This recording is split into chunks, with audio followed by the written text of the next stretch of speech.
Welcome to the Dan Norton Show, a show on which I promote Ayn Rand's philosophy of objectivism, a philosophy of reason, egoism, and capitalism, and much more. A show on which I invite you to participate. You can join in the chat on YouTube. You can call in to Zoom. I've got a link pinned in the chat, which you can click on if you want to call in, or a phone number that you can dial.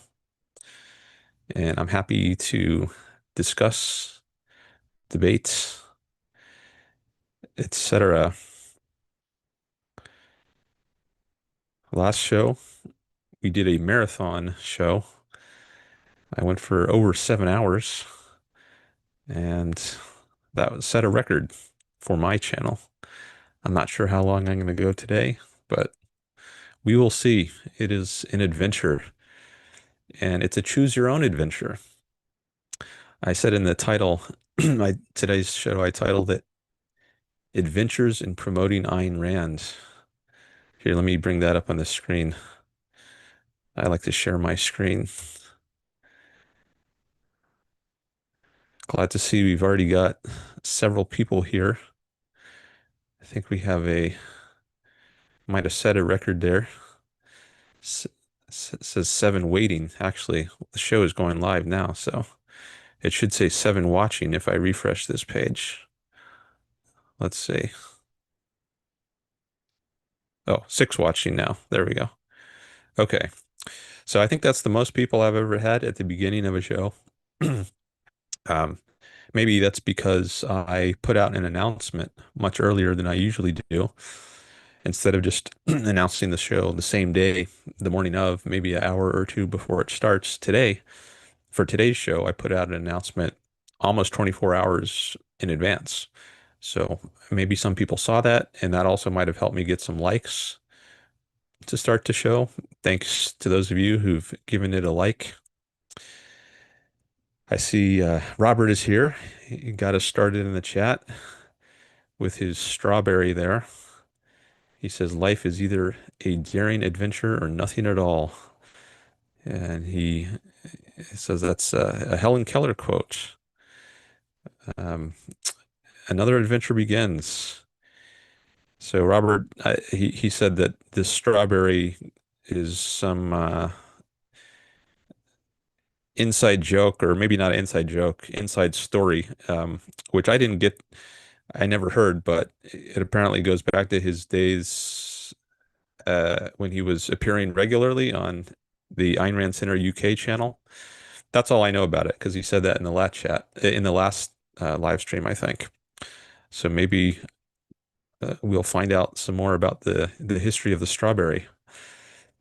Um, so as I was saying, it's an adventure every time I do a live stream because I never know what's going to happen. This is not a scripted show. It's driven by topics that you all raise in the chat. I want to engage with people out in the world, and I don't know what topics you all are going to raise, questions you're going to ask, comments you're going to make. I don't know who might call in. So it's always an adventure. And as I said, it's a choose your own adventure. So you can shape the show. You can determine what the outcome is using your free will. So as I say on my background here, I'll make it a little bigger so it's easier to see. I'll stop the screen share for a second. Free will is one of the core concepts of objectivism. Your future is not predetermined. You can determine how your future goes. So you have a power, a metaphysical power to affect your own future. And one way you can do that is to shape how this show goes. So you can shape the future of this show by participating in the chat. Robert just did. I didn't know I was going to use the word strawberry in this live stream, but because of what Robert did, I ended up talking about the strawberry on his chat. So you too can shape how things go, and hopefully we can shape things for the better, make the world a better place. And I think the way to do that is one very crucial way to do that is by advocating Ayn Rand's philosophy. I say some more here in the title. To flesh it out a bit more, she advocates for atheism, egoism, individualism, rationality, capitalism, and more. And I have a lot of those topics listed on my background here. I'll make it big again so you can see. Here are some of the virtues: independence, integrity, honesty, justice, productiveness, pride. And she advocates for happiness, government as opposed to anarchy. She's in favor of abortion, immigration. What else do I have there? Oh, Aristotle, she thought was the greatest philosopher and the one to whom she owed most in her own philosophical thinking. And then Western civilization, USA, Israel, and Atlas Shrugged. These are some more values of the objectivist universe. It's not to say that some of these things, like Israel or the USA, are perfect, but um, they have a lot good about them. Um, and we can talk about any of these things on my backgrounds or any other topics you all want to raise. And that's her in the photo. Came out, I think, maybe around 1943, around the time of the publication of her first bestseller, The Fountainhead. I think that was a publicity photo. All right, let me come back to sharing my screen. Okay, here we are. So, um, what should we talk about today? I've got some topics that I could discuss, but I like to give priority to people who are here live.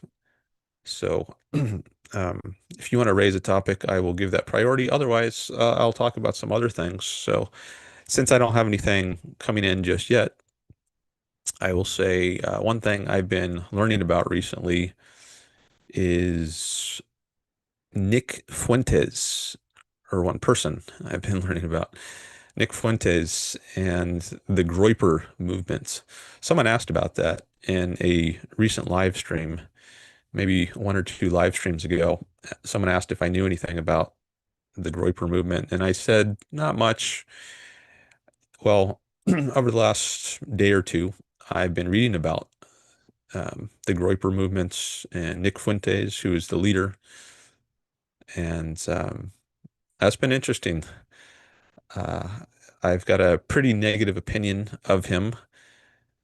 Before I learned about him in the last couple days, just from hearing about him from other sources that I think are very good, like Yaron Brook. I listen to the Yaron Brook show a lot, maybe more than any other show. He's got a large objectivist podcast, and sometimes he discusses the alt-right. And Nick Fuentes has come up and he said very negative things. So little bits and pieces I've heard about him from Yaron Brook or other sources have predisposed me to have a negative evaluation of Nick Fuentes. But now I've done more of a firsthand investigation. Um, I watched some videos of Nick Fuentes. I saw he was recently on a podcast, the PBD podcast, Patrick Bet David. I think he has around 7 million subscribers on YouTube. Very large show. And Nick Fuentes was recently on that show. And I watched that interview. It was, I think, about 2 hours, hour and a half or 2 hours.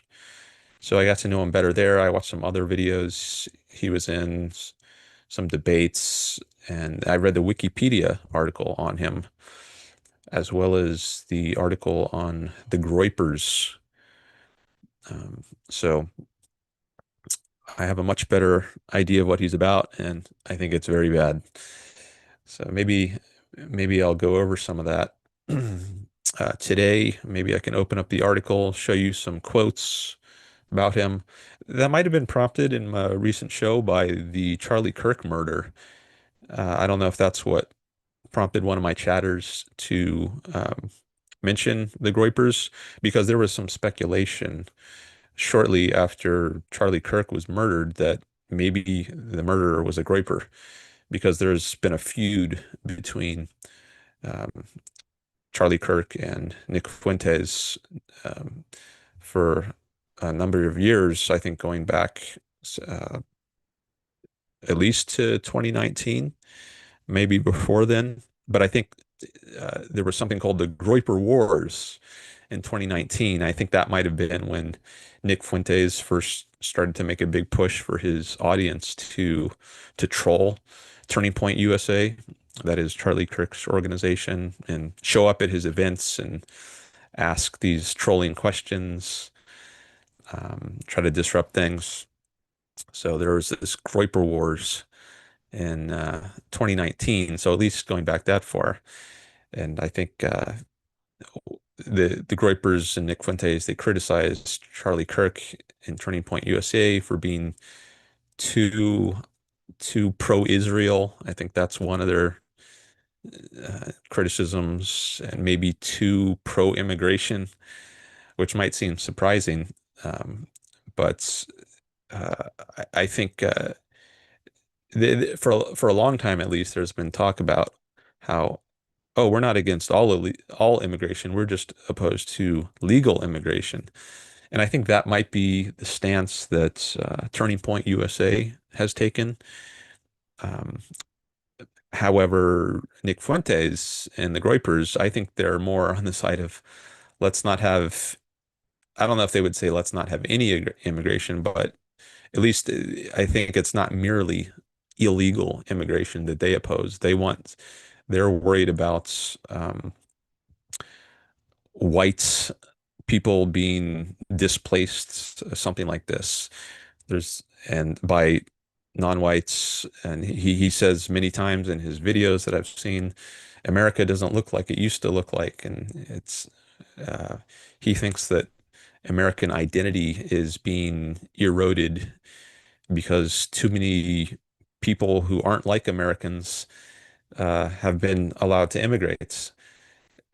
So now I think he often hedges the way he talks about it to give himself some kind of plausible deniability. So he might not explicitly say, I'm a white supremacist, I'm a racist. Um, but I think many people construe him to be that, even if he doesn't say that himself. I think that many people see that him as his policies at least implying that. Um, so uh, he has a more radical view on immigration than Charlie Kirk does or did have. And then I think he wants it to be a more European white sort of country and not he's against mixed race marriages, I think. Um, and that's just one example of something that I guess makes him more extreme than other more, more mainstream conservative voices like Charlie Kirk and Turning Point USA. So, anyways, there's been this war on the rights between the Groypers and Charlie Kirk's organization, and maybe it was in the wake of Kirk's murder that um, someone on my chat thought to mention uh, the Groypers as a sort of neighboring faction on the right, and maybe that's why it came up. Anyways, that came up recently on my chat, and I was interested in learning a bit more about it. So that's one thing I've been learning about recently. And I like to give little updates sometimes about what I've been learning about, what I've been reading. Okay, we got some more people showing up here. It's up to 10 now, I see. Thanks for coming by.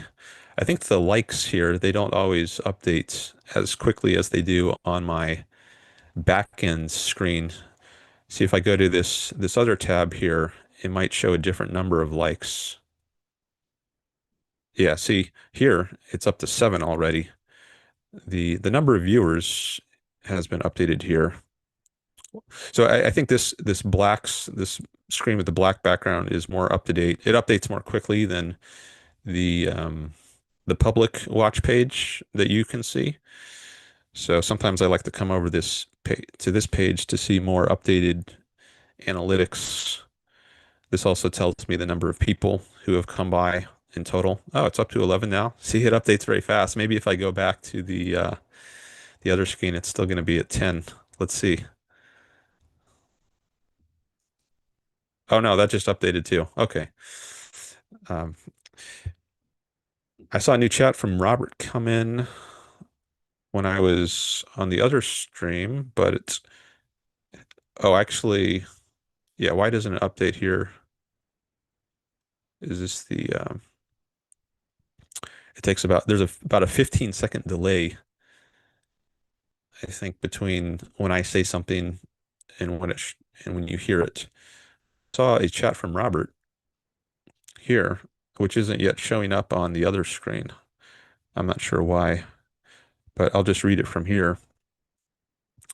He says, just like paranoids who claim it's not paranoia if they really are out to get you, so too the racists who respond, it's not racism if there's a scientific basis to our claims.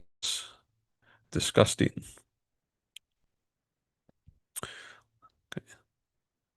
Let's see if, oh, that still doesn't show up in this chat. Oh, maybe it's because I have this top chat selected. If I change this to live chat, okay, now it shows up. I'm not sure why it was not showing up originally. I thought top chat was the purpose of it is if you have a lot of chats and it would be difficult to read all the messages, then it just, oh, it says some messages such as potential spam may not be visible. Oh, so maybe I thought Robert's message was spam at first. But anyways, I changed that to live chat and then Robert's message showed up. You have to remember to do that. Is this one selected? Yeah, this one is selected to live chat, but it showed up there. Maybe that's because it's in my behind the scenes window. Anyways, thanks for your chat, Robert. And thanks for mentioning me on your show the other day. Robert has a show of his own on his channel, and I dropped by his show. Was that yesterday or the day before? Um, and I was in his chat, and he mentioned my channel. So thanks for that. And now I've mentioned his channel. So, um, all right. So let me see. Let me read this again, see if I have anything else I want to say about it. Just like paranoids who claim it's not paranoia if they are really out to get you, so too the racists who respond, it's not racism if there's a scientific basis to our claims.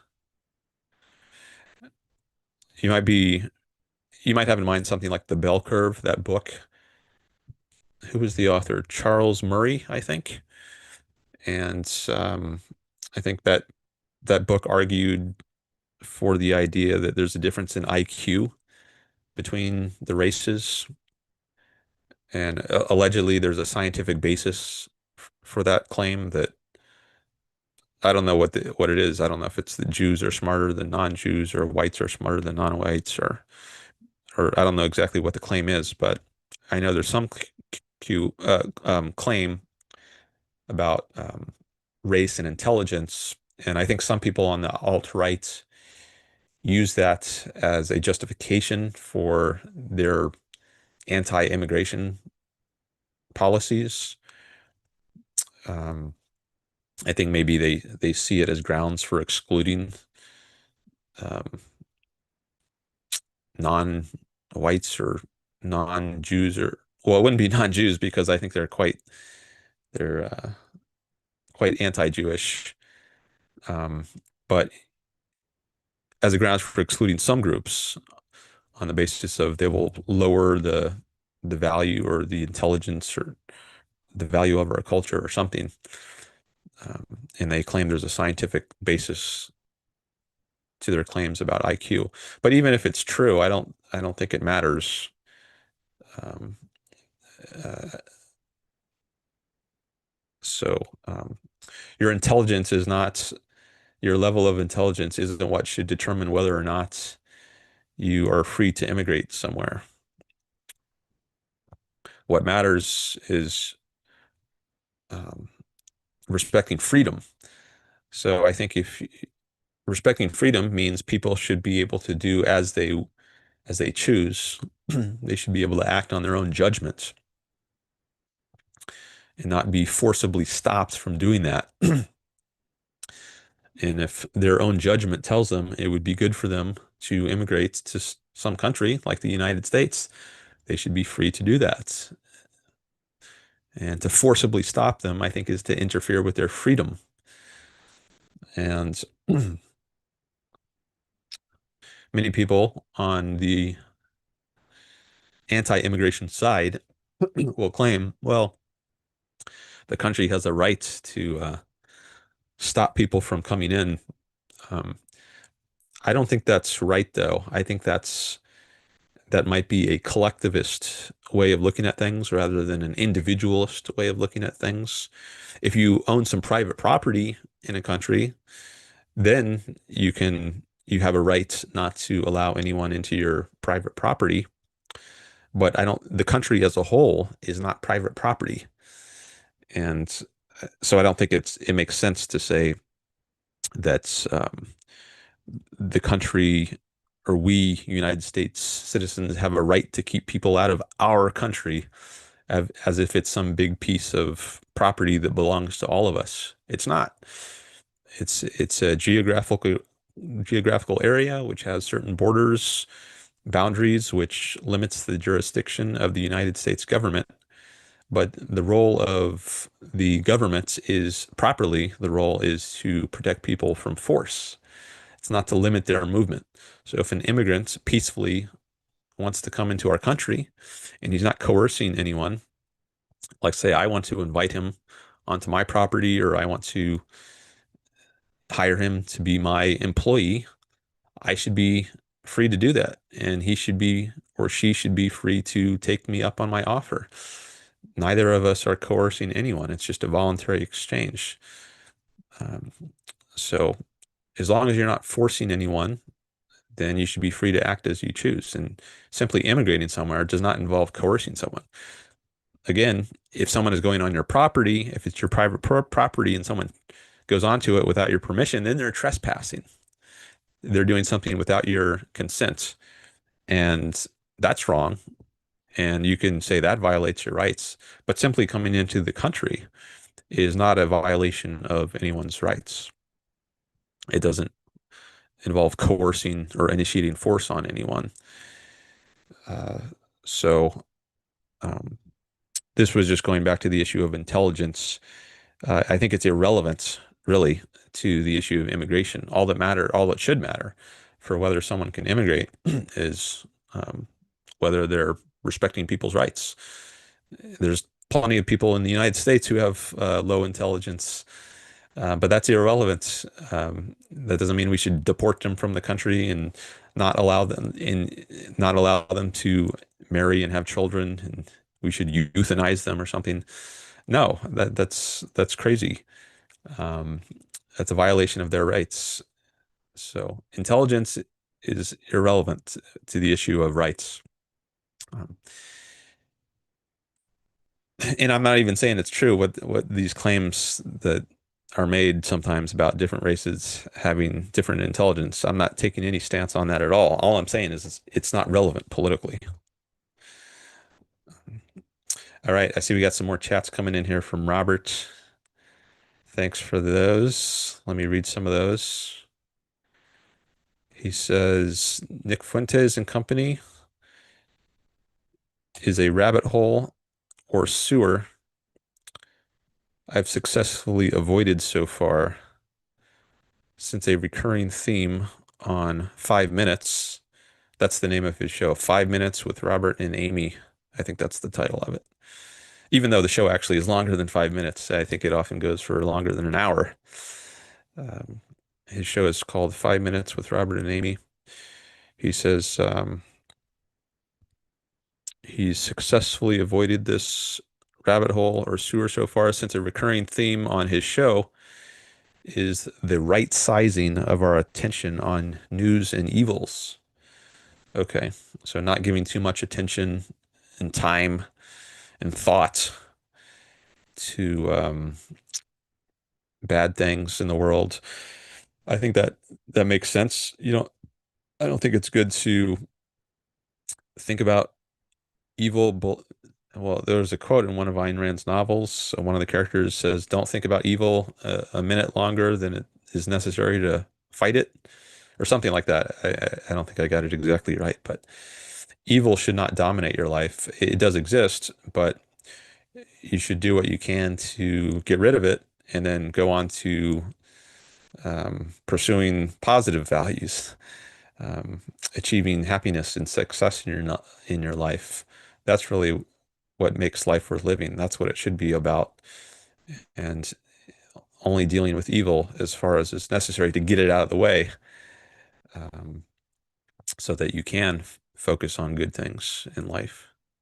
So, and depending on your occupation, what you do in life, you'll spend more or less time dealing with evil, and depending on your aside from your occupation, but just what you have going on in your own life. Maybe you're a kid and unfortunately you have parents who are very bad and maybe they do evil things and it's hard to escape that. Um, but hopefully, if you grow up in a place like that, you can get to a better place where you don't have to deal with that. Or if you're in a business, you have to deal with some evil coworkers or bad, immoral. Maybe evil is too strong in some cases. There are degrees of badness. Sometimes evil is used as the most extreme degree of it. Um, but wherever you are in life, whoever you have to deal with, there's hopefully you can get away from it and deal with it as little as possible. Only deal with it insofar as is necessary to get back to dealing with better things and better people. There's another quote from one of Ayn Rand's novels. One of the characters, an evil character, asks one of the good characters, "So what do you think of me?" And then the good character says, "But I don't think of you." So that's another um, example of the attitude that you can have towards evil things. They shouldn't dominate your psychology. Um, you should be focused primarily on good things. All right, and then we got one more chat here from Robert. He says, "What little I know about Fuentes and so-called race realism is enough to make me shudder and shrug him off. But at some point, I may need to look more into it all. Feel free to inform us." Okay. Yeah, maybe we'll look at the Wikipedia article. I was thinking that might be good to share on stream.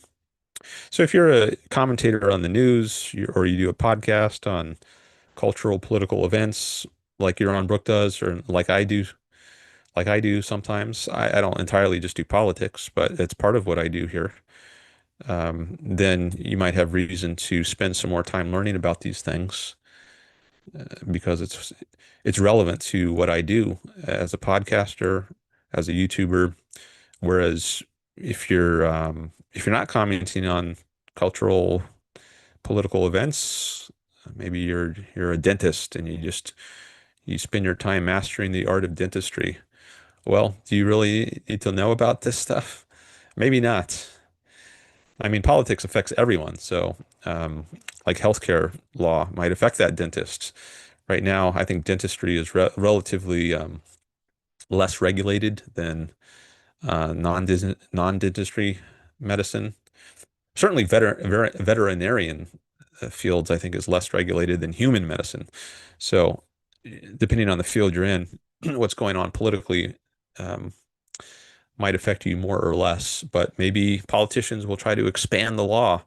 So, even if they're not going after veterinarians to the same extent they're going after human doctors, that is, doctors for humans. Maybe they'll try to expand the law and try to impose more regulations on the veterinary profession one day.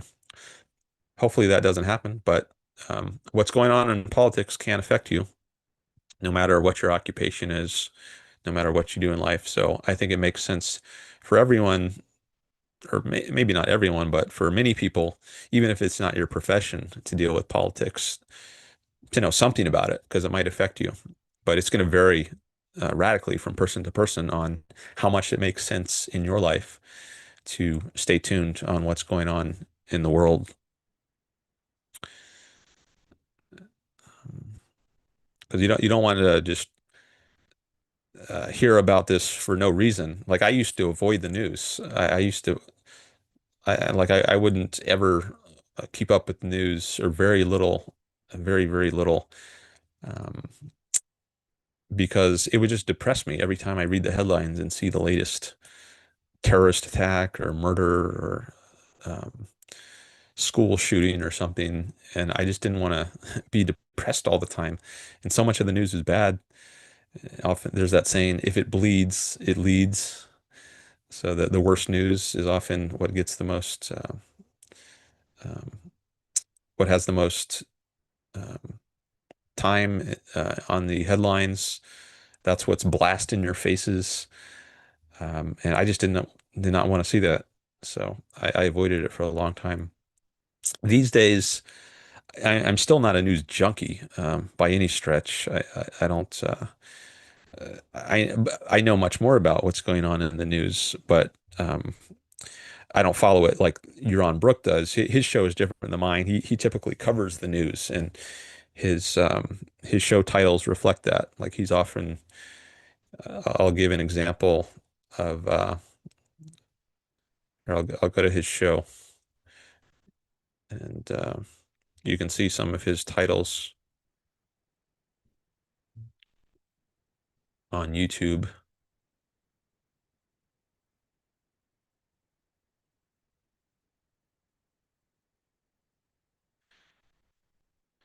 And then I'll merge that tab with the window I'm sharing. Okay, I think now you can see it. Here's the Yaron Brook show.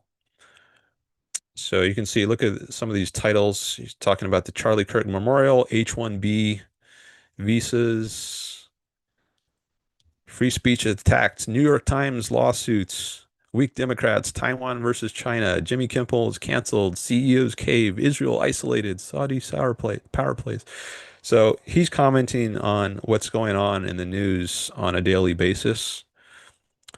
Um, whereas I don't really do that as my main focus. I do that sometimes. Like I talked about the Charlie Kirk assassination sometime when it came up, but I talk about other stuff as well. So a lot of my focus is talking about these basic concepts of Ayn Rand's philosophy of objectivism. I explore those. My background is in philosophy, um, so I think that's one reason I talk about it. It's more in line with my interests and my strengths in terms of my knowledge base.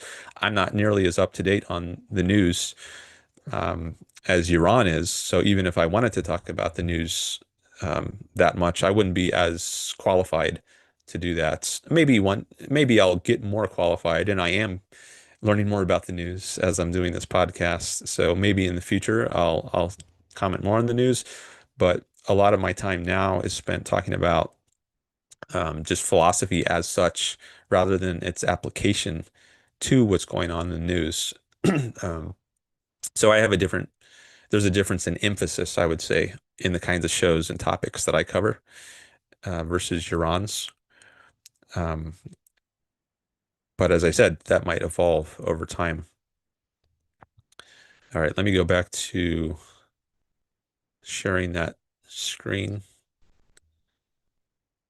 Okay, that was Yaron's show. And where's my tab? Yeah, here's our chat. Okay, so I said I might show the a Wikipedia article on Nick Fuentes or the Groypers. Um, Maybe I'll do that.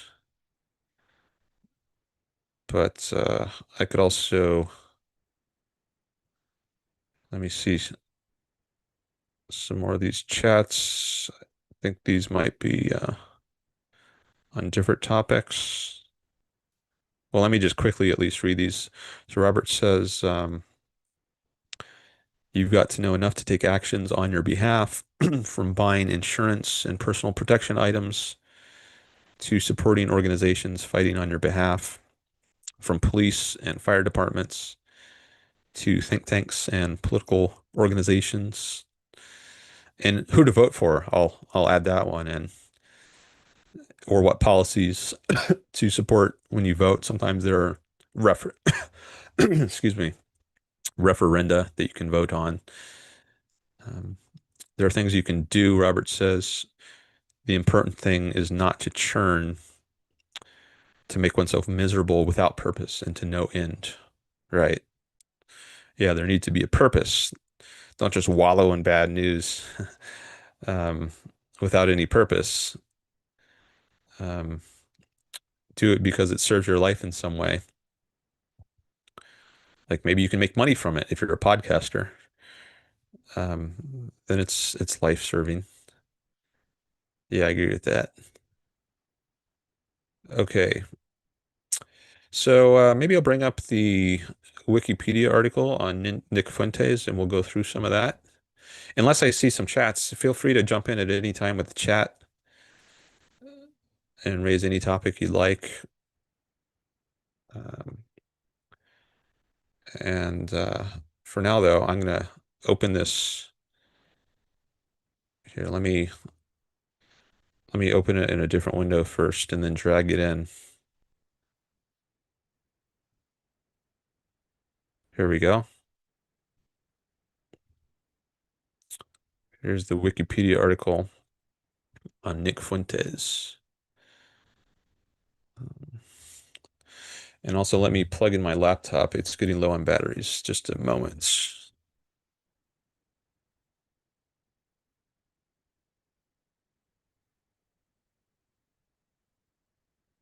All right, I've got power. So I read this yesterday, and I'll read some of it now. Um, I think Wikipedia is excellent as a source, at least for many topics that I use it for. So, in the introduction paragraphs are often very good. So maybe I'll just read at least the first paragraph. I don't know if that's a pretty long introduction. I'll just let me just read the first paragraph. Okay. Nicholas Joseph Fuentes, born August 18th, 1998, is an American far-right political commentator, activist, and live streamer. He identifies as a Christian nationalist and part of the incel subculture, that's involuntary celibates, in case you didn't know that. His views have been characterized as white supremacist, misogynistic, homophobic, anti-Semitic, Islamophobic, neo-Nazi, and denying the Holocaust. His supporters are known as Groypers. All right. So that's a basic orientation to him. And what I found interesting is some of the more specific things that back that up later down in the article. So let me see if I can find some quotes down here. I think especially in this section, here's the table of contents for the article. So there's his career. I talked about the Groyper Wars. He eventually opposed Donald Trump's campaign in 2024. At first, he was in favor of Trump back in 2016, but in 2024, I guess that's what Groyper War 2 is. He opposed Trump, maybe because Trump was, uh, well, I don't know. Maybe I should just read that section. I don't know how long it is. I could reread it. I don't remember the details about it. but maybe we'll go through that a little bit. But I think it was in this section, his political views and activities, that I thought there were several good quotes on these various topics that reinforced my prior opinion of him that this is a bad guy. But let's go to the Groyper War II, see what that was. So I think the first Groyper War was about Charlie Kirk and Turning Point USA. Yeah, 2019. Fuentes has organized the Groypers to challenge mainstream conservative figures, notably during the 2019 Groyper Wars, where they disrupted events hosted by Turning Point USA and others with provocative questions on immigration, Israel, and cultural issues. Fuentes has repeatedly criticized Turning Point USA and its founder, Charlie Kirk, accusing them of betraying Donald Trump by advocating in favor of legal immigration. See, there's the legal there. He doesn't just oppose illegal immigration, he's also against legal immigration, or at least mass. Maybe he's okay with allowing a few people in, but not millions of people. So he opposes mass legal immigration. And he also accuses Kirk and his group of supporting foreign aid for Israel and queer issues. Um, okay.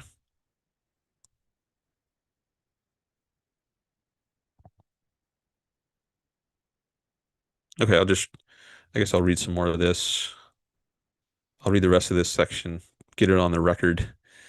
Throughout October and November 2019, his supporters, Fuentes supporters, were present at many of Kirk's public speaking events, which featured guest speakers including Donald Trump Jr., Lara Trump, that is Eric Trump's wife, Eric Trump, the son of one son of Donald Trump, and Kimberly Guilfoyle. According to Mother Jones, these campaigns frequently involved asking questions that prompted viewers to look up far-right and anti-Semitic conspiracy theories and hoaxes online. Fuentes has characterized the campaign as a grassroots effort to expose TPUSA as ideologically inconsistent with the ideology espoused by Donald Trump and other right-wing populists. As a result of this campaign, some right-wing mainstream politicians and pundits disavowed Fuentes and characterizing his beliefs as extreme and out of touch with mainstream conservatism. At a book release event, Groypers shouted down Donald Trump Jr. until he ended the event early. In December 2019, Fuentes confronted conservative political commentator Ben Shapiro outside a TPUSA event in West Palm Beach, Florida. Shapiro was walking with his wife and young children when Fuentes asked why he had delivered a speech at Stanford University criticizing him. Okay, and then War II is where he turns against Trump. Um, I'll just read these two paragraphs. Uh, I'm sorry if I'm reading too much. I'm not sure how much of this I should read. This is kind of a new thing for me to do. I was thinking of retitling this stream something like I learned about Nick Fuentes and the Groypers and maybe making that a focus in the title. I guess I could do that right now. I don't know if that'll make this video show up in some Groyper people's algorithms on YouTube. Maybe some of them will come by. Um, Maybe I should do that. But let me just read these two paragraphs about Groyper War II. In August 2024, Fuentes began a digital war against Trump's presidential campaign, which he dubbed Groyper War II.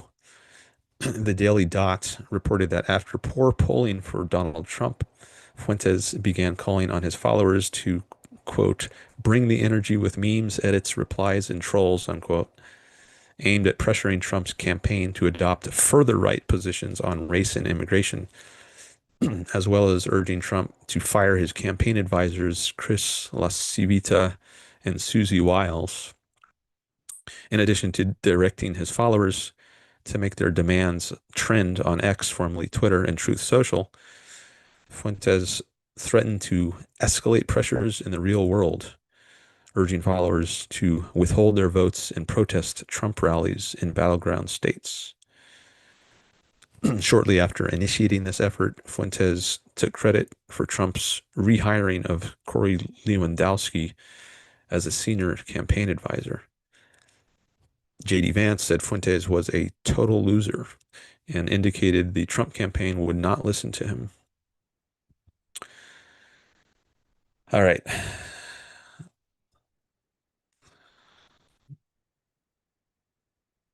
Let me see what's going on in the chat. Individualism. Oops. Oh, we got some more people here. See, we've got Stefan and Jason.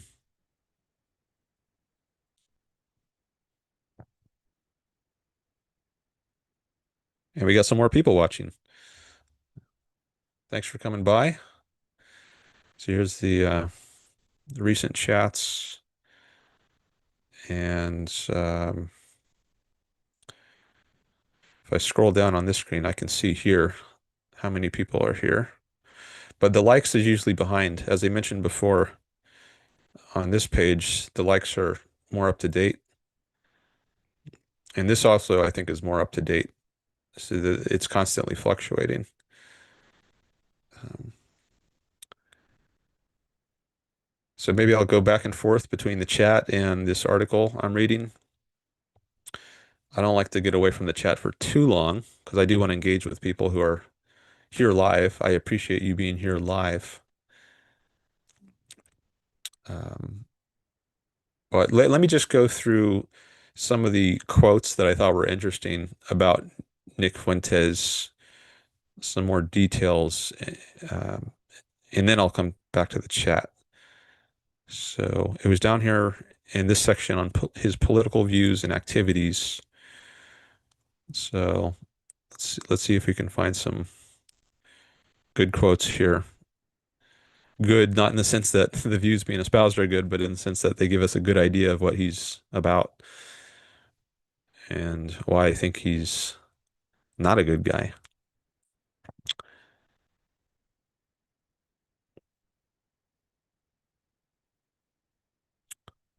How long is this section?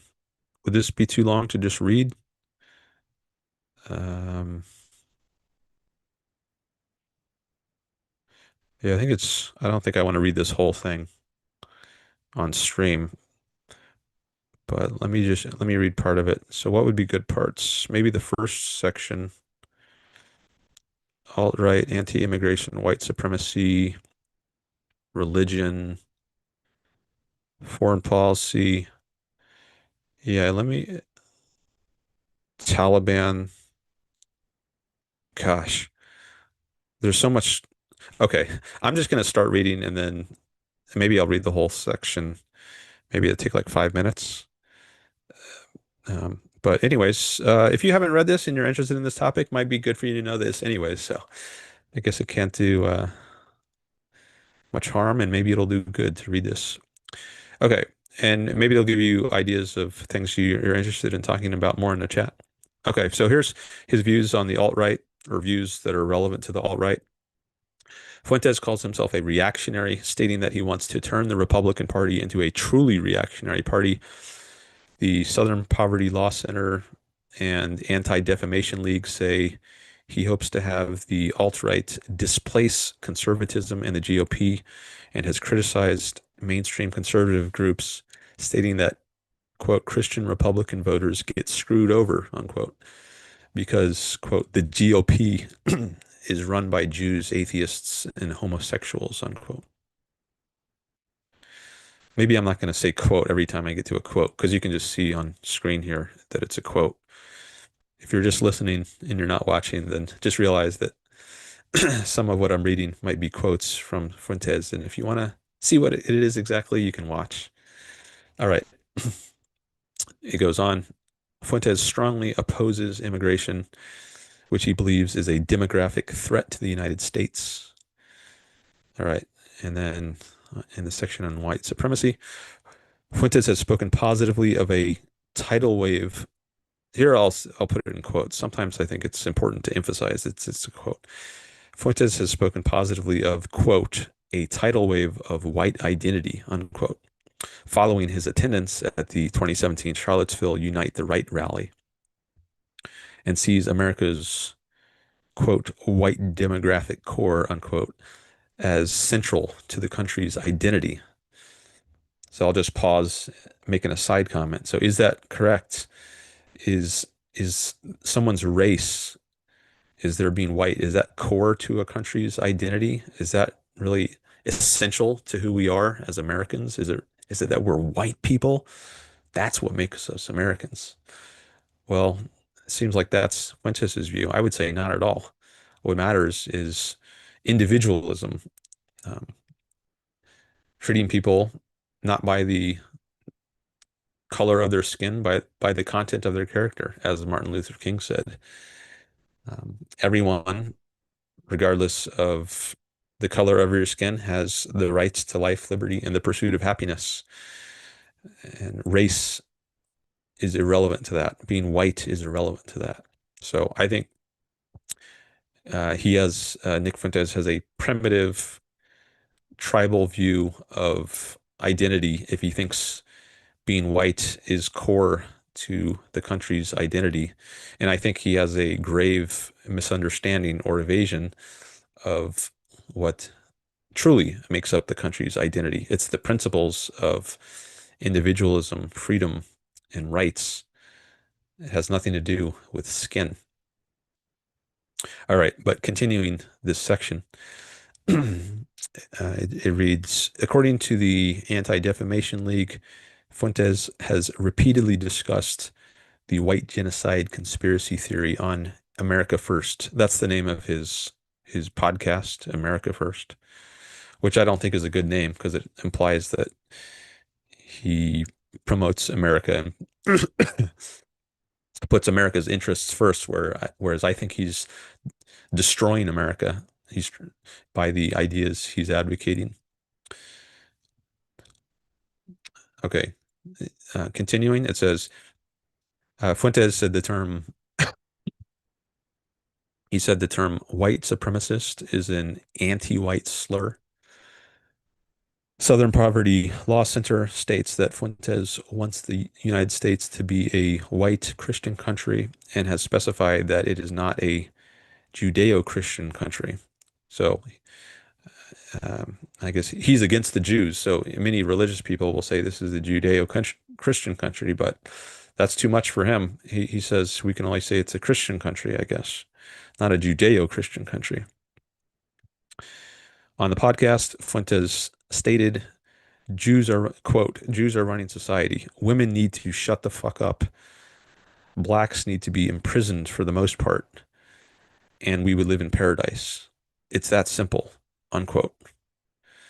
See, this is one of the reasons I wanted to read this section because you get these quotes that are awful. According to Media Matters for Fuentes, according to Media Matters for America, that's the name of the organization. Fuentes continued with, quote, but the older I get, the more I realize it is really this simple. We need white men in charge of everything again, unquote. That's just that's rotten. That's awful. Racist. It's not the fact that white men used to be in charge that made them good. It's the fact that some white men had good ideas, like the ideas of individual rights and freedom. It was the ideas that made them good, not their being white, like the founding fathers. Um, I don't feel as bad reading this if I'm interjecting commentary in the middle of it. I think that's better. Um, let me continue here on religion. Okay, it says Fuentes is Catholic and identifies with the traditionalist Catholic movement. Fuentes is also an integralist and a Christian nationalist. Let's see what it says integralist means. Integralists in politics, integralism is an interpretation of Catholic social teaching that argues that the principle that the Catholic faith should be the basis of public law and public policy. I can't read more than that. Let me go to that. Click on that link. I'll come back in a second. Um, integralism argues that Catholic faith should be the basis of public law and public policy within civil society, wherever the preponderance of Catholics within that society makes this possible. So he doesn't want Sharia law. He doesn't want Islamic law. He wants Catholic law to govern society. So it's maybe a kind of theocracy. Okay, let me go back to the article. Oh yeah, it just says that in the next sentence. Um, or the second. Okay, let me go back to this. He has said, quote, "You're either a Catholic or you're with the Jews," unquote. And he has voiced support for a Catholic government and Catholic media. That's pretty explicit. A Catholic government. So much for the separation of church and state. So if you're Protestant, maybe we're gonna. He wants to go back to the wars of religion between the Protestants and Catholics of centuries ago, where they slaughtered each other by the thousands. But I think he might say he's not against. He's not in favor of violence. Well, if you're talking about government, though, you're talking about force. And if you talk about Catholic government, what could that mean if not forcing people to agree with your view or leave? Convert or die. I think that's what some people in history have said um, when it comes to the choice open to you. Convert or die. I don't know if Nick Fuentes would be that extreme, or if he would promote some more milder kinds of force, maybe just deporting people. I don't know. But anyways, he wants a Catholic government and a Catholic media. And then it says Fuentes supports a Christian theocracy instead of what he calls a Jewish occupied government. Fuentes has described himself as a reactionary who supports autocracy, Catholic monarchy, just war, the Crusades, and the Inquisition. Fuentes opposes democracy. And if you want to look up the sources, here the link in the footnotes. It links to an article which looks like it's quoting him in the title as saying, "I'm a 12th century man. White nationalist Nick Fuentes longs for the days of Catholic monarchy, crusades, and inquisitions." Okay. Along with maybe along with Michael Knowles, a podcaster on the Daily Wire, which is affiliated with Ben Shapiro. He's said that he he doesn't want to go back to 2020. He wants to go back to 1220. He said that on one of his shows, and I don't remember when, in the last couple years, maybe. So Ben Shapiro has affiliated himself with someone, Michael Knowles, who also has this sort of mindset, at least something in common. Uh, so on the Daily Wire, I think there's Michael Knowles is Catholic, Ben Shapiro is Jewish, Matt Matt Walsh is he Protestant? I'm not sure. Maybe I should look him up. But he's also another religious person at the Daily Wire who maybe I think he calls himself a theocratic fascist on Twitter. That's his in his Twitter bio. At least he used to. I don't know if he still calls himself that. I'm going there now.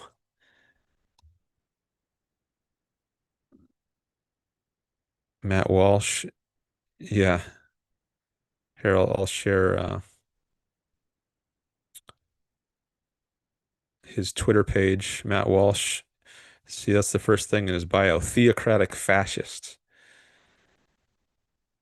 Um, Now, I don't know if he's serious or he's being tongue in cheek.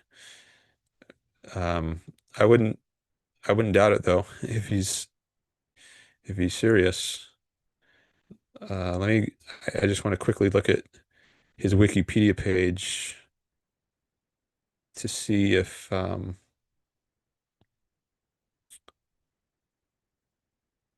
moving my I don't know if my Zoom window moved around, but I was moving it so I could see something up here. I want to search for Matt Walsh. I want to see what sect of Christian he is.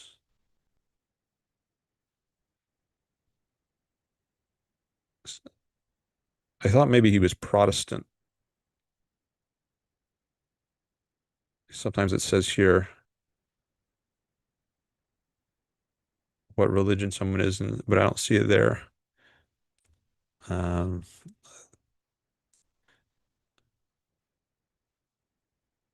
Views.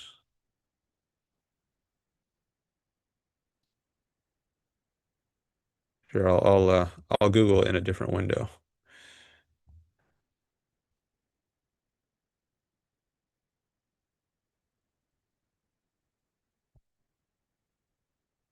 Oh, he claims to be a practicing Catholic, it says here.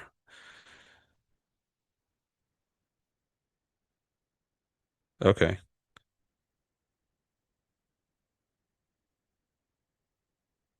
Oh, and here it says he's Catholic.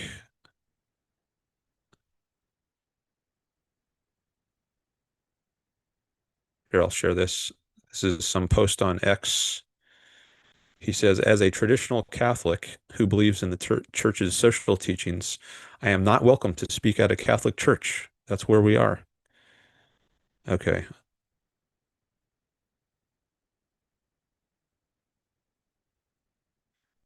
Oh, maybe because some Catholic church supports LGBT issues, and because Matt Walsh is opposed to that, he's not invited to speak at this Catholic church.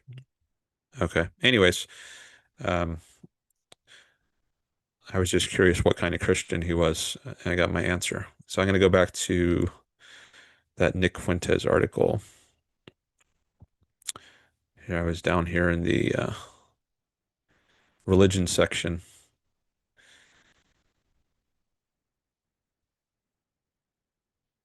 Okay, so oh, there's just one more paragraph in that section.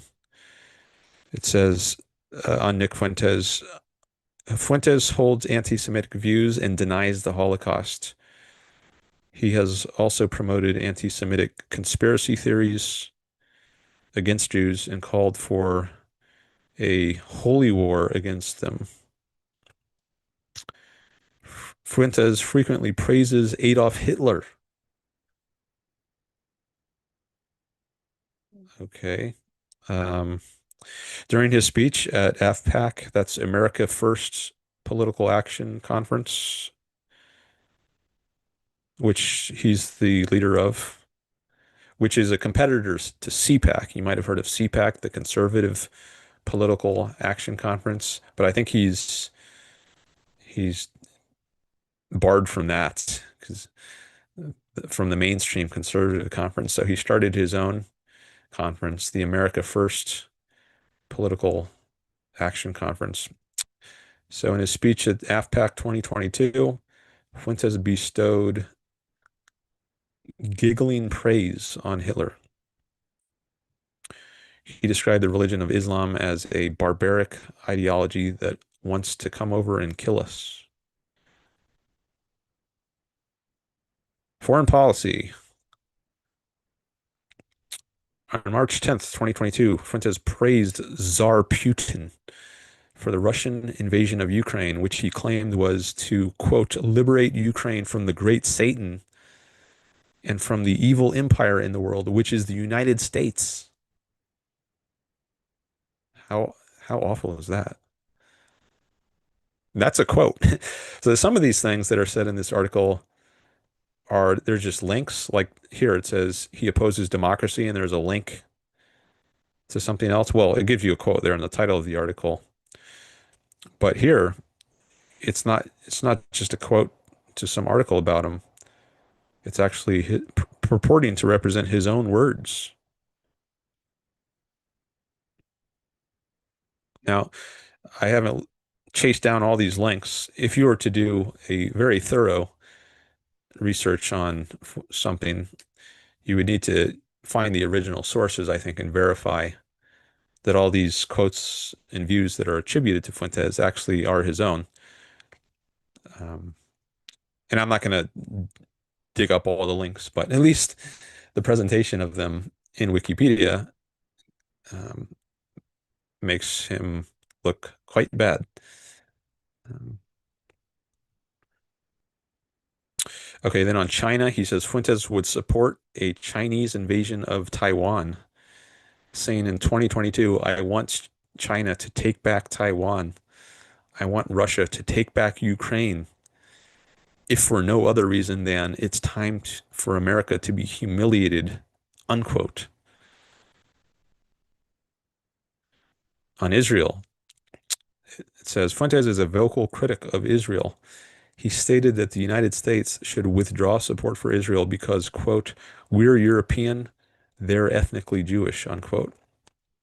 He claimed that the Hamas-led attack on Israel on October 7th, 2023 was staged to justify Israel's unfolding war to destroy Iran and its proxies. It was staged. Israel wanted that to happen. Is that what he's saying?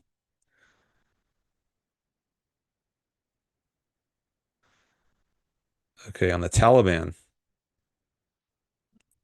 Fuentes has praised the conservative religious aspect of Islamist Taliban governance. He has been described as having disdain for Muslims, but he states that his goal is Catholic Taliban rule. That's a quote.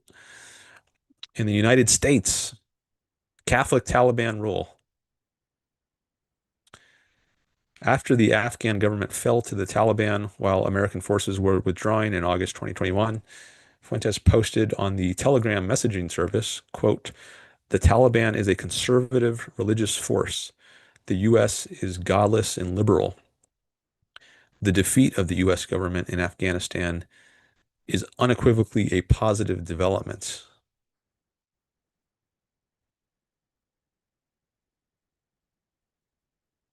Okay. So I think you can see how rotten this guy is. Now you've got a lot of concretes to support that evaluation. I don't know if I'm going to read more here, but uh, there is there's some of the key quotes that I remember reading yesterday that confirmed my prior evaluation of him as extremely negative. Okay, let me come back to the chat, see what's going on.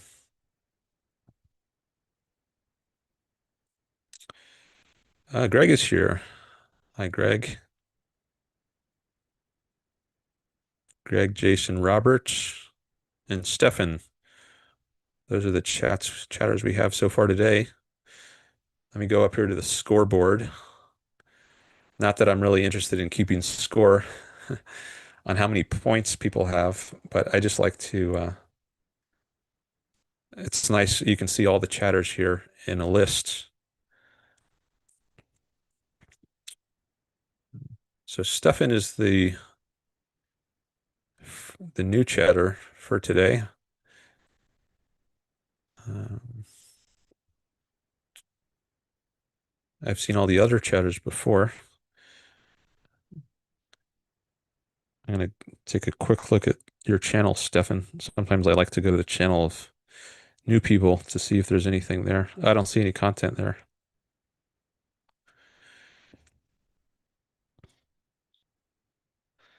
All right, let me read some more of these chats and get a. Actually, let me get some water first.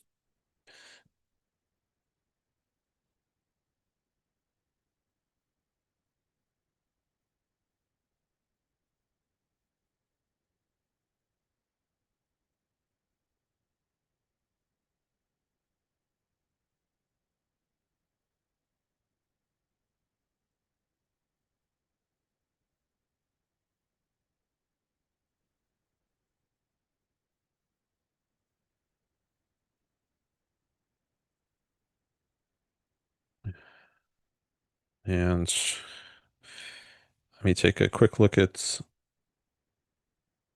my texts.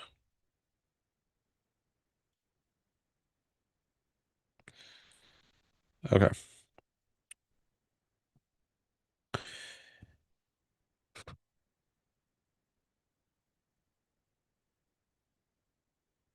All right. So the last one I read was this one, I think. And then, yeah. So I guess the next one would be Stefan's. So he says Rothbard writes in his letters in 1957 that the collective was kind of anti-politics. So Murray Rothbard, he was for a while, I don't know how long, he was in Ayn Rand's circle. She published Atlas Shrugged in 1957, and um, the group of people who would get together once a week, once or twice a week, and have discussions of Atlas Shrugged as it was being written in the 1950s. She called that group the Collective. I don't know if she came up with the name, but it was a joke because a core part of the philosophy is being an individualist, as they mentioned here in the title, individualism. So they called themselves the Collective as a joke. And Stefan is saying the Collective was anti-politics. So they didn't talk about politics much, which I guess that was building off of Robert's earlier comments about don't let negative things dominate your life. If there's no purpose to learning about them, about politics, for instance, it doesn't make sense to spend much time on it. So it looks like Stefan is um, supporting that sort of view in his chat here. Eventually, there was a break between Rothbard and Rand, and he became uh, a critic of hers. I don't know when that happened or what he said exactly, but um, he started a what he calls anarcho-capitalism. At least that view is associated with Rothbard as its founder, I think, which is very opposed to Ayn Rand's view that there should be a government with a monopoly on the legal use of force. But anyways, back in the 50s, I guess Rothbard was more associated with Rand. Okay, and then they only talked about philosophy and metaphysics, etc.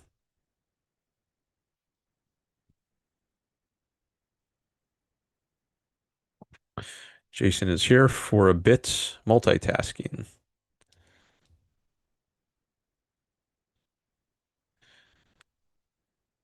I hope high-profile objectivists could go back to those roots nowadays in the online world, says Stefan. You mean to just talking about philosophy and metaphysics and not politics? I'm not sure if that's what you mean.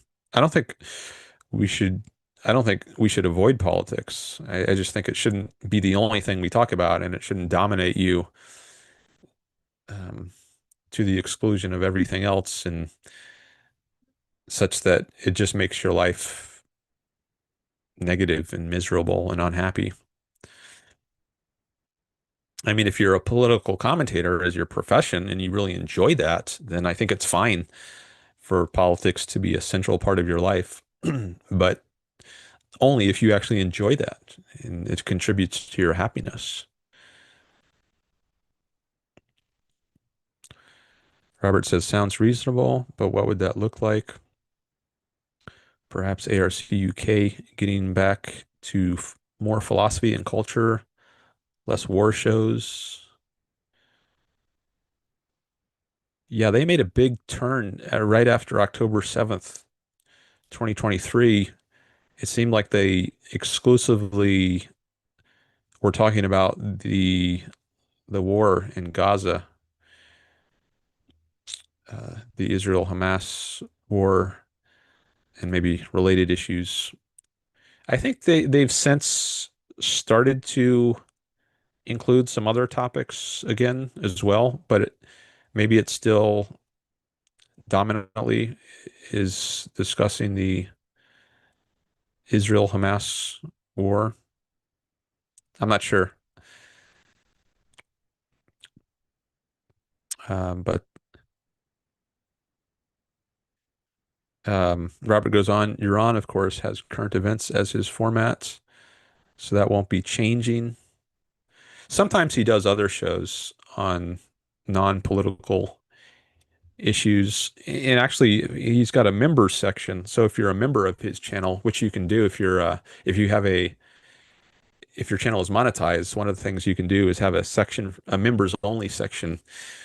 And I've been a part of that, at least temporarily. I was gifted a membership a couple times, and sometimes in the chat, someone will give a gift membership to his channel, and I received that a couple of times. So I was a member of his channel for a couple months, and there's a membership section of his channel where he has shows. Actually, I could bring it up. There's one on female sculpture, which I watched recently. Oh, actually, that I already have that his tab up. It's up here. Yeah, here, if you can go over to the membership section, and yeah, see, mine expired uh, a little bit ago, but I had it for about a month, and I watched some of these members only videos. Money savings and debt, health, diet, exercise, female sculpture through the ages. Yeah, that's the one I watched that one.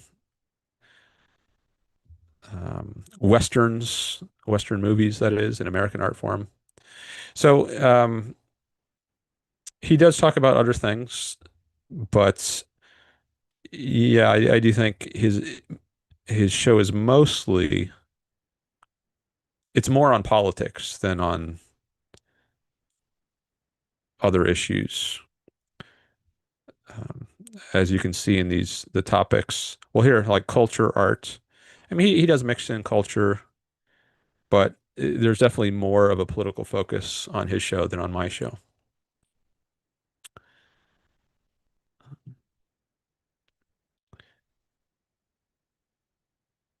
Okay.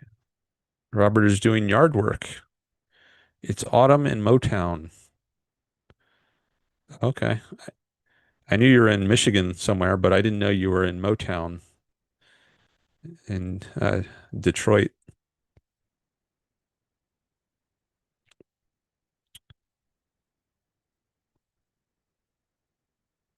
Jason says he's got hedging to do later. Burn season begins tomorrow.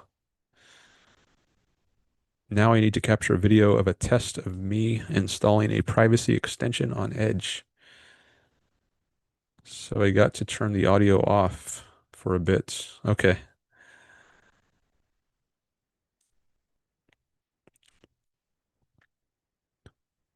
Got 12 people here, 11 people. Thanks for coming by. Feel free to say hi in the chat. It's nice to see new people or repeat visitors as well. So even if you don't have a comment or a question, I still like seeing just a hi in the chat. If you if you don't mind, or some people like to be anonymous, and that's fine. Then I'll get some more people on the leaderboard or the scoreboard. For you, it says how many points you have, I think. For me, it says top fans. But on your end, I think if you scroll up to this, it'll say like 0 XP or 25 XP, depending on how many chats you've submitted. So far, everyone has 75 experience points. I don't know why it's called experience points. Why not just points?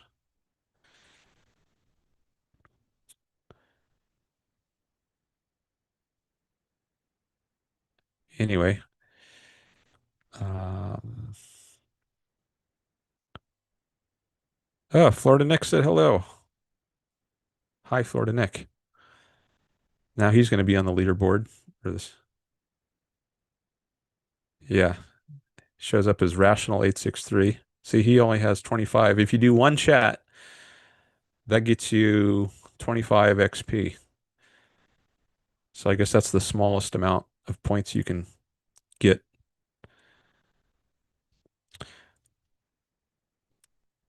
Thanks for saying hi.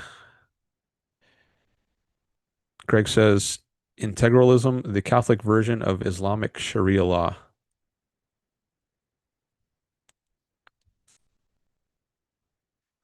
Stefan says he found Yaron through Lex Friedman, and that was the time when he just started his rules for life. It was an amazing and inspiring. It was amazing and inspiring, contrary to now. So that was another non-political series of shows Yaron did. He called it Rules for Life. That's not what I wanted. See, this is the problem. When I try to highlight something and then click on it, I double click on it, it makes this menu pop up. So I can't highlight the whole rules for life thing because the menu gets in the way.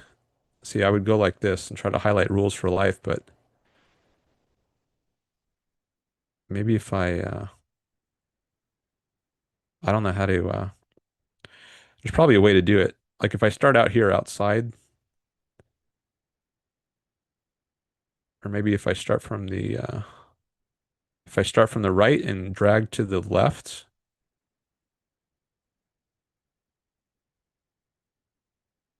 okay, maybe that's a way to do it. Yeah, Euron had a series of shows called Rules for Life where he gives advice on um, how to live.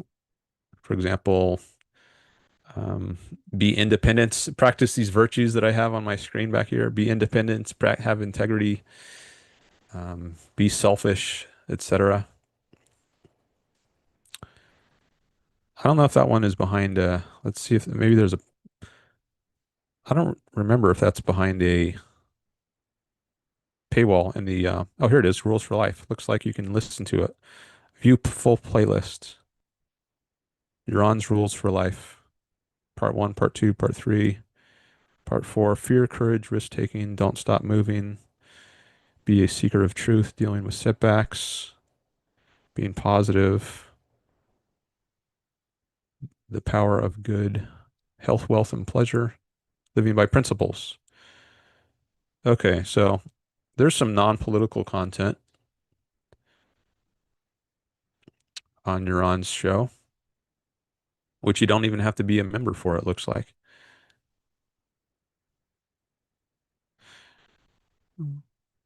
So I'm glad that Stefan found that amazing and inspiring.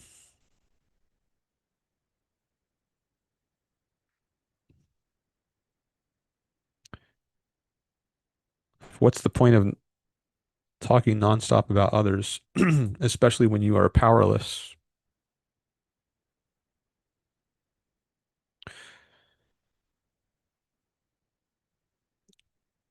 Well, I don't think we're, I mean, there are limits to power. Like limits to power. You can't change the political system by yourself to be laissez-faire capitalist, as Ayn Rand would have it.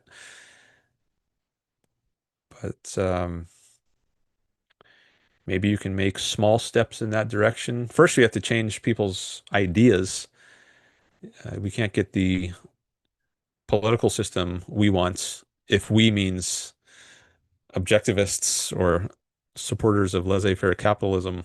We have to change the ideas of people out there in the culture so that they will vote for politicians who implement pro freedom, pro capitalism policies. And that's part of what I try to do on this channel. I have a show on which I try to reach new people, introduce them to Ayn Rand's ideas, give them a new way to look at things. But I think Yaron's show is trying to affect cultural change. So I wouldn't say he talks nonstop about others. When you're powerless, he's part of the way to affect change is changing people's minds, and it's a slow process. I mean, it doesn't happen overnight, but um, if the implication is that it's not good to engage in discussion of political subjects, I don't think that's true, and I don't think we are powerless because I don't.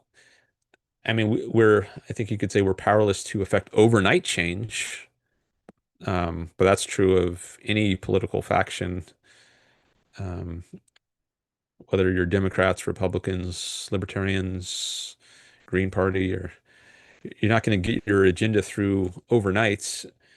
It's a gradual process that happens over time. And you have power to change one mind at a time, or change your own ideas for the better. So there are certain things that you are not powerless in regard to. So you can have an effect in your local community, on people in your own circle, your own friends, family. And that's the most important thing, is to make your own life go better. And you're part of a larger whole, but the most important thing is making your own life be the best it can be. And part of that could be having conversations with people close to you.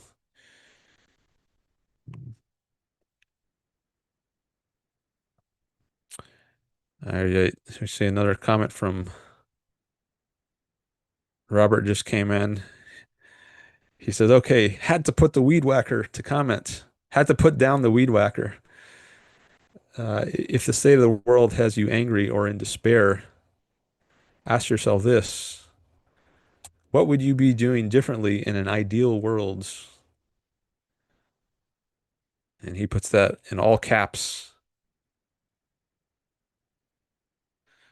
See, that's the trick here. I think if I slide from the right to the left, yeah, that works a lot better. What would you be doing differently in an ideal world? Now, whatever that answer is, do it. Yes, you can do it now. It might be harder, but 99% of everything you could do then is possible now. Okay, so there you see Robert's approach. Maybe he would call it his optimistic approach coming through. He felt so strongly about that he had to put the weed whacker down in order to say it. And he put it in all caps. So I think people do sometimes use the state of the world as an excuse, as a rationalization for not pursuing their values and making their life the best that it can be. And I do agree with Robert that that's a problem. Um, so we still have a lot of freedom in the United States and in other countries, Western countries for sure. So there's a lot that is up to your control, and there's a lot that's not good in the world, but don't forget there's a lot that is good. and your life is to a large extent within your power to control. So it's crucial that you do that and don't just wallow in negatives and pretend like there's nothing you can do to make your life go well. Um, I think there is, and happiness is possible to you. It's more challenging than it could be if we had a laissez-faire capitalist country, but I don't think it's impossible. I think it is possible, but to achieve it um, is it's going to take work, and you have to pursue values and not just wallow in negatives. There's a lot you can do to make your own life go well, despite whatever problems exist in the world. All right, thanks for that, Robert. Thanks for putting the weed whacker down so you could make that point. Um, he's some weeds in Detroit are getting whacked right now. Um, all right, there's some others up here. I wanted to read that one because Robert was he put such emphasis on it. If he went to the extent of putting down his weed whacking in order to make the comment, I thought maybe I should read that right now. All right, but going back to, I think Greg was the last one I was up to. He says Fuentes may not be that extreme, but it is not stopping him from paving the way for those that would. Oh, maybe you meant he's not as extreme as what was I saying that in regard to? Um, maybe he's not as extreme as Charlie Kirk. Or sorry, no, it would be the reverse. Charlie is not as extreme as he is, but there was something else where I was saying, oh, I think it was maybe it was when I was saying maybe he doesn't want to kill people who are not Catholic. He doesn't want to use government. He wants a Catholic government. Or was that?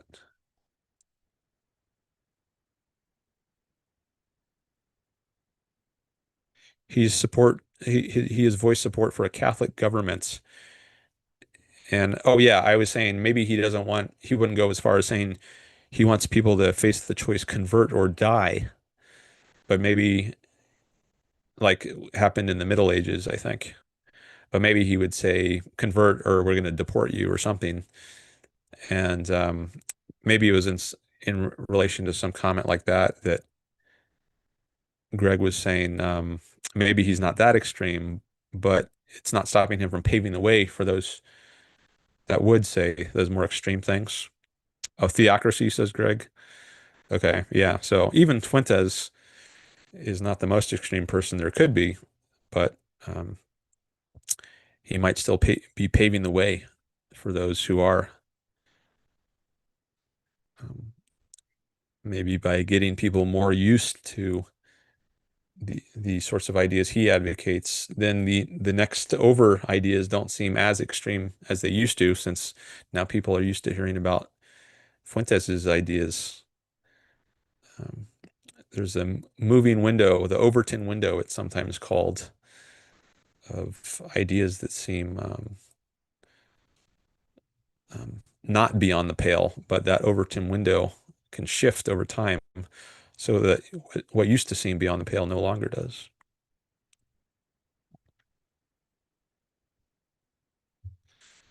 All right, I've got to move this air conditioner I have. It's making me too cold. Just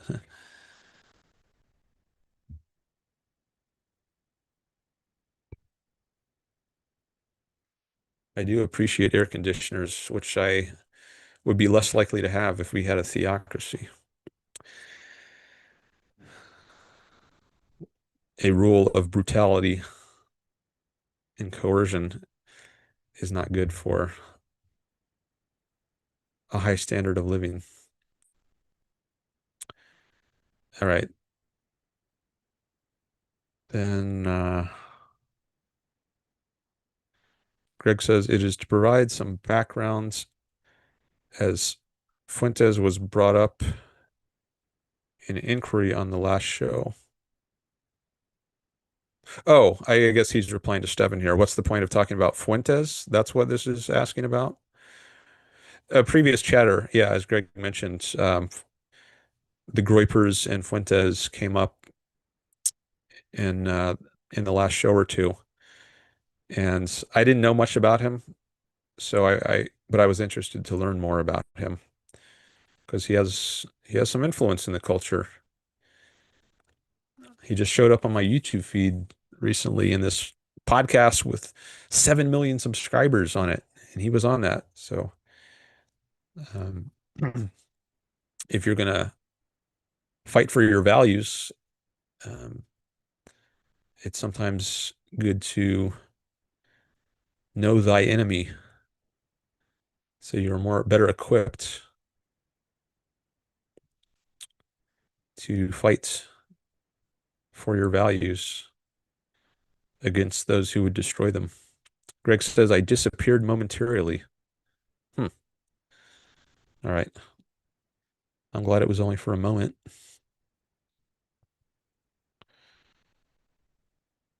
I can see how I appear here on this other screen.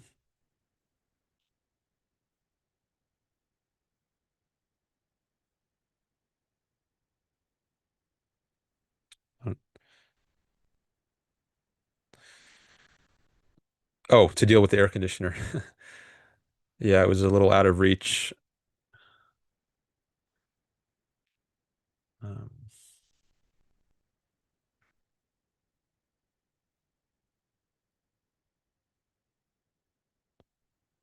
Jason says he's back in time for you to read me. I think I read all of Jason's so far. And then here are Robert's, which I already read. All right, so I'm caught up in the chat. We got 13 people here. Thanks for coming by. I appreciate it. Thanks for the likes. So we got some more likes. And thank you for subscribing if you subscribe. I don't know if I got any new subscribers right now. It says I have 946. Let me refresh the page. It's still at 946. If you want to be part of the first 1,000 subscribers, now is a good time to join. Maybe I will give you a perk like a free super chat once I get monetized, which hopefully will happen within a few months. And that will allow me to start taking super chats. And I only needed 500 subscribers in order to take super chats. It used to be 1,000, but they changed their policy. So now you only need 500, but you also need 3,000 hours of watch time. And I don't have that yet. You can see how close I am, though. If I go to my dashboard over here, um, here it tells me I have 2,300 hours of watch time in the last 365 days, but I need 3,000. So once I get up to 3,000, I can apply to have my channel monetized, and then assuming that YouTube approves my application, I can start taking super chats. So you can help me get to that point by watching my show. Don't even have to subscribe to do that.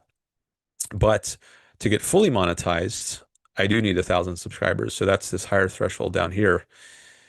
If I want to be able to have ads run on my videos and then get a share of the ad revenue, I need 1,000 subscribers. So you can help me get there. And if you are part of the first 1,000, maybe I'll give you some kind of perk, like you can ask me a super chat question for free.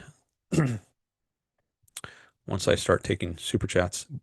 But I guess to do that, you would have to be a public subscriber instead of having your settings set to private so that I can confirm you're actually subscribed. Um,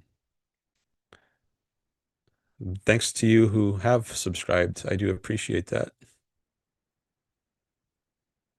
My watch time has grown a lot since I started live streaming, as I can show you. And as I've shown you before, but I'll just show you again. But I've always got some new people coming by, so you can see the page is going to refresh here in a second. Because of the live stream, it'll show. Yeah, see that? There's a big spike whenever I start live streaming. So 33 people came between 11 and 12. Some more people came in the second hour.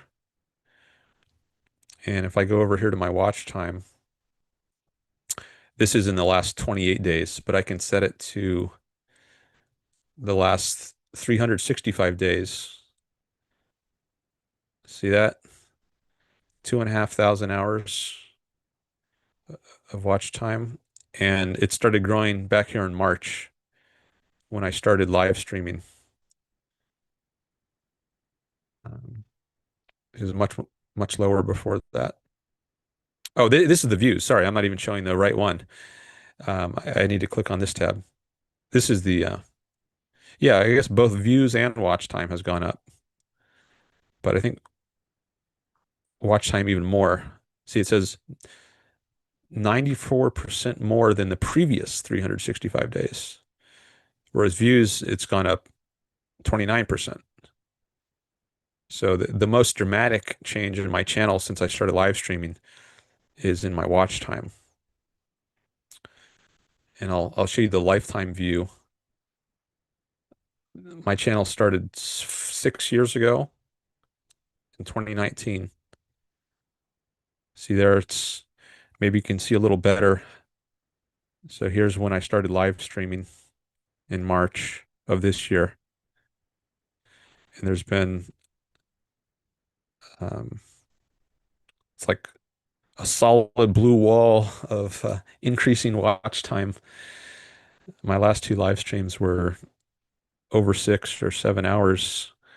So it went really high for those. I set records on watch time as well as length of stream.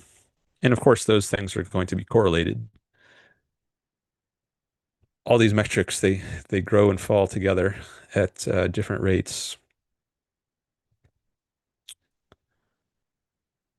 Okay.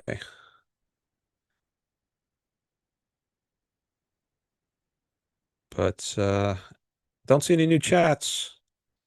So maybe I should take a break or look at my list of topics to see if I have anything else that I could talk about. There's some other stuff I've been reading,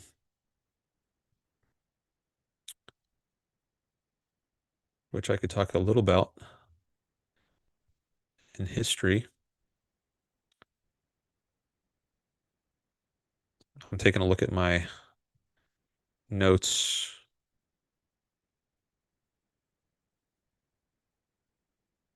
Okay. We've covered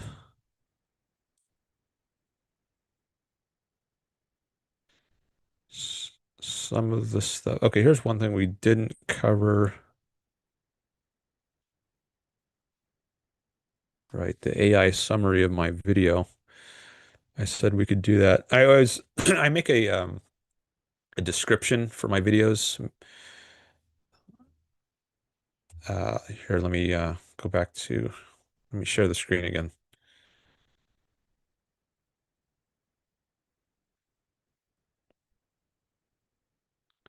So here on my channel, let's go to the last live stream I did.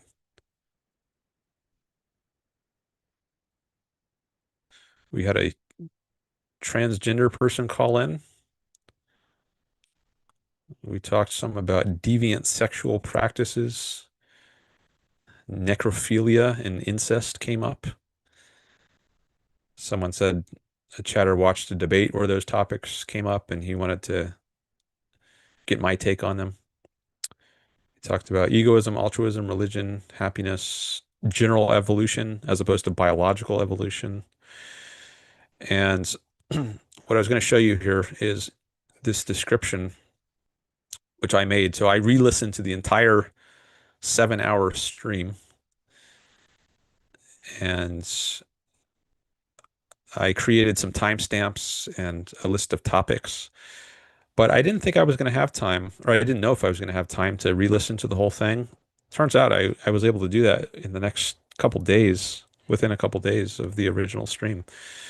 But I didn't know if I was going to do that. So I was thinking maybe I could just ask people to rely on the AI summary that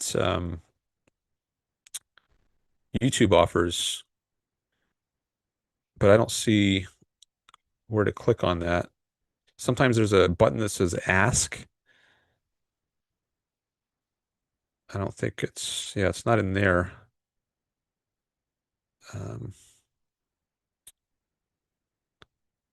but I was going to compare the summary I made with the AI summary and see how good it was.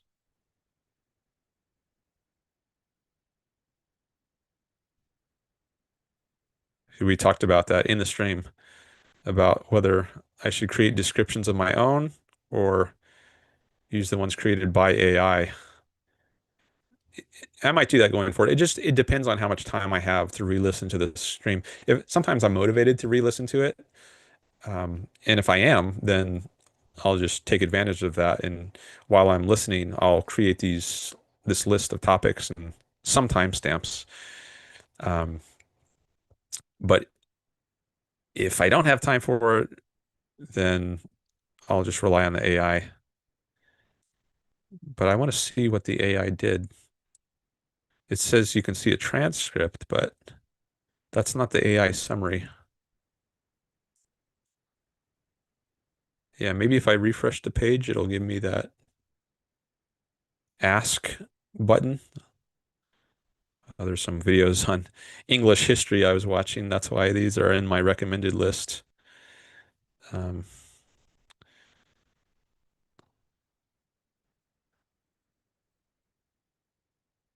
Live chat replay. Yeah, I still don't see the ask. I wonder why. Maybe it only gives you that if you haven't created your own description.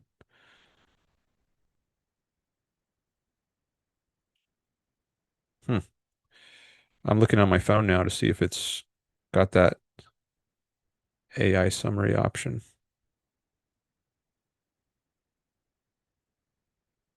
No, I don't see it there either.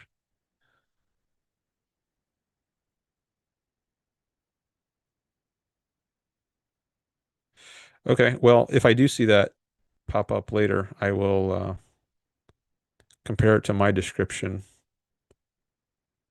Maybe if I go to a different video, it'll appear.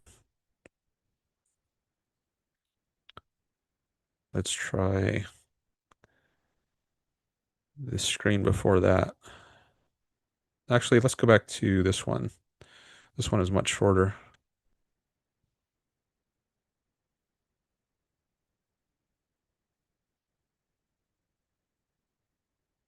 No, don't see it.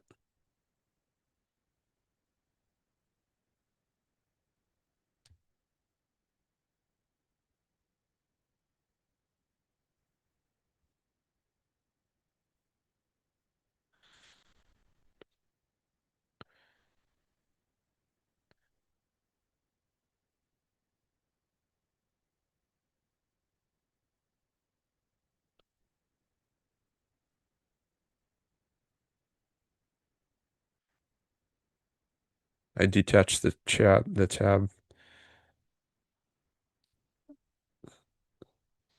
for a second. Yeah, I don't know why that's not there. Oh well. So,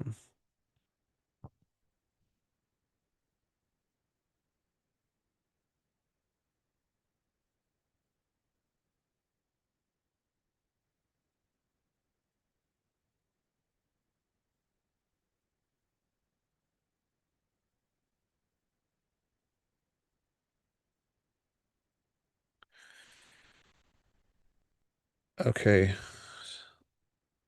now I see some new chats. Let me come back to this window. Greg asks, do you have a PhD in philosophy? Do you have a specialty within philosophy aside from Ayn Rand? Aside from an Ayn Rand leaning, yes, or at least I did when I was doing academic philosophy. There's a, here, I'll show you on my channel. There's a video, I think it's titled, Is the Mind Physical? Something like that. Oh, here it is. Yeah, and the thumbnail it says, Is the Mind Physical? And this was actually originally a presentation I gave on the Ayn Rand Center UK's YouTube channel about my dissertation. My PhD dissertation was written in the area of philosophy of minds, which deals, among other things, with the question of the relation of the mental to the physical. So is the mind a physical thing or is the mind non-physical? That's a debate, um, which is a major debate in academic philosophy, and it has some play outside of that realm. But that's the topic I specialized in when I was in grad school, at least on my doctoral program. When I was a master's student, I focused on free will, and I wrote a master's thesis on that. But for my PhD, I focused on the philosophy of mind. So you can hear some of the core ideas I present in my dissertation. And if you watch this video, I challenge the view called physicalism, which is the idea that everything, including the mind, is physical or is reducible to something physical. And I challenge that view. Allegedly, there's scientific evidence to support the idea that the mind or consciousness is physical. And many academic philosophers hold this view. I think it's the dominant view among academic philosophers. They're materialists about the mind or physicalists because they think that the mind is physical in some sense. But I challenge that view and I argue that actually science does not support materialism or physicalism. So the title of my dissertation was A Critique of the Scientific Case for Physicalism. So that was my specialty. But it's been a while since I've discussed that topic. It comes up now and then on my channel, like when someone asks me about it, like you just did. Um, but it's less of a focus for me now. Now I focus more on ethics, politics, um, and sometimes other areas of philosophy like metaphysics, existence of God. That's come up on my channel sometimes, and that ties into issues like epistemology. How do we know things, like know whether or not there's a God? I've discussed that in my live streams. So, I cover philosophy more broadly now. Um, Anything in philosophy, like you see these topics on my backgrounds, they're from all over philosophy. So we've got here atheism, that's a metaphysical sort of topic, free will, human nature. Then we've got some epistemology topics here, objectivity, logic, reason, ethics, egoism, capitalism. So I cover the whole range of philosophy. But when I first started my YouTube channel, I was focused on just the topic of selfishness. And I created something called the Selfishness Project.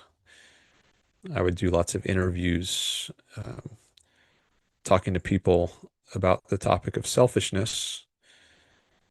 And I wanted to give them a there's a playlist for it, I think, for the Selfishness Project. Full episodes of the Selfishness Project. Yeah. It says there are 35 episodes. So when I first started my channel, that was the focus. And you can see all the episodes here. And about a year after I started my channel, I decided to broaden my focus. This is my PhD advisor here, Bernard Molyneux. I had a conversation with him on my channel. Two conversations with him. This is a different professor,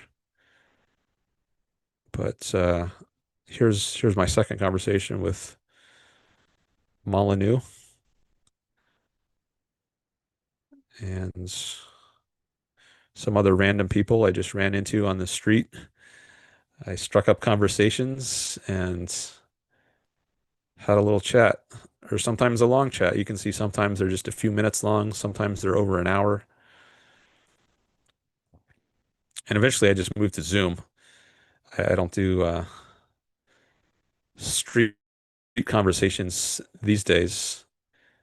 Um, Not that I'm necessarily against it or never going to do it again, but I've just found that I've been able to get conversations in new ways. I haven't had to go out on the street. I can just start a YouTube live stream and people will show up. They'll come to me.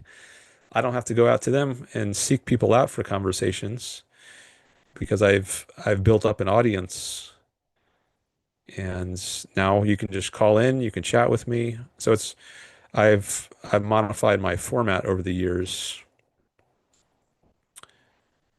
But when I first started out, I the way I did it was to just walk around where I was living and near my university campus. And I was just finishing up grad school at the tail end of grad school. And I I went around near my university town and chatted up some people. And we had some good conversations. Not so much debates, um, but more just discussions. Maybe there's some debates or elements of debate, but mostly I wouldn't say it was a debate format. Whereas I did do more debates after I started on Zoom, just using Zoom calls. Um, but like a year after my channel started, I no longer just focused on the topic of selfishness. I broadened the scope to pretty much anything in philosophy, all at it, coming at it from Ayn Rand's, from the point of view of Ayn Rand's philosophy, but any topic within philosophy, or many topics, maybe I should say. All right. Is the mind physical? I will check it out, says Greg. Okay. Florida Nick says, did you watch that video? Maybe you mean the one that was mentioned in the last live stream, the debate between Michael Leibowitz and Andrew Wilson. That was the debate that these topics about these deviant sexual practices came up in that last debate. I watched that. Um, and I saw you mention that on Facebook, Greg. You asked Michael Leibowitz where he could find that. And I also watched that video. You say you copied the transcript into a document and searched for the Michael Leibowitz section to share it with him. Oh, okay. I saw he replied actually. I don't know if you saw that. He put a or not replied, but he put a comment on the uh the video where he was discussed. I can show that.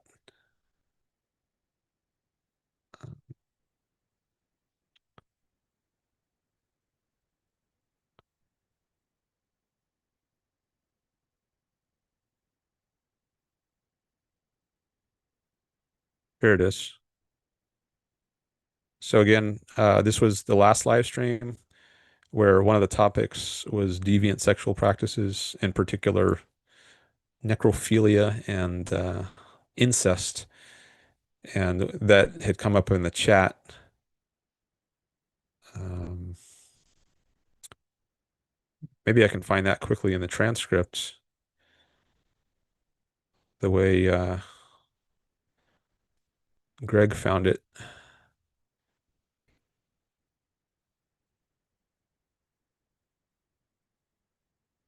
Here, I'll do a search on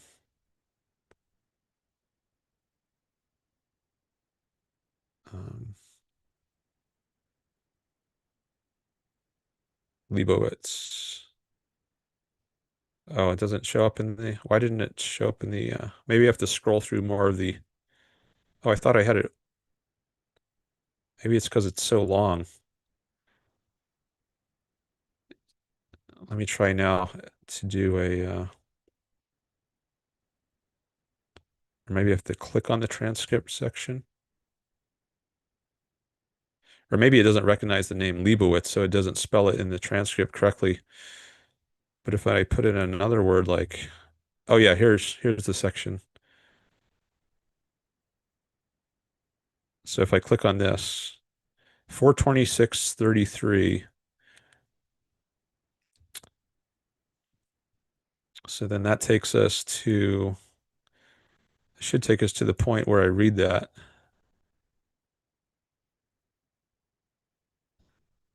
Oh yeah, here it is. I got it highlighted there. So Simon is the one who raised the issue. He says, I was watching Michael Leibowitz debate Andrew Wilson on morality. Here I can expand this. And Andrew brought sexual ethics to the table and asked Michael how would objectivism deal with knowing why incest or necrophilia would be bad. And so there's some discussion of that in the in this section of the description. So if you just go to this part, if you're interested in hearing that. But Greg asked Michael where he could find a video of this, and then Michael included a link.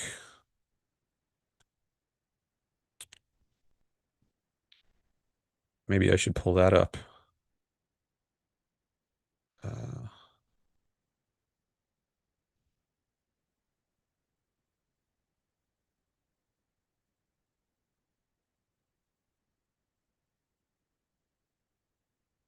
it was in the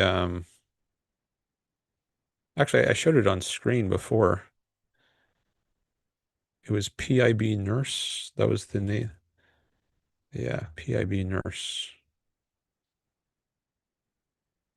Here it is.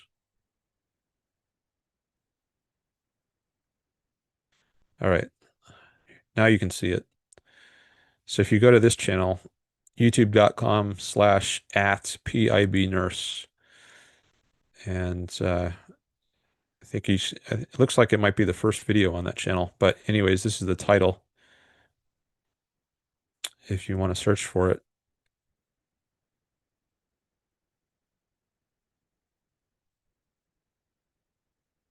And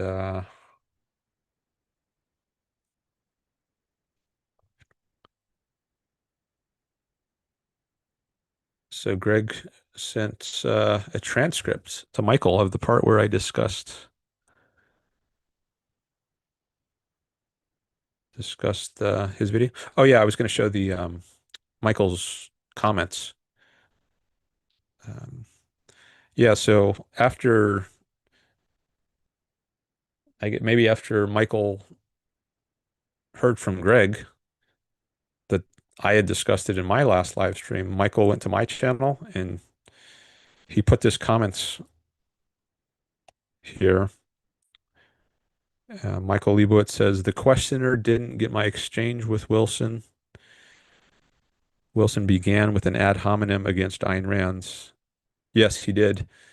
Um, and that was quite off-putting.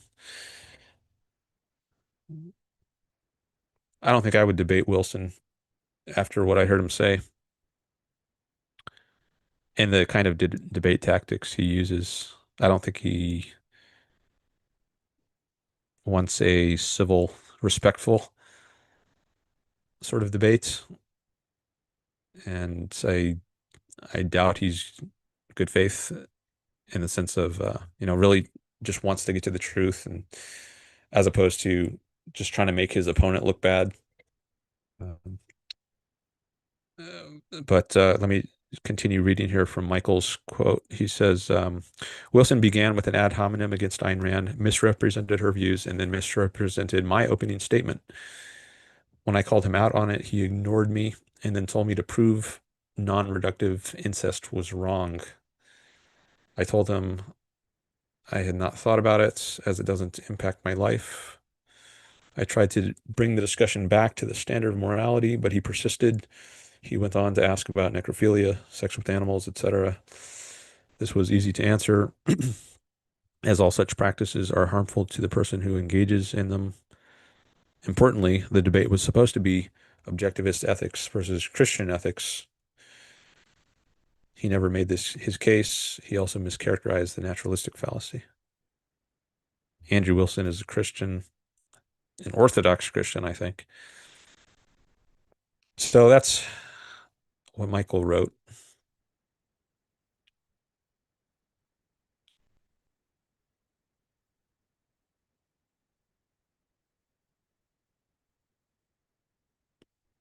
Greg says, I did see an AI option, but I can't reproduce it using that 7 hour show on the fly here.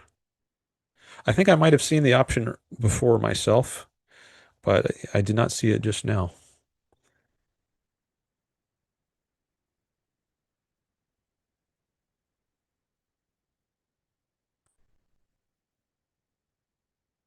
Robert says, I know my determinist friends' first question would be physical as opposed to what? As opposed to non-physical.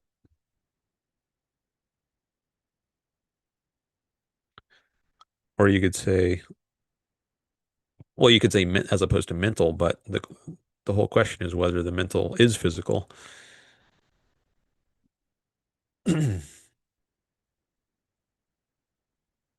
But many people think the idea of anything being non-physical is some spooky, crazy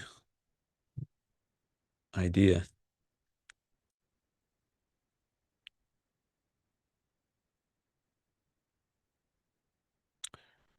Which, as opposed to what, has worked best for you?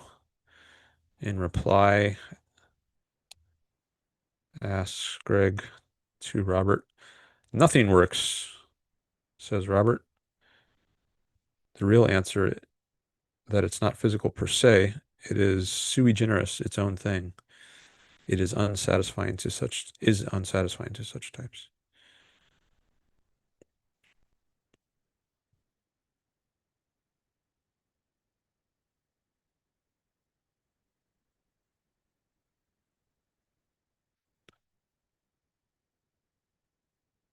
Per Mike's comments, Andrew used that to derail the discussion from where Michael had hoped it would go. Oh, hi, Audrey. Welcome. Nice to see you back. Let's see who we've got on the scoreboard. 6 people? Yeah. Oh, I see Audrey has a different sort of name for her YouTube channel.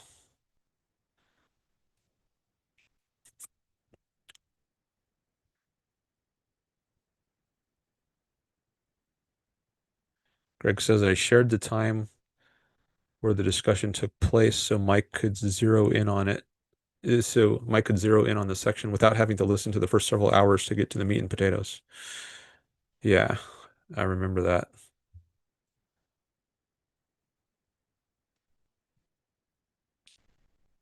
Thanks for getting that info from him. I wasn't sure it was a legit video, like as opposed to a pirated one, but I saw in your request to Michael, you asked for a legitimate version of the video, and he replied with that link. So I gave it the benefit of the doubt and assumed that it was legit because it's behind a paywall on Andrew Wilson's channel, but there is that other copy.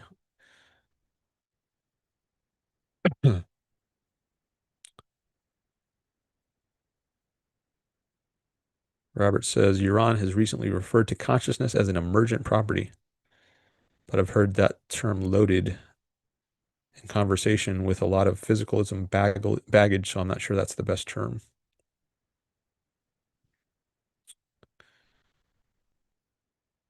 I think an emergent property could be physical or non-physical. So just saying it's an emergent property, I don't think is enough to establish that it's a non-physical emergent property. Um,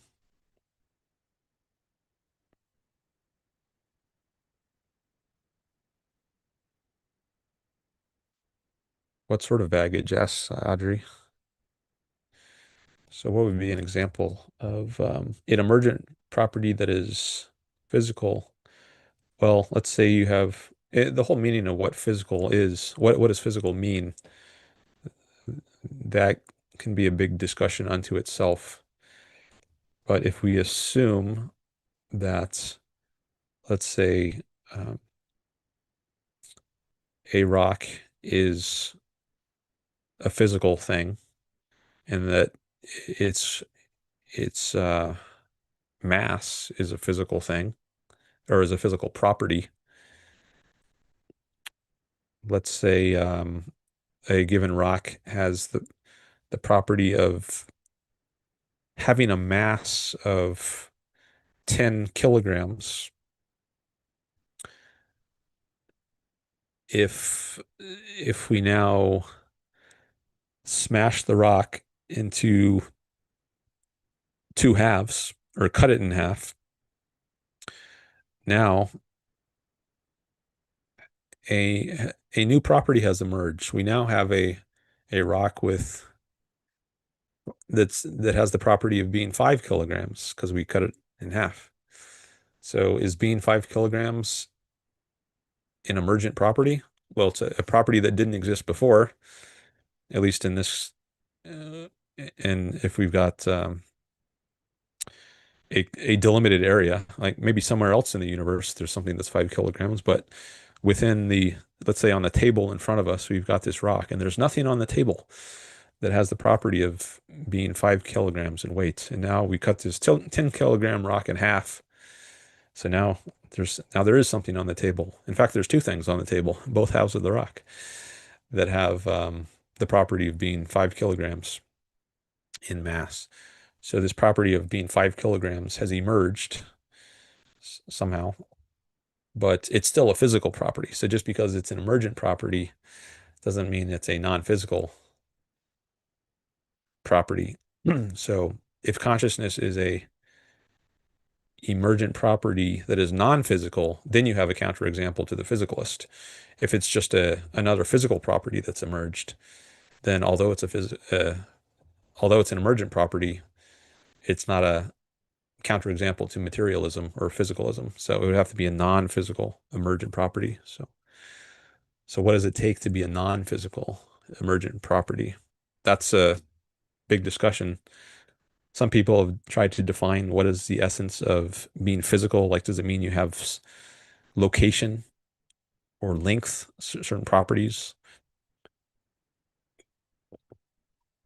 Like, does every physical thing have to have some length or other? Like a table has a certain length, a rock has a certain length, um, an atom has a certain length. You might think some things don't have length that are nonetheless physical, like electrons. You might think they're point particles. Um, but even they, you might think at least has a location, even if it doesn't have an extension. So what is the essential property something has to have in order to be physical? There are different ways people have tried to tackle that definitional challenge of stating the essence. What is the one in the many when it comes to physical things or properties? Does it have to be something that's in the external world as opposed to the introspectable world? I think that's another way. Some people have tried to define what the physical compose is consists in. Like an electron is something you can extrospect, but not introspect. Um, so I think maybe that's a good way, at least to start trying to define what consciousness, what something non-physical would be. I mean, that's a definition by negatives to say non-physical, but you might also kind of flip it around and start with consciousness and then say there are things that are non-conscious. And then the challenge is to define, well, what is the essence of the non-conscious? Um, there are different approaches you could take to trying to relate the mental and the physical. Um, See, we've got some other sorts of topics coming up in the chat. Milei. Uh, so I've got a choice here. I've got to make a choice with my non-physical mind, if it is non-physical, and I have to choose if I can choose. So much that's up for debate here. Make a choice about what to talk about next. I see we have a new person in the chat, Steve McGown. Hello. Um, Let me take a quick look at your channel.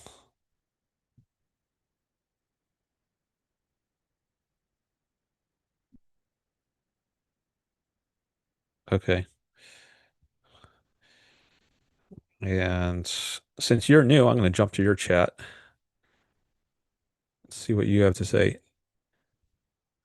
Dan, what do you think about the U.S. bailing out Argentina for its failed economic policies under Milei?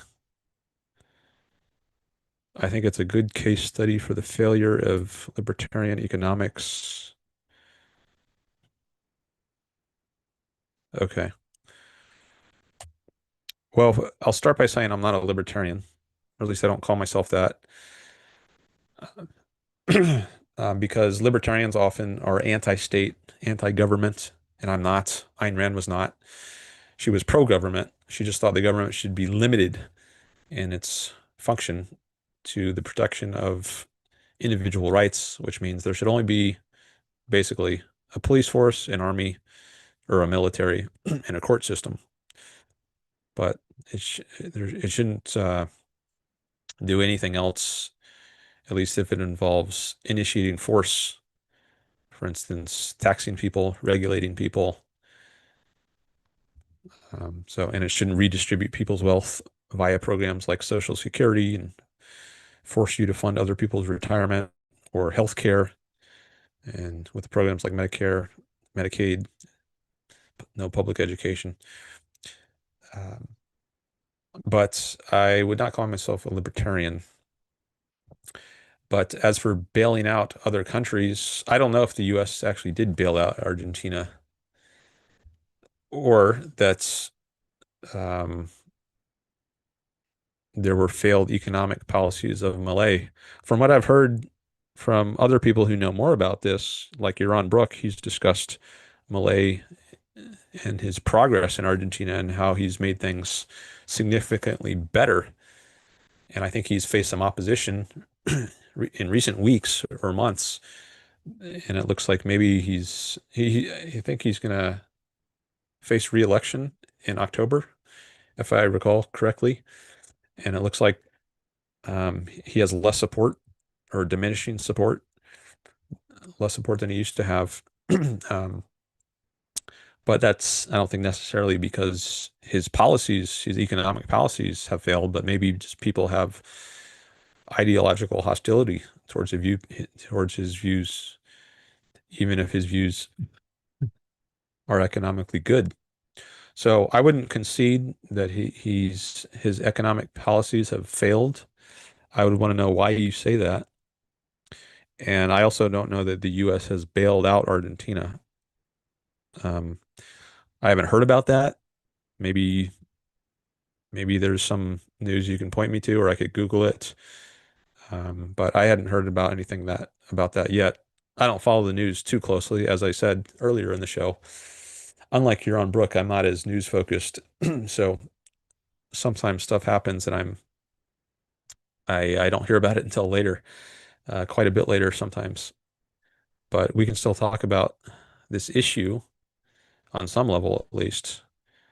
But I'd be interested to hear more about why you think there's been a failure of libertarian. Maybe I would say free market, because I think I would agree that we should have free market economics where the government is not coercively interfering through taxes or regulations. Um, Audrey asked, did Milei inherit economic problems? Let's blame capitalism for poverty, says Greg, which it didn't cause but inherited, perhaps. Steven says there was a market decline and direct response to his leadership. So would you extend that Biden inherited a bad economy from Trump?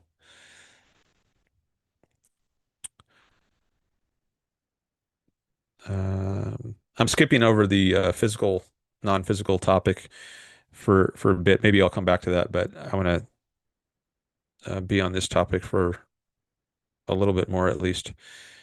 Uh, Treasury Secretary Scott Bessent's announcement last week that the U.S. is in talks to provide more than 20 billion in a currency swap, along with other forms of aid.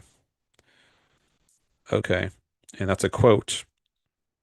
So it looks like maybe it hasn't happened yet. If that is a bailout, it hasn't happened yet, but there are talks according to which maybe it will happen.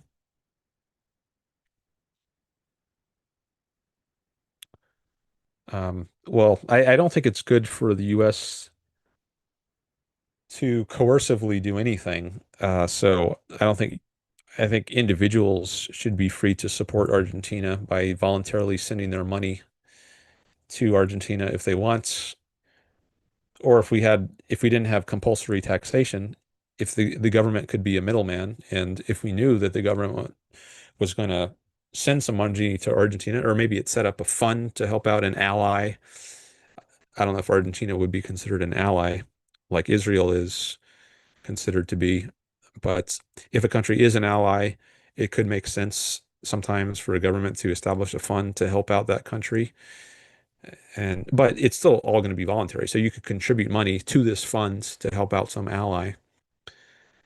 But as long as it's all voluntary, that's fine. I just oppose the coercion aspect of it. Now you could ask another question, which is like, okay, well, given that we do have a coercive system, um, can we still say that like it's good or at least less evil to send money to Argentina for the government to do a bailout of some country rather than not? Um, I don't know. I haven't given that much thought. I'm not sure how you answer like what's the best thing to do with stolen goods, confiscated money. Um, it's like there's the best thing to do is to not steal the money and give it back to the people who you stole it from or who you coercively took it from. I guess maybe it's technically not stealing since it's legal to tax. It's made legal, but it's a law that violates people's rights. So I don't know that there's how to give a good answer to the question, what do you do with money which was obtained by coercion, by violating people's rights? Um, Maybe there's still a way you can rank uses to which you could put that money in terms of um, better or worse, lesser evil to more evil. Um,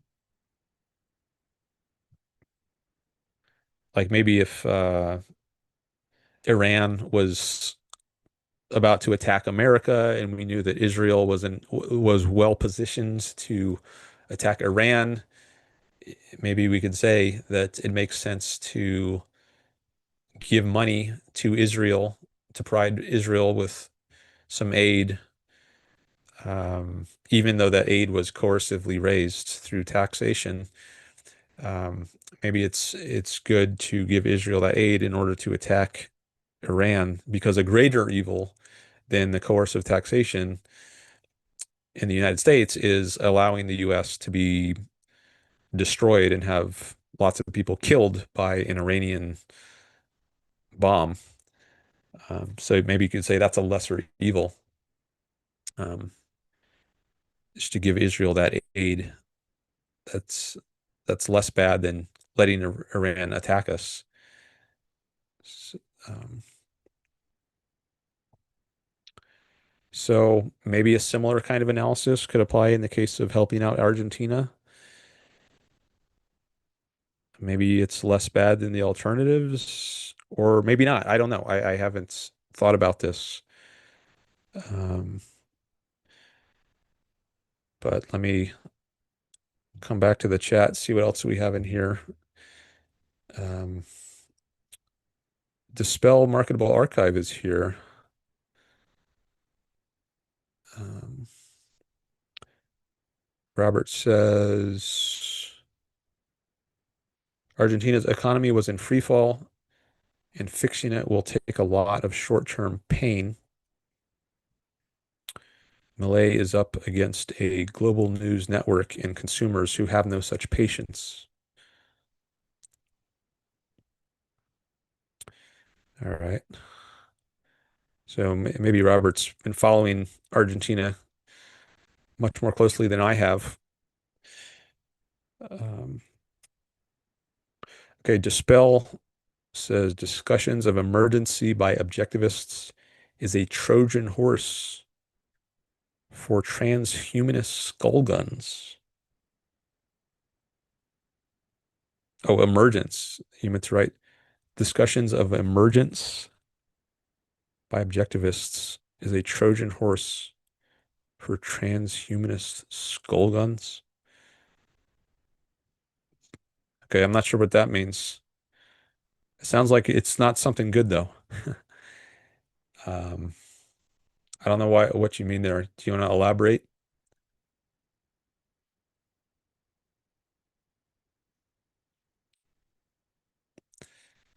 Okay, Stephen says also China is buying up Argentinian soybeans because of the Trump tariffs. Oh, yeah, I heard about that on the Yaron Brook show. Trump passed some kind of tariffs on soybeans, which affected China. So instead of buying soybeans from the US, China is now buying soybeans from Argentina. I guess that's what this is talking about. I very much oppose tariffs.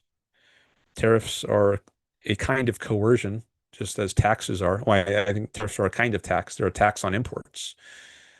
It's not a voluntary issue as to whether two people are like someone in Argentina is or China or wherever wants to sell something to someone in the US, those people should be able to voluntarily agree on a price, and that's the end of it. The government has no right to step in and say, oh, we're going to force you to pay a tax of 10% or 50% or anything for doing business with someone in another country. That is overstepping the proper role of government, which is just to protect people of force from force. There's no force being used when people are just engaged in a voluntary transaction and deciding on how much to sell something. So tariffs are anti-freedom. They're pro-coercion. So I oppose Trump's tariffs or anyone's tariffs.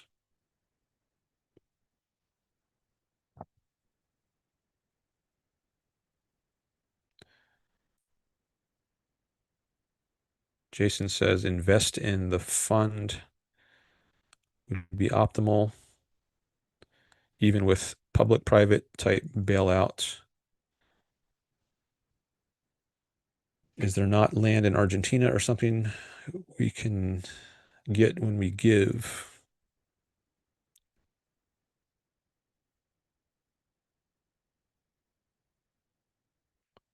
Indeed, says Robert, and since the US runs on credit, that is budget deficits, every spend is a new theft, and there is no money to give back to the taxpayers.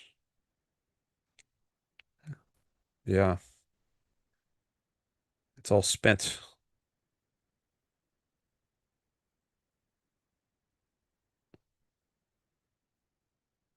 Good point.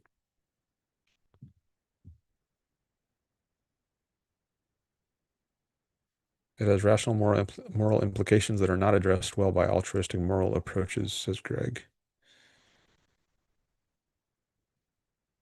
Taxation for purposes other than upholding individual rights.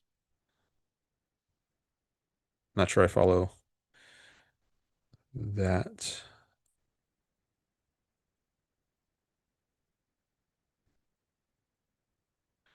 All right, well, thanks for coming by, everyone. So we got 12 people here.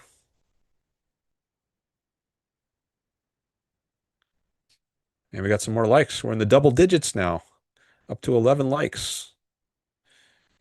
Good to see. I got the most likes I ever got on a live stream in my last two live streams. I think they were both tied at 21 likes. And I got 11 now.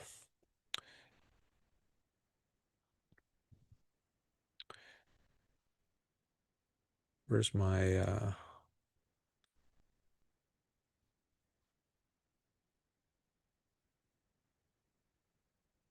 okay.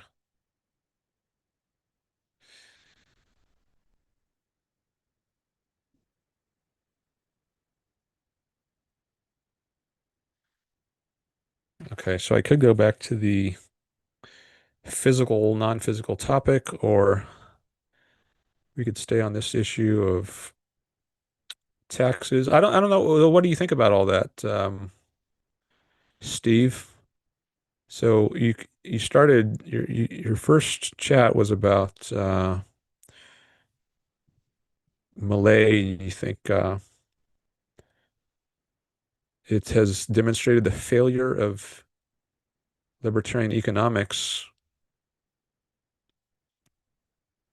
So I wonder what you think now. Has anything we've said altered your view about anything, or do you still think libertarian or free market economics is a failure, or what? I'm not sure what effect, if any, the things I've said or other people have said has had on you. But I'm curious to know. I think there are often misconceptions about capitalism, and like sometimes people think Trump is he's a capitalist, he's a businessman, he's a free market guy, but I think that's that's far from the truth. So if you come in with a certain understanding of what capitalism is, and you think Trump is a capitalist, maybe because he's a businessman, then I think we're coming to the subject of what free markets are with very different understandings. I would say Trump is an enemy of free markets, um, insofar as he promotes something like tariffs. Um, so I don't know um, if that's something you would disagree with or what. But anyways, if you're still here, I'm curious to know what you think now.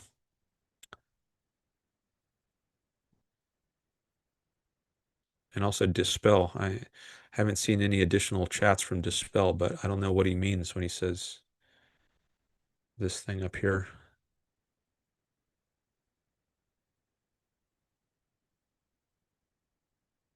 Let me go back to the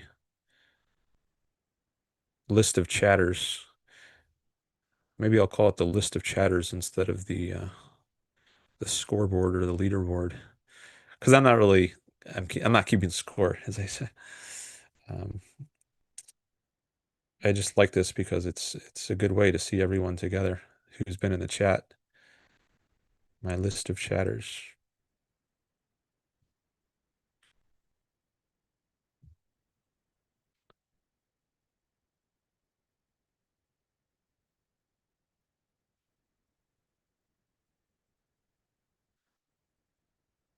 Okay.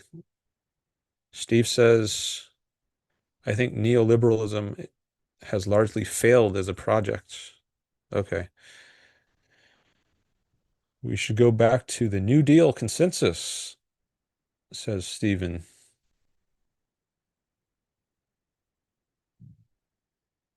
Okay, then Jason says, could you repeat or summarize what you said about how a fund might work to bail out a country like Argentina? Then reread my last comment.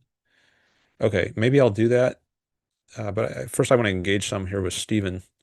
Let me make a note here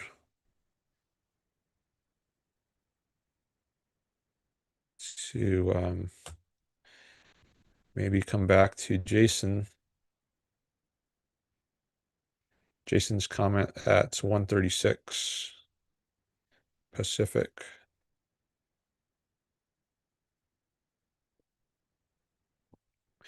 So I don't use the term neoliberalism, but I know that's a term that's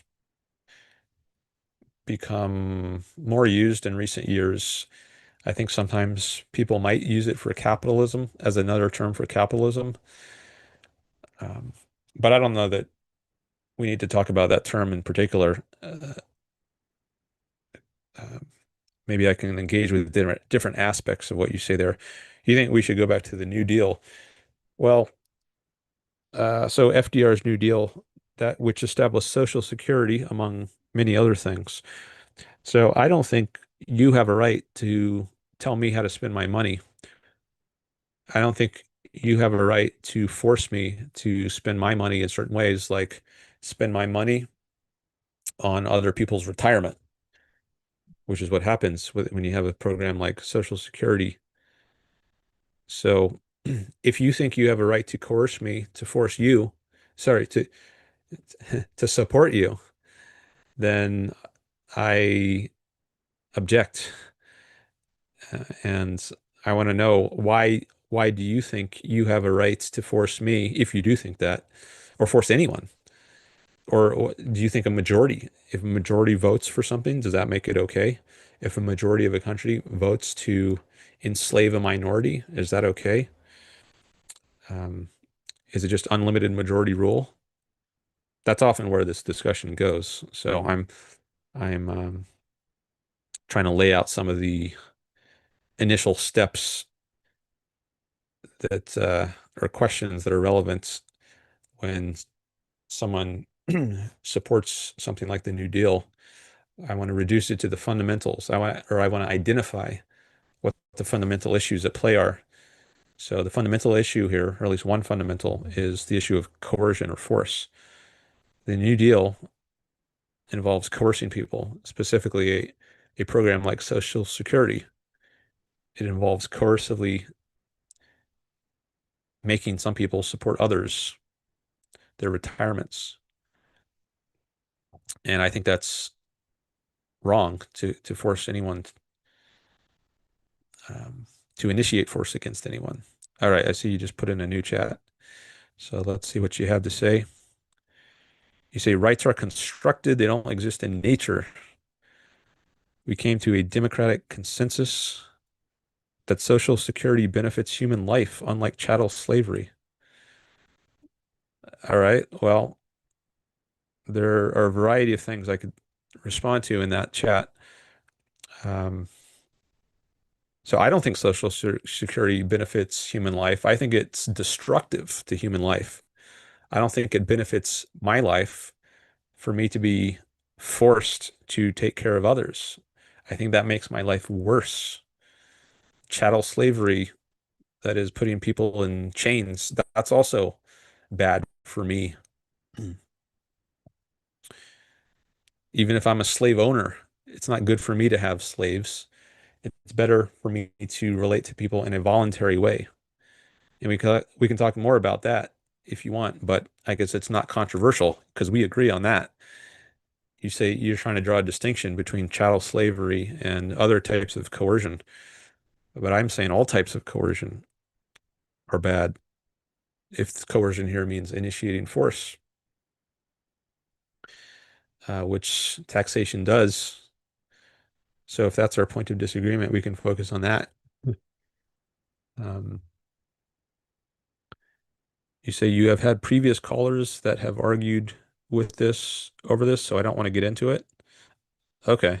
Well, I don't mind arguing again because I've always got new people joining the chat or listening in the audience. And a big part of what I want to do here is engage with new people um, who aren't already aware of or convinced by Ayn Rand's ideas. And so I'm happy to go over that.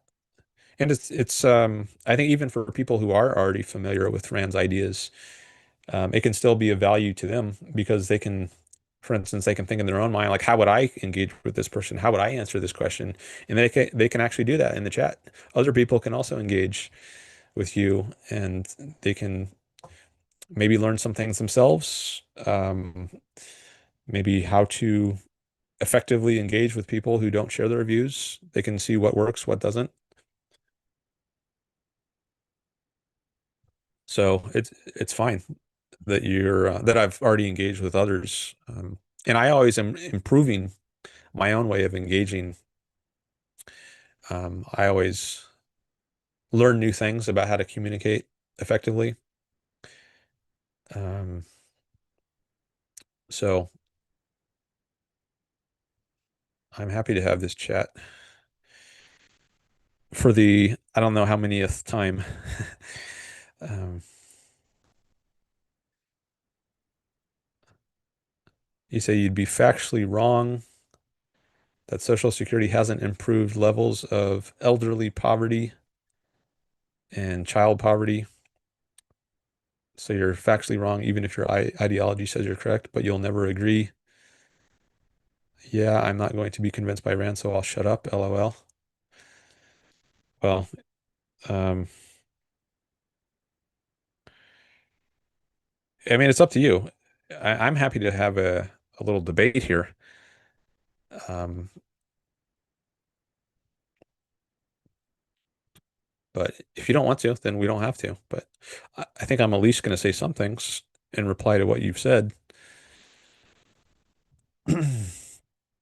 So, yeah, I disagree that it has improved people's lives, the lives of elderly in child poverty, compared to what it could be if we didn't have coercion.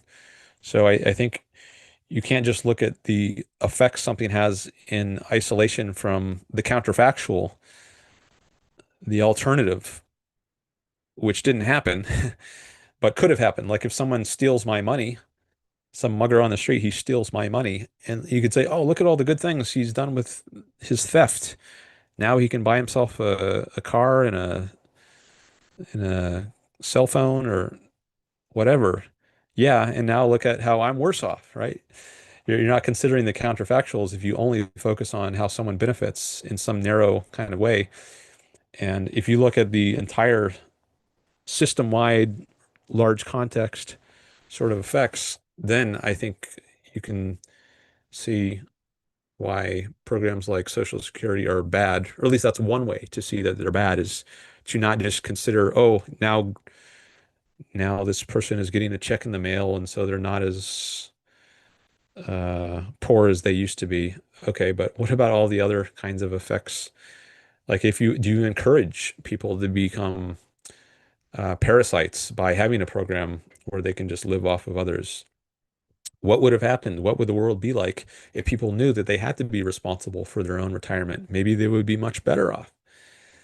Um, so those are just some of the um, some considerations I think are relevant to this. Oh, Steven says we had the counterfactual before Social Security. Um, Yeah, and I think the United States was growing. It was growing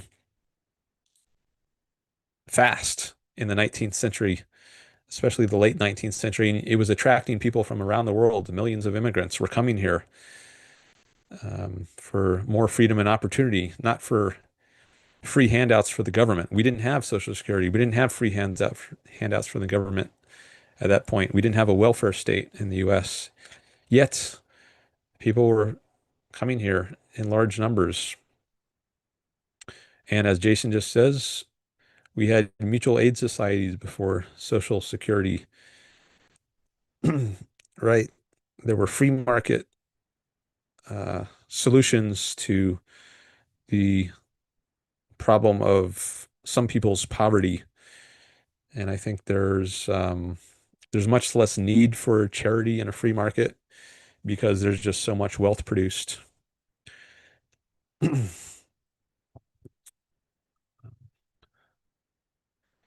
And also, I think you need to bear in mind the fact that over time, uh, we get wealthier through the advance of knowledge and advance of science.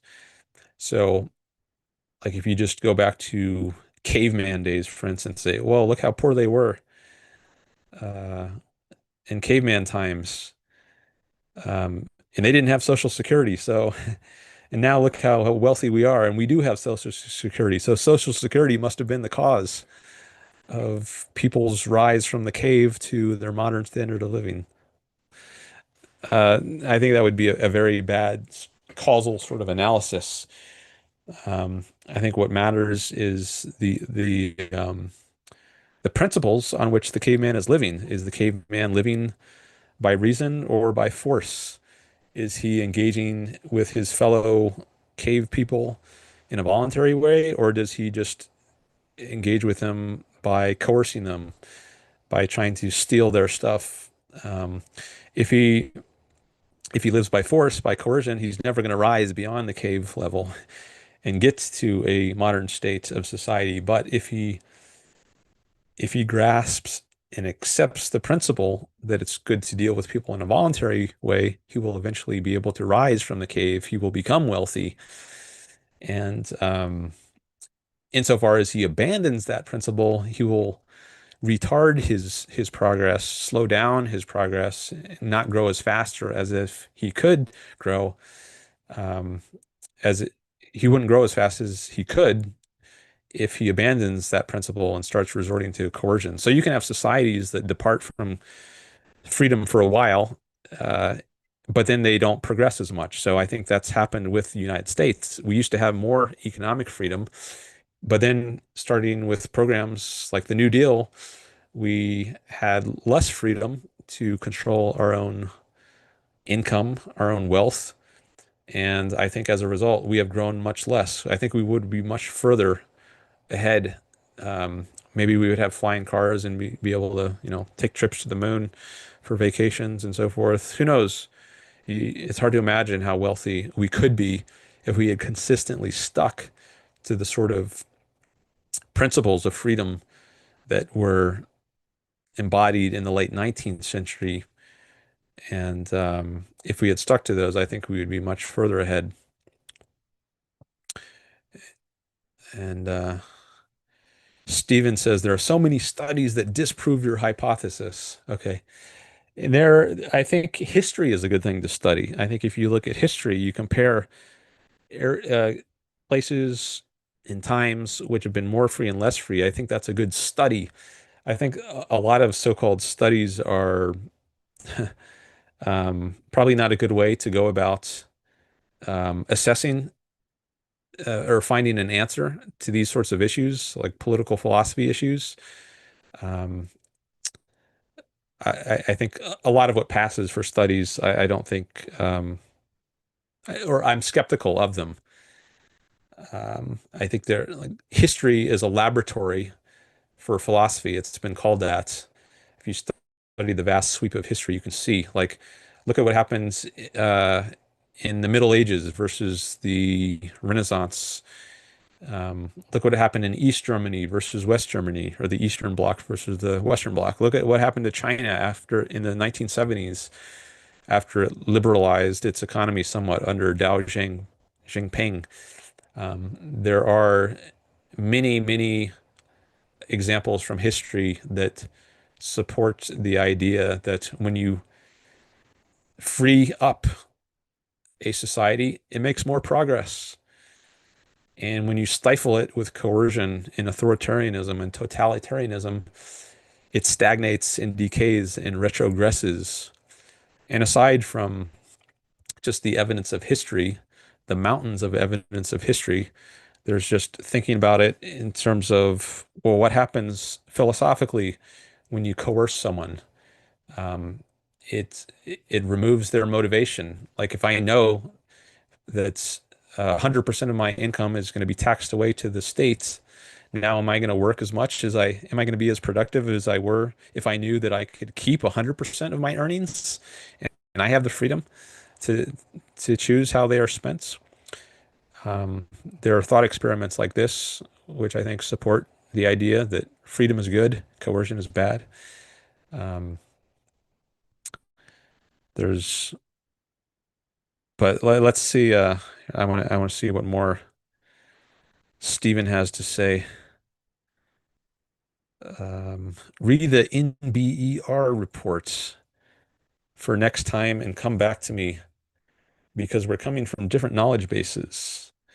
You're arguing from a philosophical position, and I'm arguing from a materialist evidence. I'm arguing from philosophy and materialist evidence. I just gave you some evidence from history. History is very crucial to seeing the value of capitalism and freedom.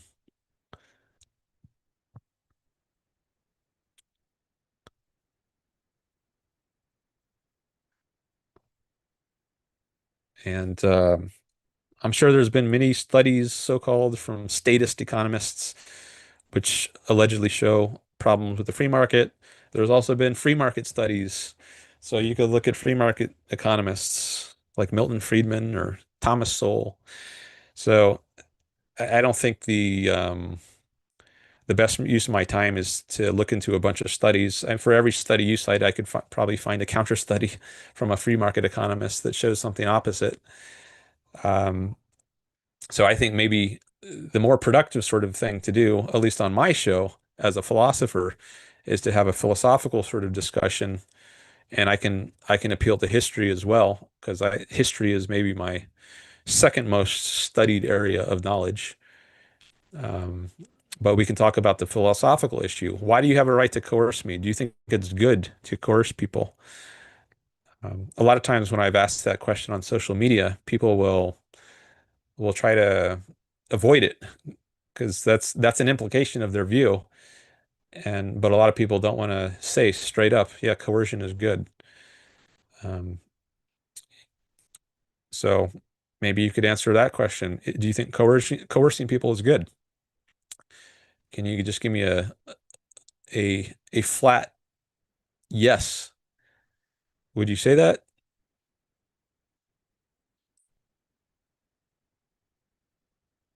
All right, let me see what else is here. Also, a deeper issue than coercion is egoism.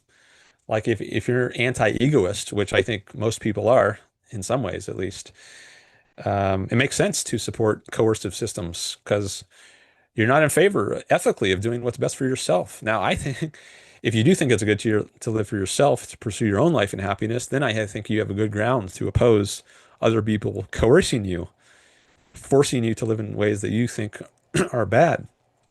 But if you think it's good to be altruistic, to sacrifice yourself for others, if you're a utilitarian, then you don't think living for yourself is a good thing. You think it's a bad thing to be selfish, to be egoistic. Um, well, then, okay, I can understand why you're okay with coercion because you don't value your own life as the highest value. I do. So maybe you're ultimately going to have an ethical discussion if you want to support your political view that it's good to coerce people. I like to try to get it down to fundamentals as much as possible. So we're starting on politics right now, but maybe we'll get down to ethics. Um,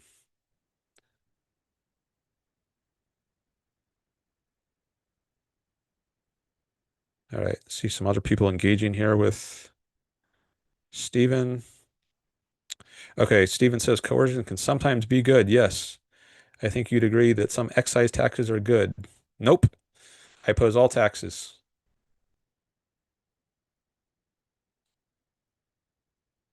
I think government should be funded in a voluntary way, and I have videos about that on my channel, which I'll show you. I'll do a search here on my channel. Here, you can read this one, How to Fund the Government, or you can watch this one, How to Fund the Government Without Taxes.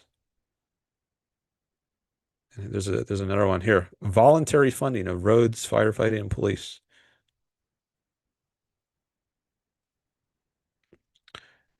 Um, okay.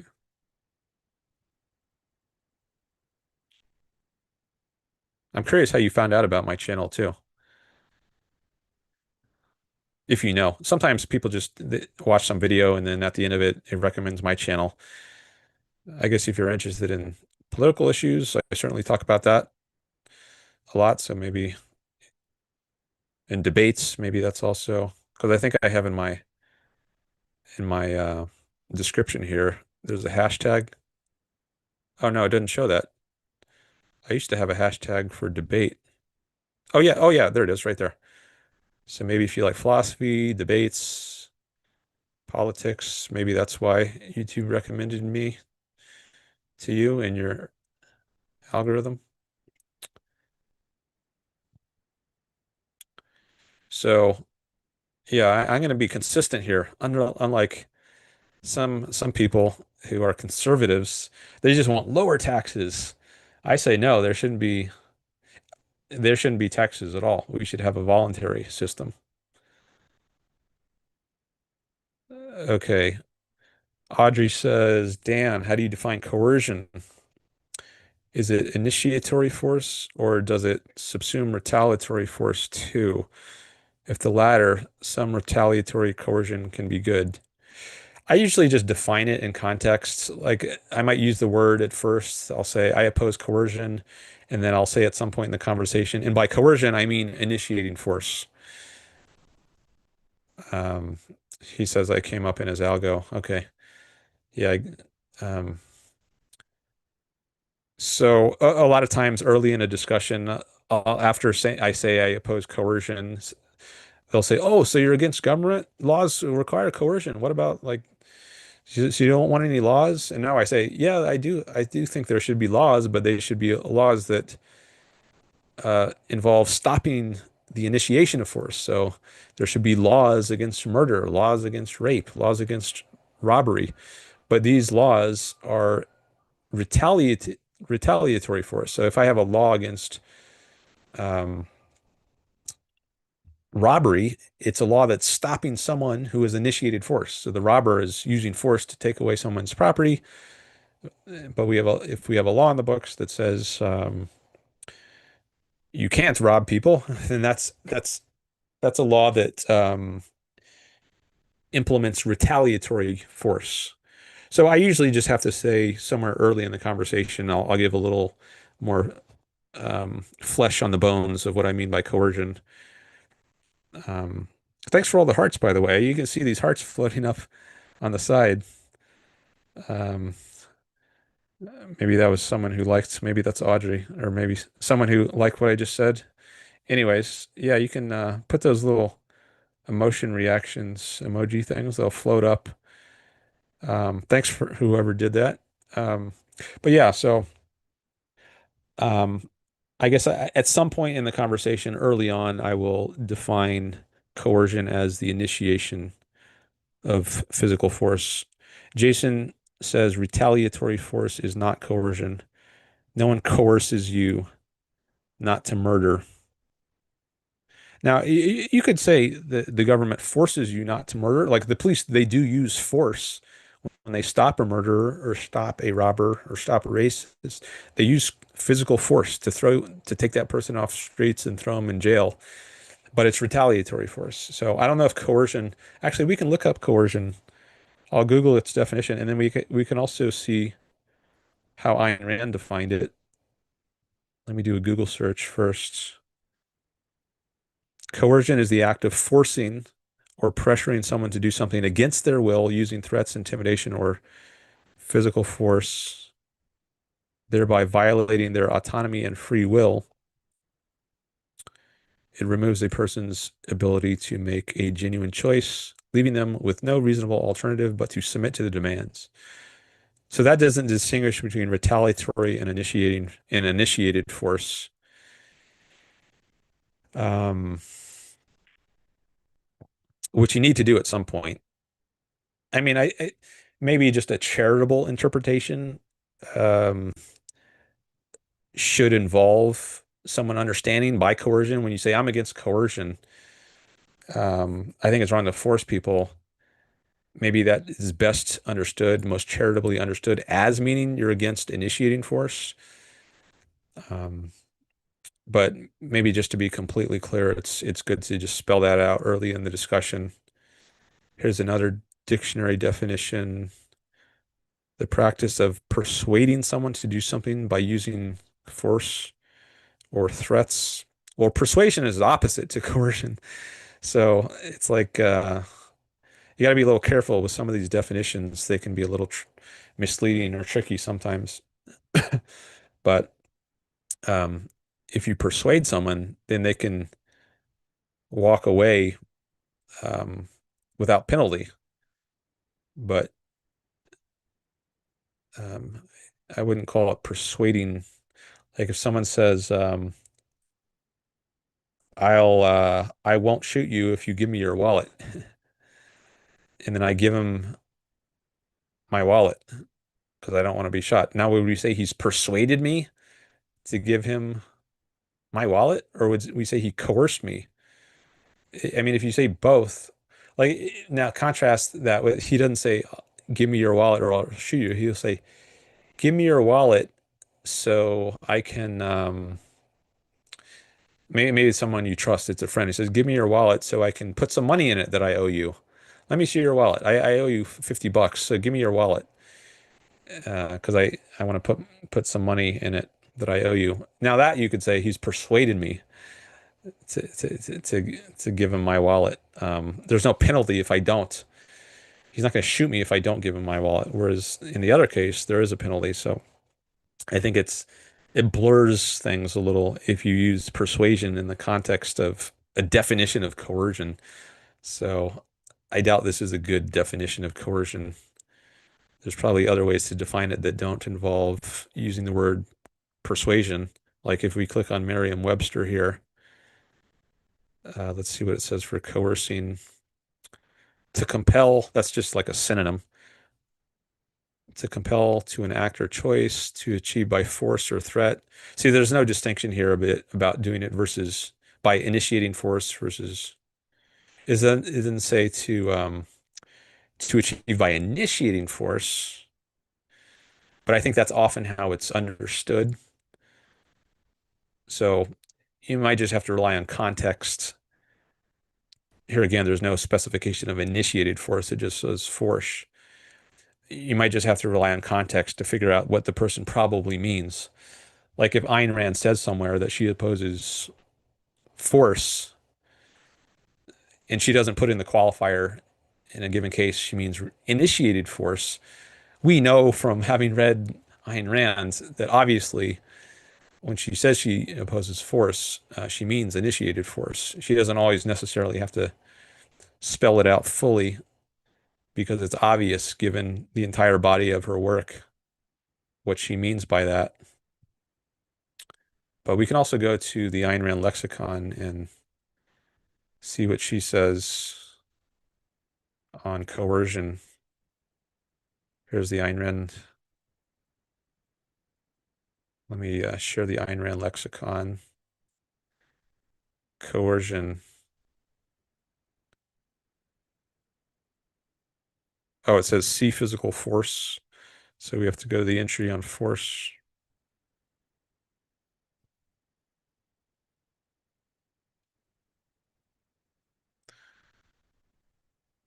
Here, I'll read a little of this. Whatever may be open to disagreement, there is one act of evil that may not. The act that no man may commit against others, and no man may sanction or forgive. So long as men desire to live together, no man may initiate. Do you hear me? No man may start the use of physical force against others. So she's very emphatic there. It's not that she's against force per se, it's that she's against the initiation of force. So if you use force in self-defense, that's good, but you shouldn't start the use of force.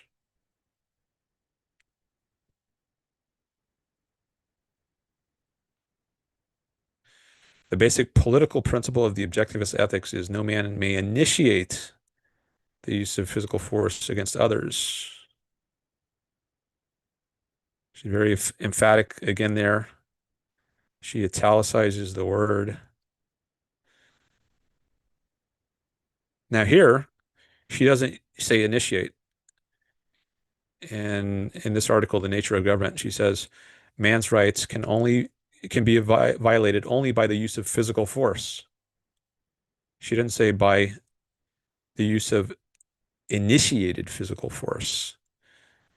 And then she goes on, it is only by means of physical force that one man can deprive another of his life or enslave him or rob him or prevent him from pursuing his own goals or compel him to act against his own rational judgment. The precondition of a civilized society is the barring of physical force. Again, she doesn't use initiated physical force from social relationships, thus establishing the principle that if men wish to deal with one another, they may do so only by means of reason, by discussion, by persuasion, and voluntary uncoerced agreement. See, that's what I was talking about before. Persuasion is contrasted with coercion or force. So it's a little confusing, I think, if you try to use the term persuasion in a definition of coercion. Um, but so you see, in some cases, she doesn't always say initiated, and I think it might be feel kind of pedantic to always have to put in that qualifier, whereas it should just be obvious. Maybe she says elsewhere in this article, she spells out that it involves initiated force, but you just have to use context sometimes to know what someone means, as you always do. Got to use context.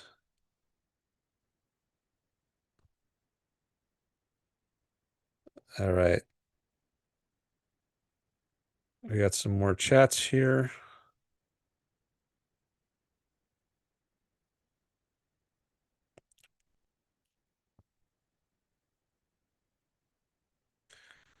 I got to click somewhere else within the chat to unhighlight this thing I was on. But then that makes me, I guess, yeah, I have to unhighlight it and then move off. Okay.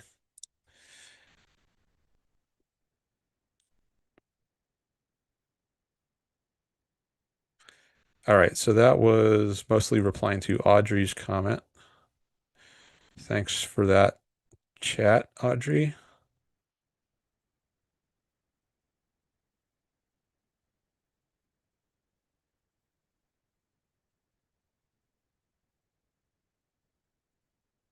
Robert says, I'd be very surprised if our host agreed that taxes on cigarettes are a good thing, as distasteful and expensive as such a habit is. Right. I do not think taxes on cigarettes or anything else are good. It violates people's freedom.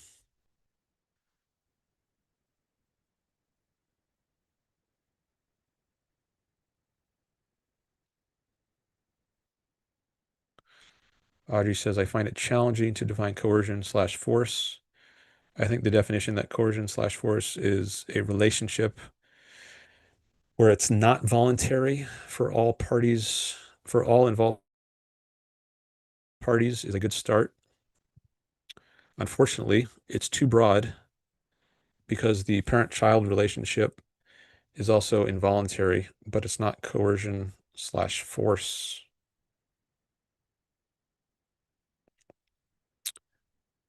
Okay, I see.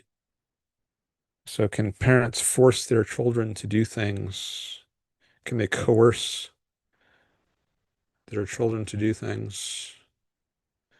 I think maybe you could say they can, but it's not a violation of their rights. So the issue of rights is another related concept that comes up in these sorts of discussions. What exactly is a right?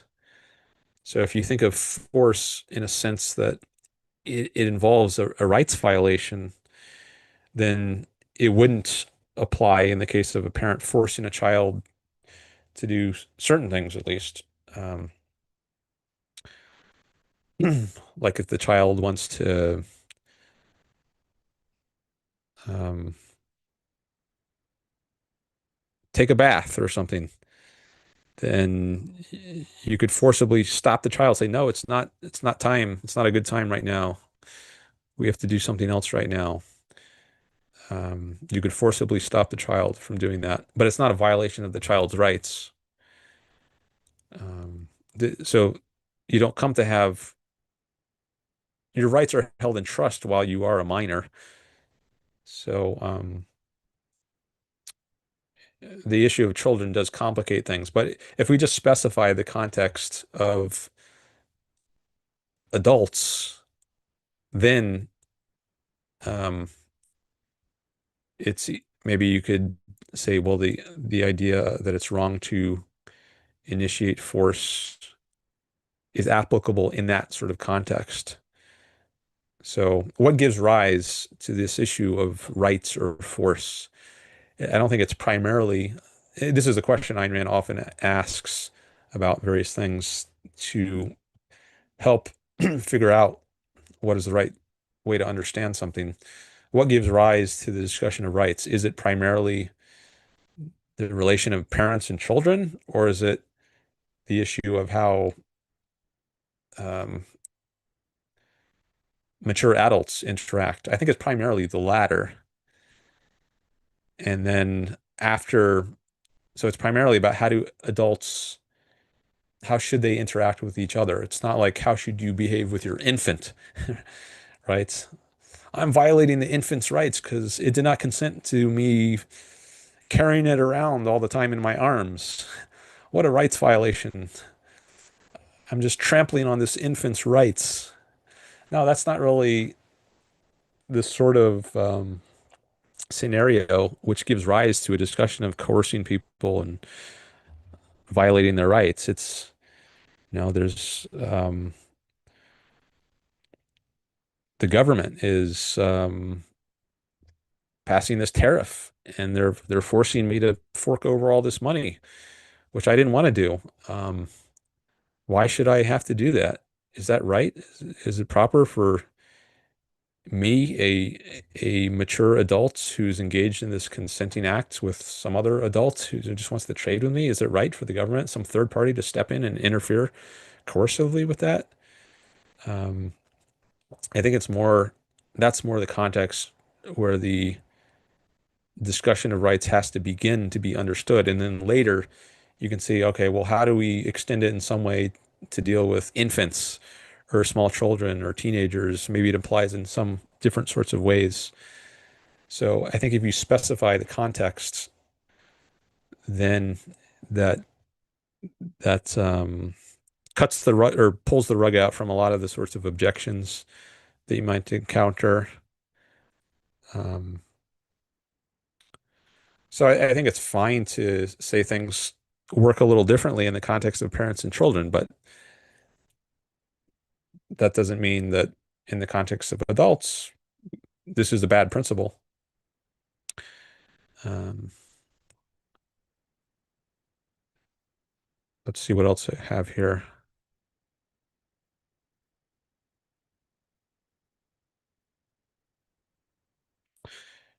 Audrey says, perhaps my definition of coercion force can be further delimited by specifying the relationship as man-made as opposed to metaphysically given. Okay, that's another issue. Like I would say, you cannot be coerced on a on an island if you're stranded alone. If you just wash up as a castaway on an island, you're not being coerced. Nature does not coerce you. Only human beings can coerce. But some people will say even nature coerces. This has come up in some of my debates. Um, so, uh, I guess just thinking off the top of my head, Audrey, maybe I would say it's fine to say that uh, parents can sometimes force their children to do things, but when they do so, it's a type of force that doesn't violate rights. What do you think about that? I mean, does that sound okay? When someone just says, like in a normal context, like if I say it's bad to force people, I think it's the best interpretation of that is, oh, Dan's probably talking about in a political context where we're talking about an adult world, how should adults deal with each other? It's not like Dan is against forcing an infant to be in be in your arms if you're the parent. When he says he's against force, a charitable or reasonable interpretation might just be that Dan's talking in the context of political philosophy and consenting adults. He's not talking about parent-child relations.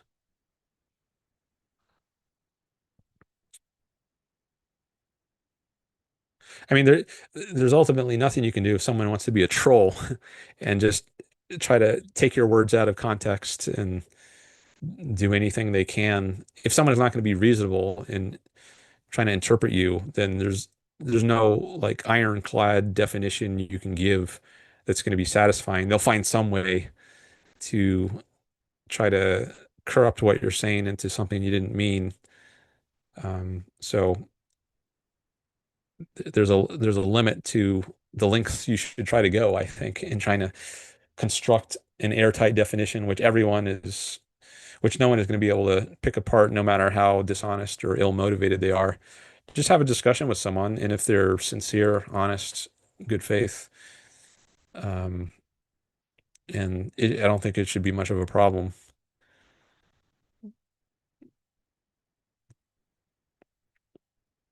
Fireman the philosopher is here. A new chatter. Atheists are some of the dumbest people I have ever talked to. Okay, maybe you're a troll. Maybe you're gonna get blocked. Let me go to your channel.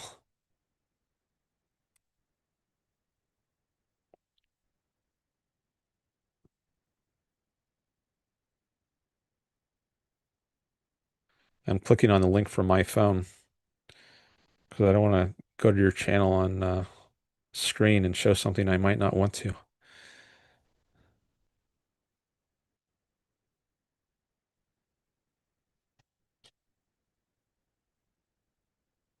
Should I say theists are some of the dumbest people I've ever talked to?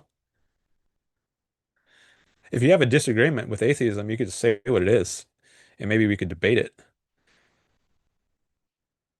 I mean, I think theistic arguments are bad, and maybe you think atheistic arguments are bad. So should we just insult each other and say each other is dumb? Or do you want to have an actual discussion? I'm here to have an actual discussion.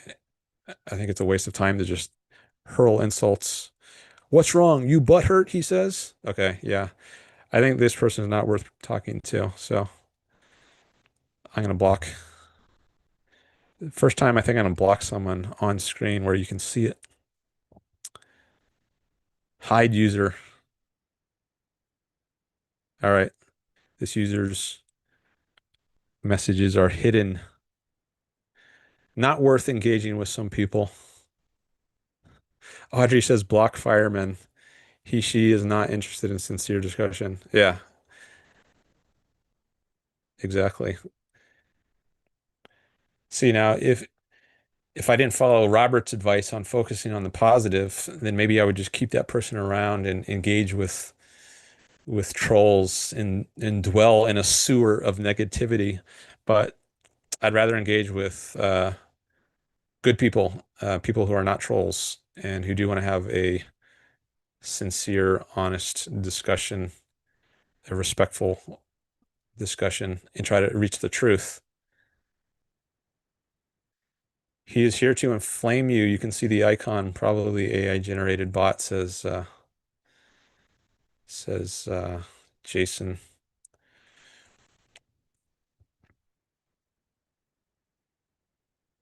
Oh, his channel was just created today. Look at that. Maybe he created his channel just so he could oh no, not today, 5 days ago. Sorry, why did I say today? Because someone actually did that. A previous troll created his channel on the same day of my stream. I think just so he could come by and uh, spew his garbage. See if I does it give me an option? Oh yeah, it gives me an option to go to his channel. See, here's his channel. There's nothing on it, and it was created 5 days ago. So I know in the past people have created channels apparently just so that they can come to my channel and engage with me because I blocked their previous accounts so they can no longer engage in the chat using their previous account. So they had to create some new account. Um, I think that's what happened a few times. So I don't know if this is one such person, but anyways, I put out the fire pretty quickly. Fireman the philosopher got hosed.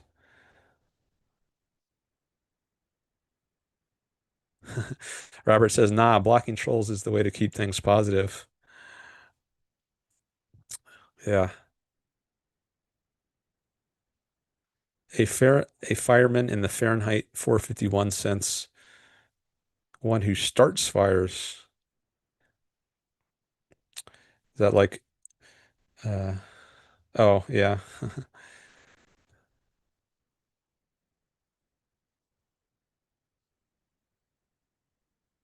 Flame wars. I remember Yaron said that he likes people to like I asked him once, why doesn't he block people as why is he conservative when it comes to blocking people?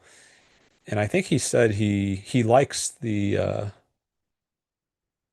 he likes to slap people down or something. Maybe I should play that clip. It was actually a clip from OCON, the Objectivist Conference 2 years ago. Um, Robert says Euron finds that trolls keep things lively.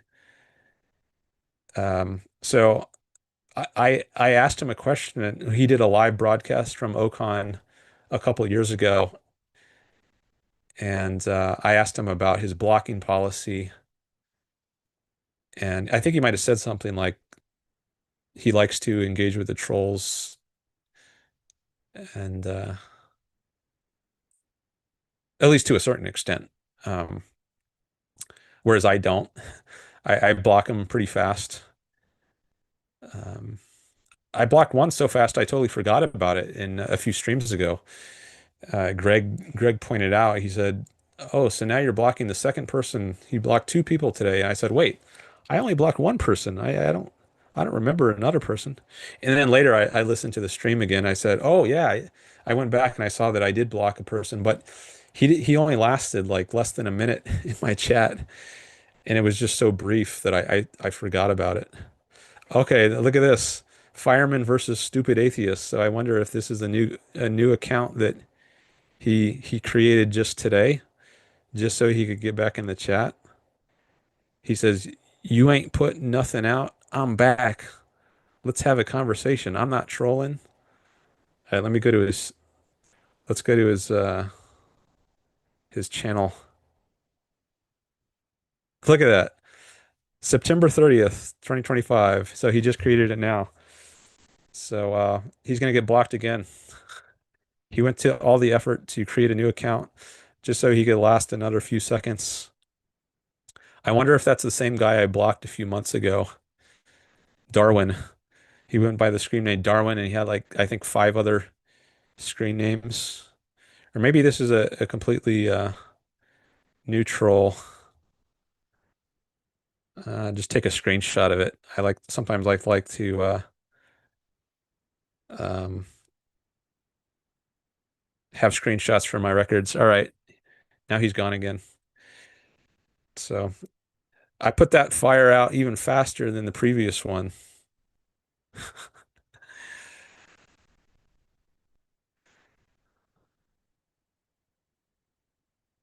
Uh, to hate on atheists, he is quite committed. He even put it in he put stupid in his name. Look at that. Jeez. Versus stupid atheists. Wow. I wonder when he's going to give up, or if he's going to give up. Maybe he's going to create another account now and try it again. I think you need, how long does it take to create an account? At least a few minutes, I guess. Let's see, between his previous chat was 219 and this chat is 224. So it took him less than 5 minutes, maybe up to 5 minutes to create a new account. So we'll see how long it takes if he comes back with a new account.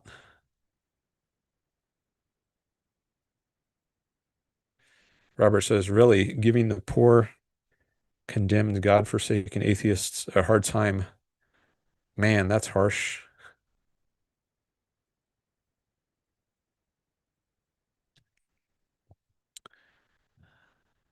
I wonder if he still shows up on the chat list after he's blocked. Jason says, atheists are not stupid. Debate resolved. Maybe some are, but I don't think I don't think there's they certainly don't have a monopoly on stupidity. Um, I think theists can be theists and atheists can have that attribute in common. Oh, he doesn't show up on the list of chatters after he's blocked.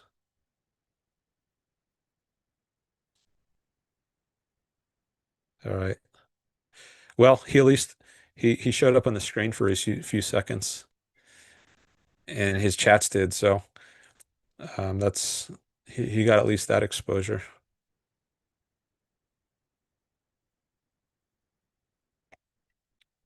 That's all right.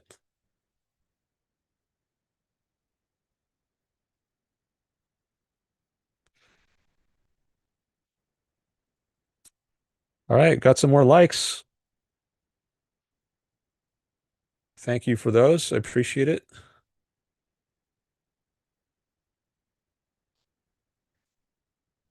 I don't know if we got any new subscribers. Not still at 946.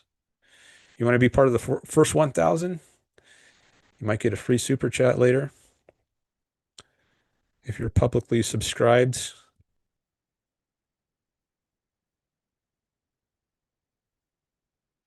Been a while since I've been on 940s in the 940s. I don't think I've ever gotten up to 947.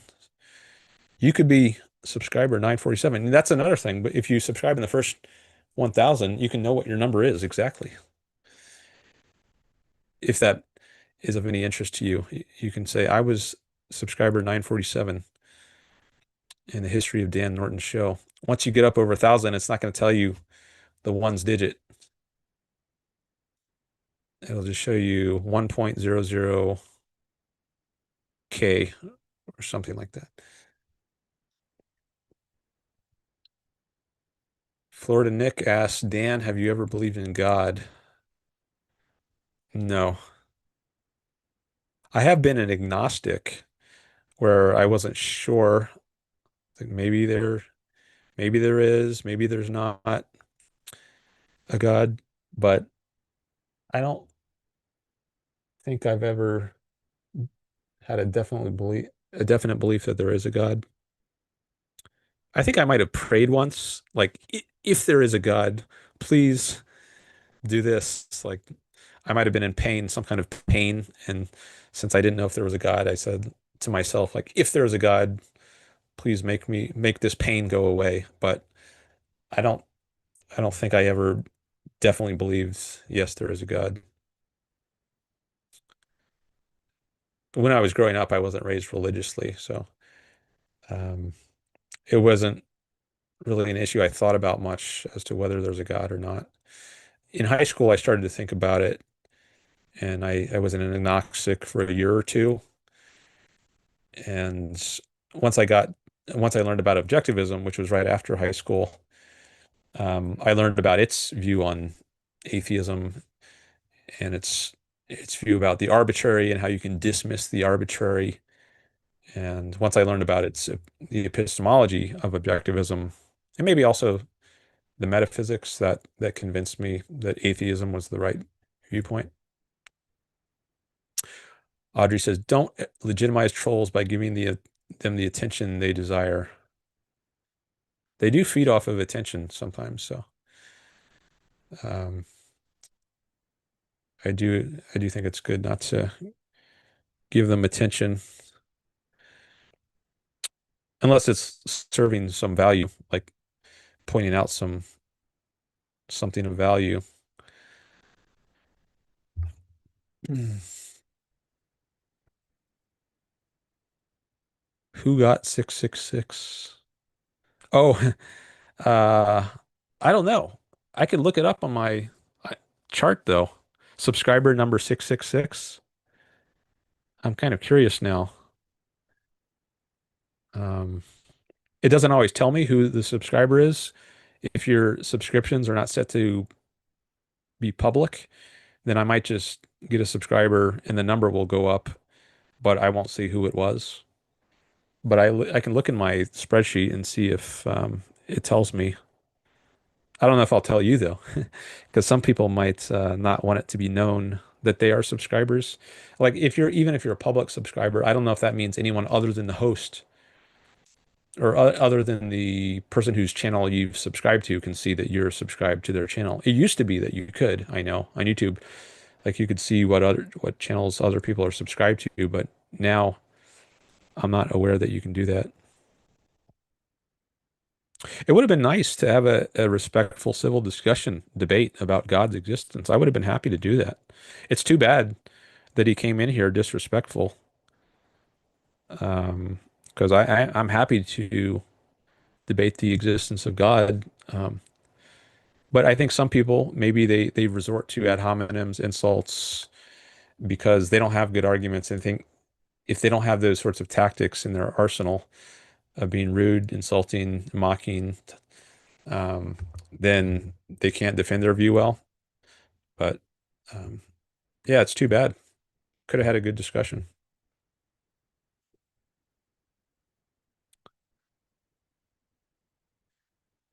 Oh, I was going to look up in my what if it's the devil, says Florida Nick. Yeah, number 666.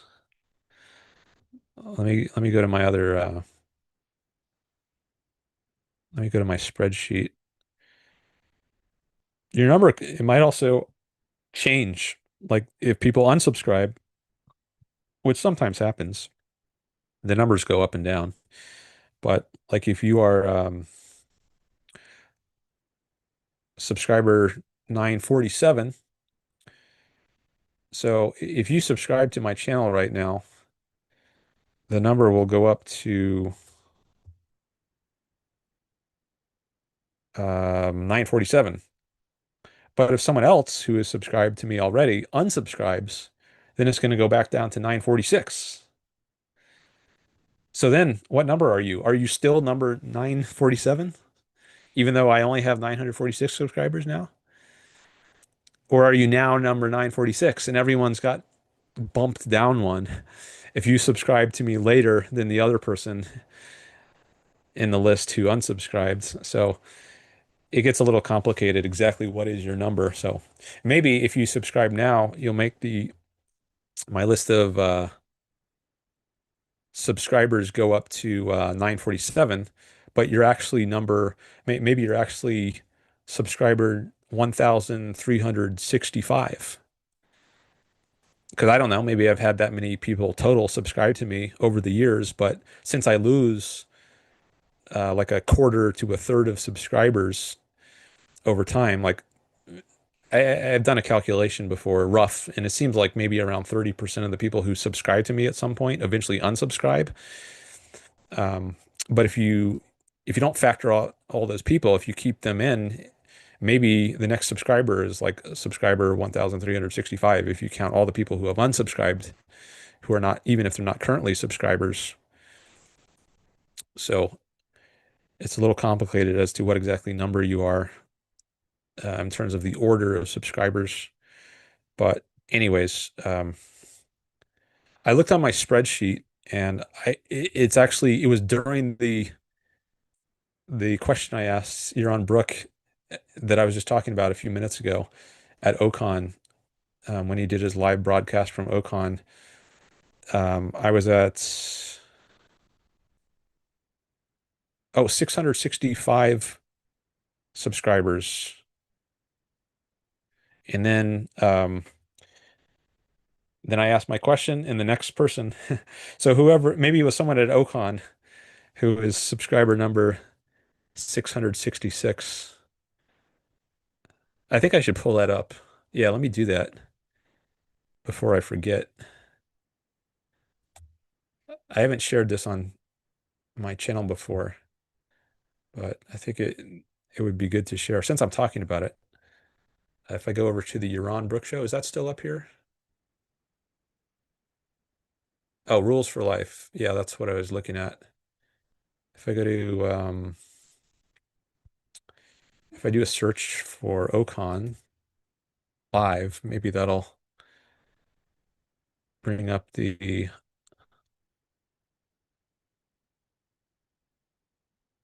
stream. Maybe it's this one, live from OCON, streamed a year ago. I bet that's it. Here, let me just detach this for a second and confirm that's the one. And I can queue it up to this spot. Oh yeah, there's my question. Um, Here, I'll just play it so I can make sure.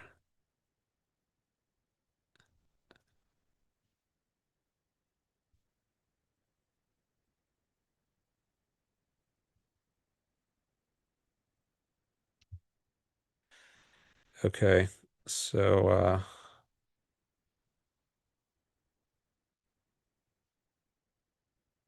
there's your on at OCON in Anaheim. That's where it was last year, 2024.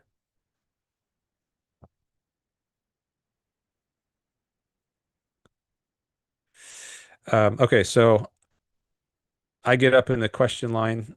Maybe you can barely see me there as the screen is changing. You'll see me better in a second. Um, and first, I just asked him if I could plug my channel. And that was actually a great way to get more subscribers. Because I think a lot of people at OCON did not know about my channel. And I asked Yaron if it was okay if I mentioned my channel before I asked my question. It was a question about his blocking policy, because I noticed that he seemed to be more liberal in terms of allowing people to be trolls on his channel without before he blocked them. Whereas, no, I was saying he's more conservative in who he blocks. I framed it the other way. I'm more liberal about blocking. He's more liberal about allowing trolls, I guess. But I put it in terms of blocking. So I was saying I'm more liberal about my um, about who I block. I'll block people pretty easily, like I blocked this guy just in a few seconds. But Iran seems more conservative in terms of um, who he blocks. He doesn't do it as often.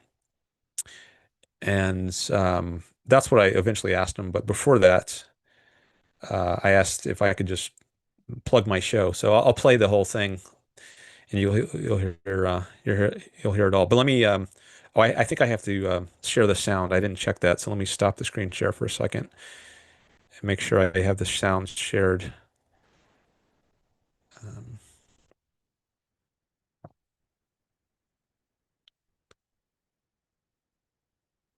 okay, now you should be able to hear it. It's just a couple minutes or so. Yeah. Yeah. I had a different question when I got in line, but in response to a previous question, or after I got in line, you made me think of a separate question. So you said we need in objectivism someone to break into the millions, be the next Ben Shapiro of objectivism. I don't know if I'm going to be that person, although I would love to be. But anyways, as an egoist who is pursuing his own self-interest, I was wondering if I could ask permission to say what my YouTube channel is, so I can. Sure. Okay. So I am Dan Norton 1 on YouTube, all one word. Norton is my last name. And just a little about me. I have a PhD in philosophy. I spent about 9 years in the Objectivist Academic Center, which was the predecessor of the Ayn Rand University, but I decided not to go into academia. I instead take the Alex Epstein route, which was very inspiring to me, and just go directly to the people. So I created a YouTube channel, and I'm trying to grow that. Currently have 665 subscribers, not quite Yaron's 37.5 thousand, but I'd love to get there, at least be a larger voice. So if you want to check it out, I'd be grateful. Now, the question I had when I got in line is, Okay, so that was my little promo of my channel. And thanks to Yaron for allowing me to do that. It was the biggest boost I ever got in subscribers on one day. I think I got like 20, 25, 26 subscribers on this one day, and then it continued over the course of the next week. I got a bunch more subscribers. Usually on a good day, I'll get one subscriber. So to get like 25 subscribers on one day is like it's a great day. Um, so thank you to Yaron for allowing me to do this, and I appreciate that. All right, so now I'm going to play the other question about blocking, which I was talking about before. Okay. 5,000, but I'd love to get there, at least be a larger voice. So if you want to check it out, I'd be grateful. Now, the question I had when I got in line is about your YouTube channel. I'm very liberal about blocking people on YouTube, like trolls and chats. I know you're very conservative about doing that, and I guess some people in your audience I'm not like conservative that. about anything. Okay. Well, about blocking, you're not very liberal about blocking. So Yeah. but I know in a show a few weeks ago you said that you were considering I've blocking blocked more. 3 people in the last 2 weeks or whatever, yeah. Okay. Yeah, I was just wondering if your philosophy about blocking has evolved or changed. It's changed a little bit. I'm still fairly, letting people free fall, basically. Partially because I want to see what's going on. So I want to see the opposition. I want to see what they have to say. It inspires me to see how stupid they are, in some cases, right? Not all. And partially because I like to fight. There's something in me that likes the back and forth. But then it did reach a point where they were so obstructive. It just started dominating, and a couple of them expressed anti-Semitic. If you start with anti-Semitism or racism, any form of racism, you're out. There's certain primitive ideologies I just won't tolerate. So the anti-Semitism, the racism, I won't tolerate. So that you're out. Some of them are still around, like Scott is still there, partially because he's not that disruptive. It's easy to ignore him. He hasn't been anti-Semitic or racist. He's just obnoxious and not that smart. And it's fine. So if it becomes disruptive, I'll block. But otherwise, you can say what you want to say, again, with the exception of certain crazy ideas that I won't tolerate. Okay, thanks for all your work. Thank you. Dan Norton 1 on YouTube. All right.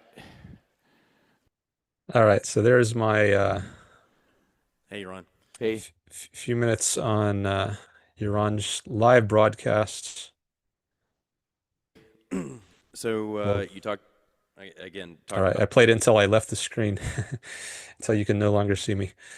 Um, all right, I'll stop the. No, I don't need to stop the screen share. I was just going to go back to the chat window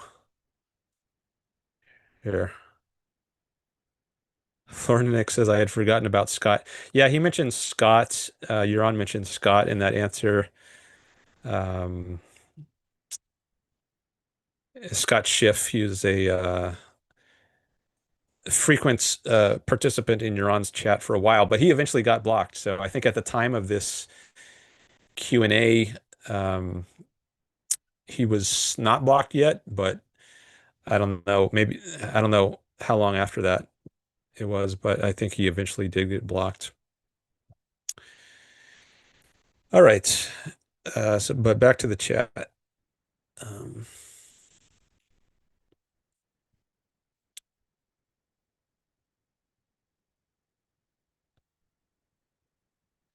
Jason says, fair enough, it is just a number, but I guess it is religious or something. Believing 666 has to do with the devil is stupid. Well, I haven't seen the Fireman come back with another Fireman account, so maybe he's given up. Maybe he's decided it's not worth the trouble to create a new account just so he can be a troll.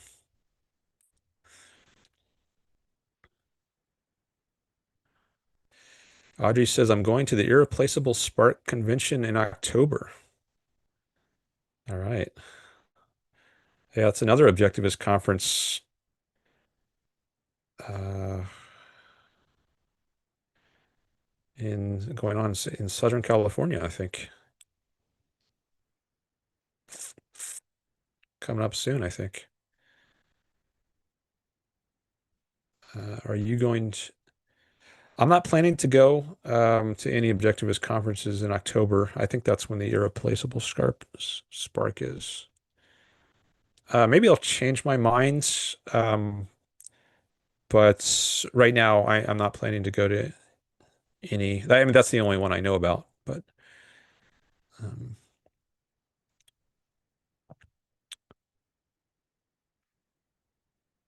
Greg says, I thought that was you.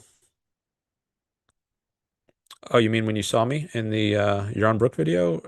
Uh, or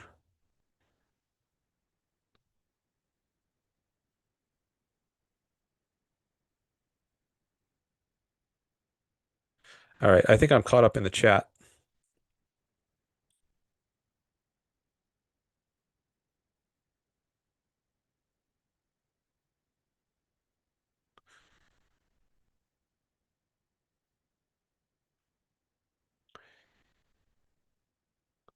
All right, got some more likes, up to 15 now.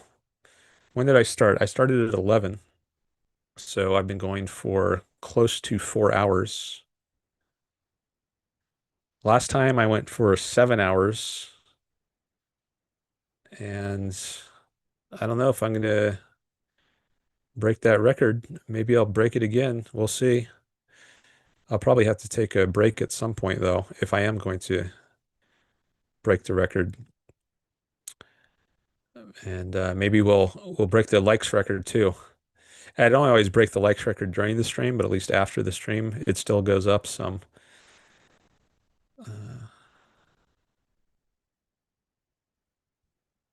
Let's see. I wonder what happens if I minimize this Zoom window. I think that should change on screen too. After the 15-second delay. That's what I'm waiting to see. Or are you still going to see it? Yeah, it looks like maybe I can't make the Zoom window disappear. That little window up in the right corner, I have that minimized on my screen, on my laptop, but I still see it. You still see the full display of me there. Okay, that's good to know. So that little window always gets shared, even if I minimize it on my end. Okay. So I can look at the top fans here also, or the chat list.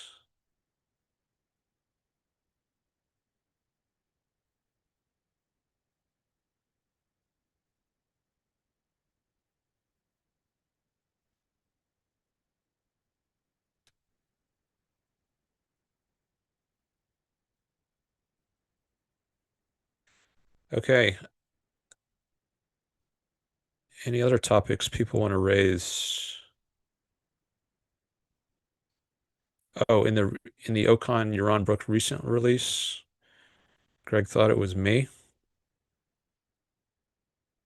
He didn't do a live broadcast from OCON this year in 2025, as he did in previous years. I'm not sure why,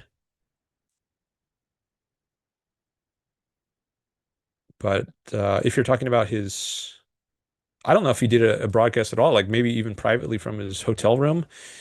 So that the thing I just showed, there was an audience, and but sometimes when he's traveling, he'll broadcast from his hotel room. I don't know if he did that from OCON and just did I mean, I guess I could check if I do go back to his channel.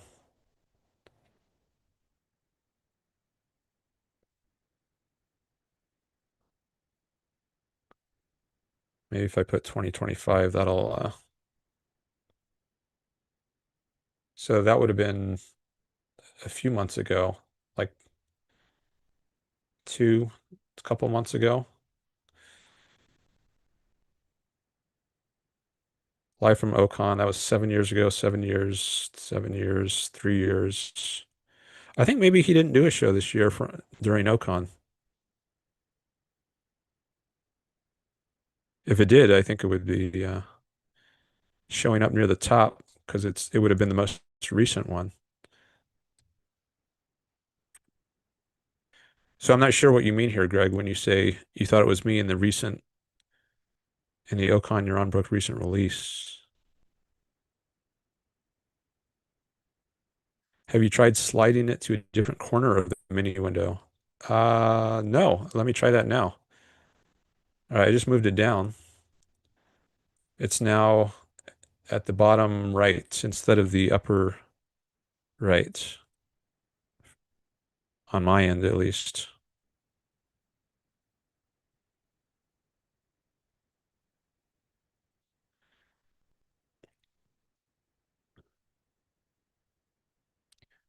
Where was the Western Values conference done? Oh, you mean the Westerns, like Western movies?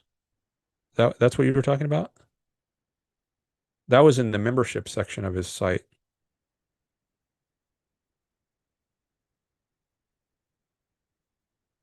Oh, Ocon Anaheim is in the upper left. Oh, well, that was by the way, it looks like even if I move my Zoom screen on my end to a different position, it doesn't affect it on the way you see it. It always appears in the upper right. Um,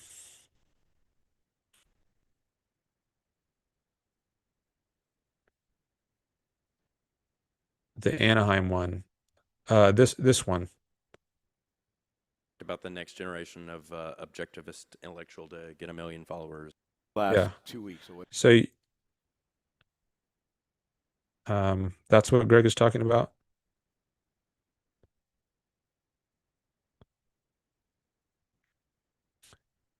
Oh, I think I know what you mean by Western values. You're talking about the recent video. Now I know what you mean.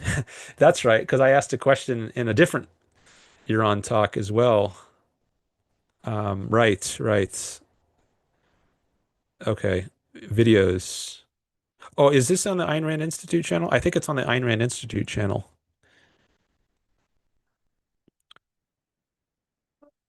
Let me go to that. Yeah, this one. What is Western civilization? What are the roots of the West? Is that the one you're talking about? Published 1 day ago. So this was his talk last year at the most recent conference in Boston from 2025. Um, yeah, I asked a question in the Q&A. I think that was about Jordan Peterson and whether it was a good idea to engage with him, or does that just sanction people who we shouldn't give a sanction to because they're too religious, for instance? And I didn't really have a strong view on that one way or the other myself, but I was interested to hear what Yaron said about that. Yeah, Greg says recorded July 1st in Boston. Yeah, let me see if I can find that part of the Q&A. There I am.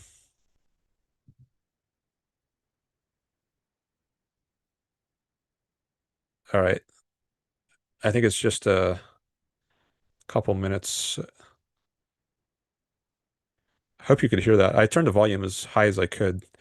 It doesn't sound very loud in my AirPod though, but I hope you could hear that all right.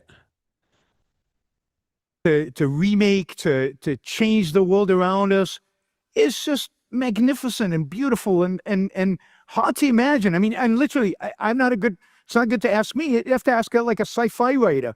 What you to this Let's fast world? forward a little bit. And not everybody's an objectivist, but He's still answering the previous question, but I'm at the mic. uh, Okay, here we go. you need a big imagination for that, bigger than mine.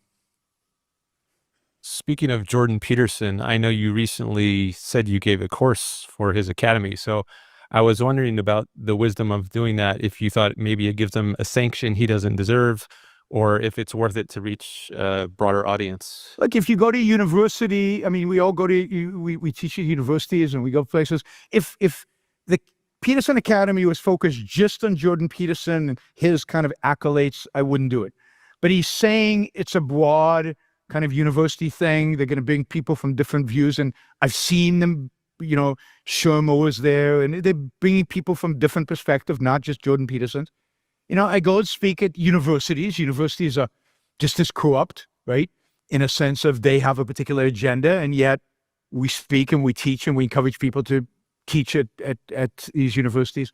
So I view it as another college, another university that I'm speaking at. I don't like the people who run all the other universities or colleges, are not my intellectual allies. And so, yep. I always thought All right. There was my first of three, I think, questions at OCON this last year. There were a couple other talks where I asked questions. But thanks for mentioning that, Greg. That was another thing I hadn't showed on stream before that maybe it was good to do. Greg says audio is fine here. Okay, good to hear. Thanks.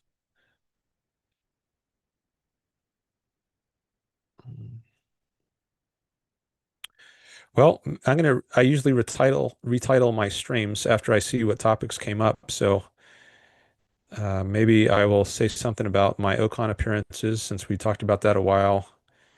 Maybe trolls, something about trolls. We talked about Nick Fuentes and uh, and the Groypers. Maybe that'll be in my revised title.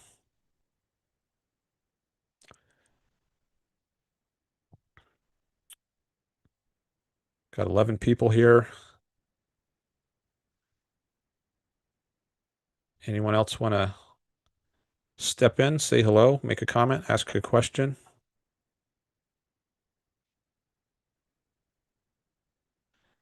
Have a debate, discussion in a civil way?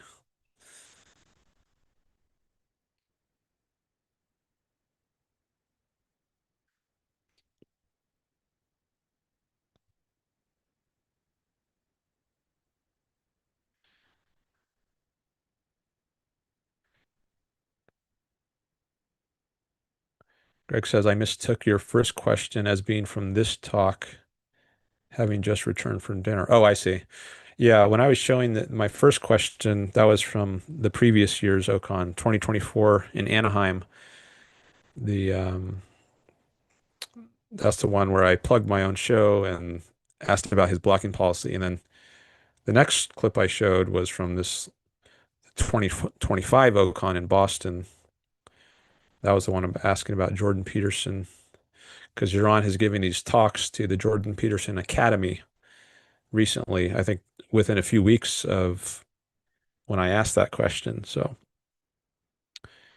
and I think Jordan Peterson came up in his talk somewhere. So I connected those two things, and that gave me the idea for my question.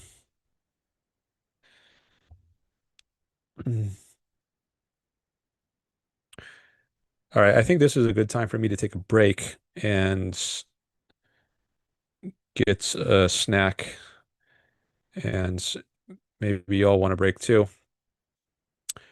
But you can just keep chatting if you want. But I think I'm going to take a break, maybe 10, 15 minutes, and then I'll come back and we can do some more. Maybe I'll break the record after I get refueled. Maybe I'll break my 7-hour record.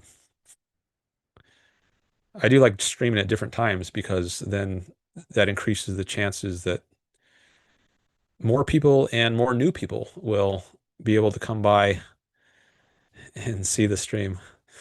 Audrey says, Hot Pocket time. Is that what you're going to have? Those taste good. I eat those sometimes. Um, well, whatever you eat, if you eat, I hope you enjoy it. And thanks for coming by. If you've come by for any duration, I don't expect people are going to necessarily want to stay on for the entire stream because I do stream for a long time. But for whatever time you are here, thank you. I appreciate it. And thanks for your likes. Definitely appreciate that. All right, so I'm going to turn off my mic and camera. And I don't know if I should leave the chat on the screen. I was thinking maybe it would be better to just, well, I could leave the chat, but maybe not the last part of the chat. Maybe scroll up a little bit so I get this blue arrow, which shows I got to click it to go to the bottom. Because otherwise, maybe when I'm gone, another troll will come by and put up some stuff on the screen that I don't want on the screen. Whereas if it just goes on in the chat and it floats by, not as big of a problem. But you can keep chatting, of course, and I encourage you to. That will give me more material to engage with when I get back. So I invite and encourage people to keep chatting, and I hope to see you again on the other side of the break. I'm going to type in the chat. I'm taking a break. I'll be back in 10 to 15 minutes. Okay. So now any people who come by will see that. They'll know what's going on.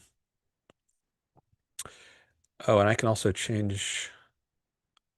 Well, if I'm going to show the chat on the screen, then it's not as important that I change my screen name on Zoom, which I used to do. Um,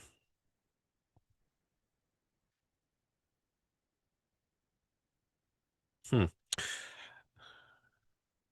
Maybe what I can do is just leave the chat going instead of scrolling up a bit so that it pauses.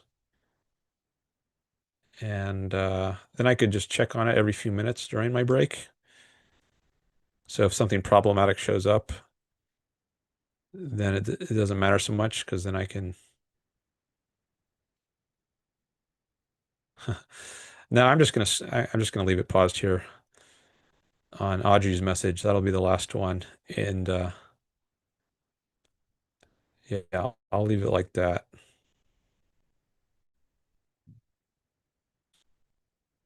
Well, maybe it'd be good to have my break message here display so that it has more visibility. But then to scroll up and get that blue arrow, it's going to make it disappear. So I have to add at least one more message. I'll call it placeholder message. So my previous chat shows up when I scroll up to pause the screen.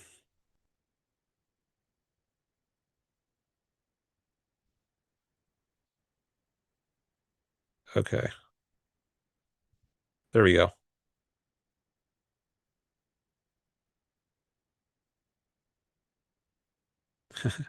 The arrow is covering a little bit, but that's okay. I think people can read that well enough. But actually, if I just do it, I'll do one more.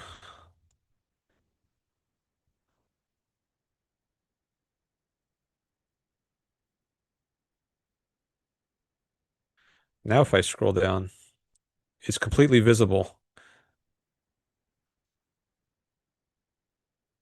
I can even highlight it. Okay, maybe I'll just leave it like that. And then, okay, I think that's good.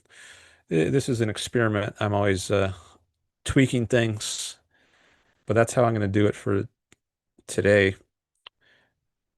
And I'm going to turn off, where's the, yeah, stop my video. And in a moment, I'll stop my audio. Okay, so when I say I'll be back in 10, 15 minutes, I wrote that 4 minutes ago. So what it means is I'll be back in 10 to 15 minutes from when I actually stop talking. So what is it now? 3:07. Um,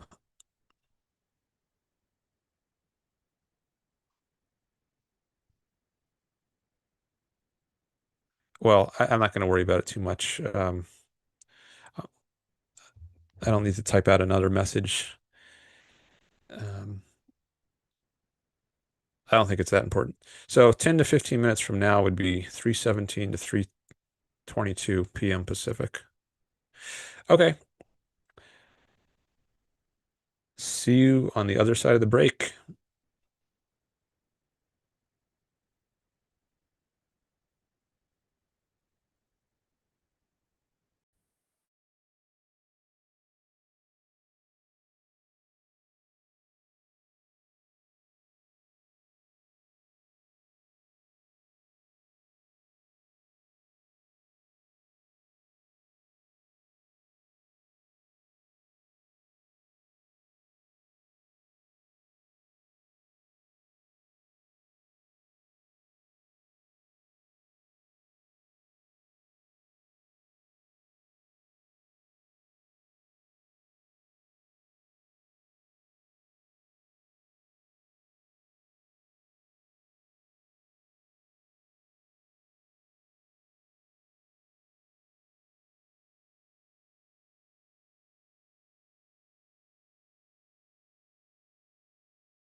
I am back.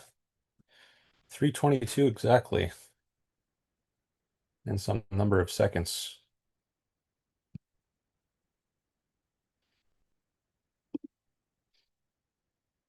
But I need to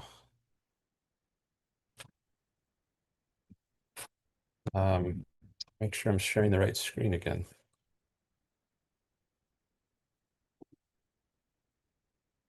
There I am. And share.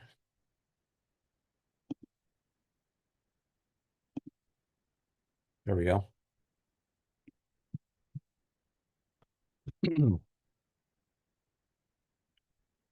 Don't see any new chats.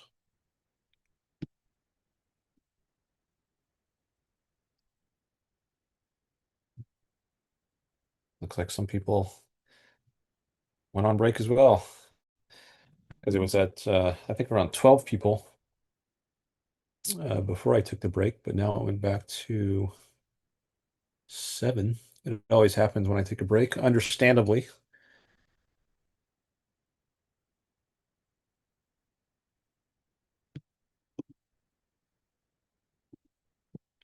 Just want to make sure I've got my audio settings correct.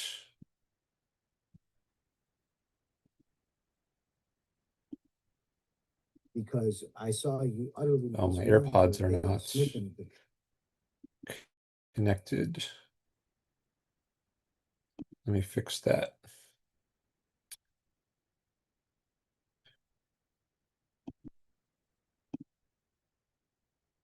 I think that, there we go.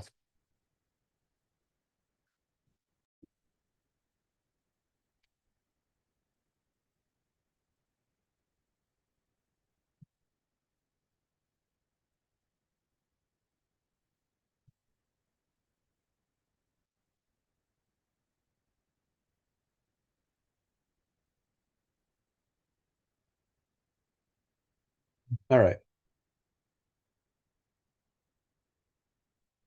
Now I can share the screen. There we have a chat from Greg. Says he's looking for Casino Royale in his James Bond collection. Apparently he doesn't have it. I think I read that on a plane once. I was at an airport and I wanted something to read during the flight. And I think I bought Casino Royale at one of those little airport shops. I don't remember it well, though. I ran like James Bond, or at least some of his, maybe his the earlier James Bond films.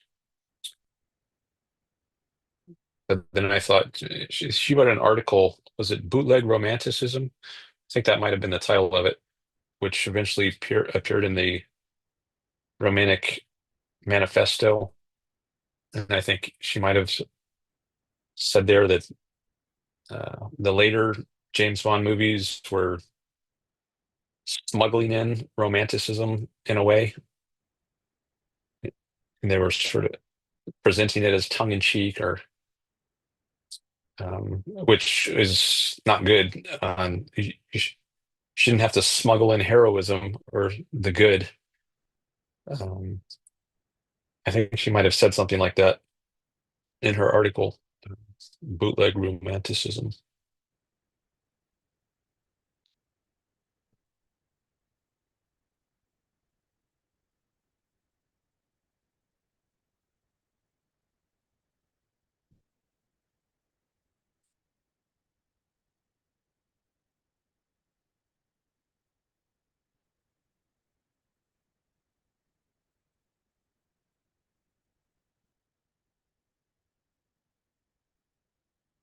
I can see how many people have come by since the last I checked my analytics here.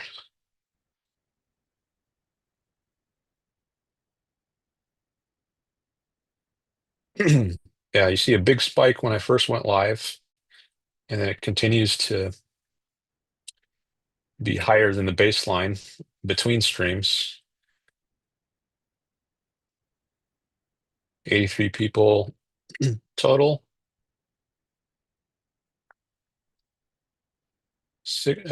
8 people in the last 60 minutes.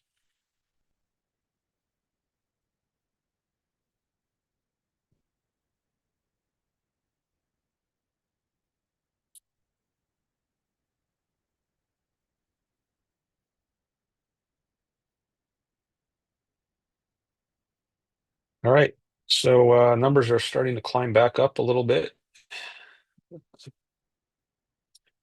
Anyone want to raise anything else in the chat? Florida next is he paid off his credit card during the break. Okay.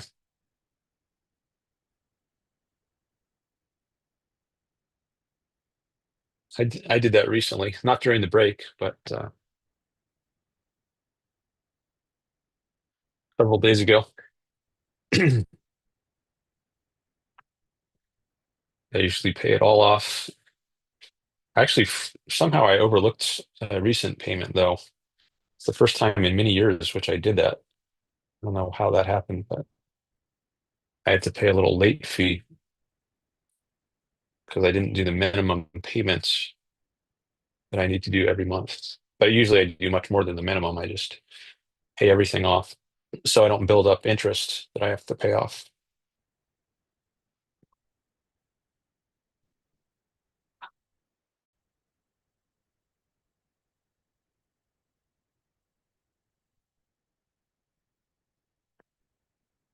I ended up deciding to put an additional message.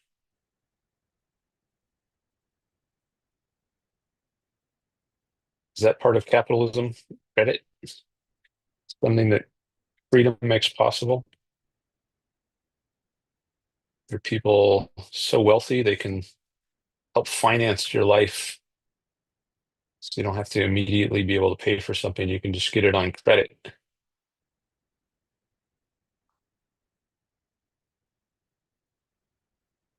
Well, there have been money lenders for centuries, millennia.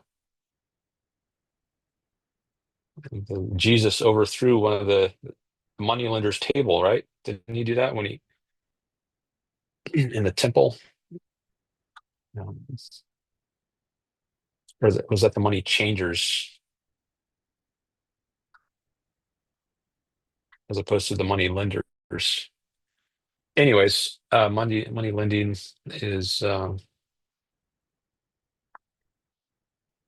ancient, but maybe it's more prominent in more recent history.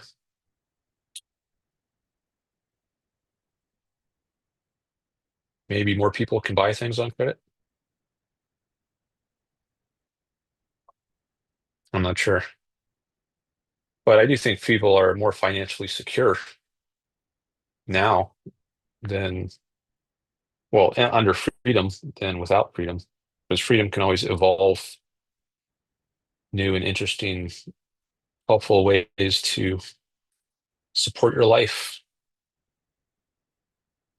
There's payday loans. I don't know when those started,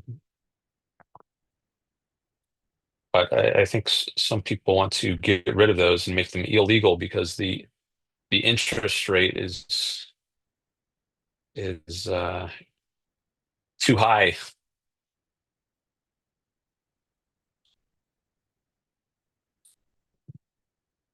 But I think it should be legal as long as it's voluntary.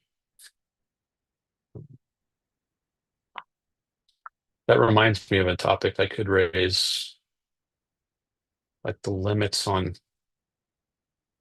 voluntary contracts people can make. Maybe I'll talk about that. Let me make a note of that.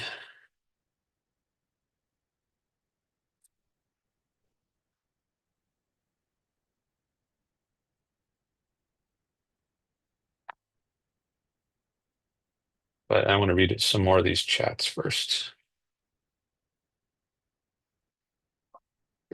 Robert says, money lending has existed presumably as long as money has. Greg says, then you get a two-stage bill at the restaurant, cash versus credit. But often money lending is regarded suspiciously. Capitalism respects both lenders and borrowers, regards them as equal traders.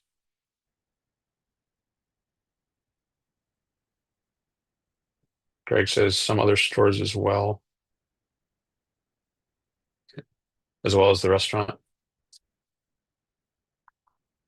Your benevolence knows no bounds, Robert. Company stores gave some of that a bad name. Robert says, as a man who once held world record-breaking credit card debt, I still say it's all up to both the lender and borrower to do what's in their own best interests. Can be a hugely powerful good.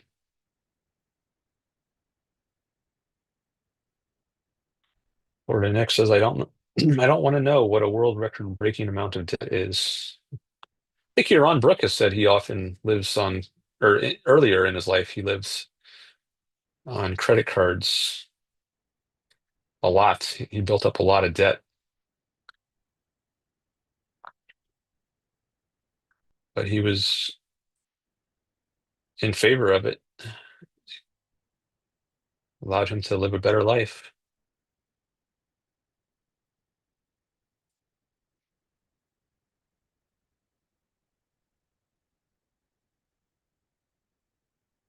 Got to live somewhat in the moments, not just always put life off and wait to enjoy good things. I mean, you have to be long range, but you can't be long range in a way that stops you from enjoying life as it's happening. Because in a sense, that's the only life you ever experience, life as it's happening. So if credit cards can help you do that, then that's a great thing.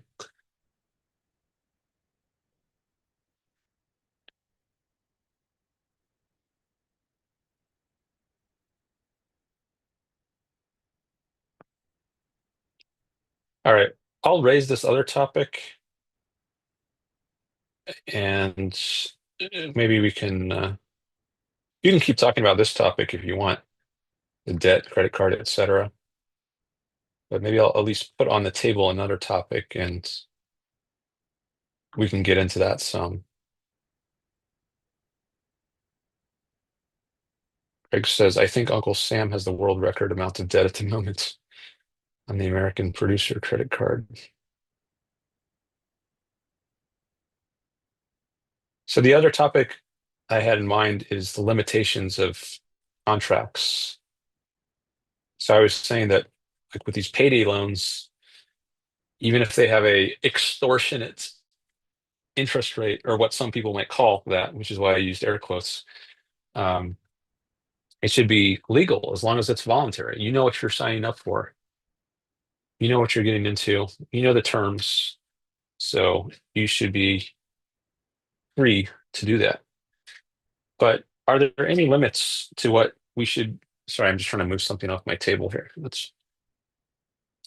Are there any limits to what we should be able to voluntarily consent to, even if you're an adult?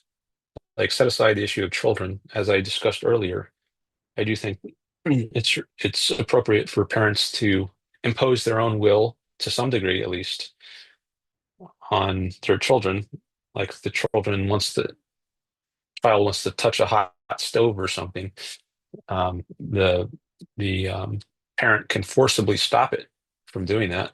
And the reason is because the child isn't yet mature and it doesn't know how to achieve its self-interest, and the parent has to look out for what's in the best interest of the child, and so it can use force to do that to an extent. But there comes a point where the child has to be responsible for itself, and it passes the age of majority. And let's say that we're only talking about adults. Are there any things that adults shouldn't be able to do, even if it's voluntary? Like, let's say, amputate the limbs. Like some people have said, I think there have actually been cases of this where people uh, choose to have their limbs, like healthy limbs, amputated or to be blinded. I heard of a case where someone wanted to be blinded. He felt like it was just alien to him to be able to see. I don't know why. I don't know why he felt that way, but what if someone wants you to do something like this, amputate a limb or blind them, throw acid in their eyes or something, and they consent to this? It's an adult. They voluntarily consent to it. Is that a legitimate kind of thing to allow in a proper society?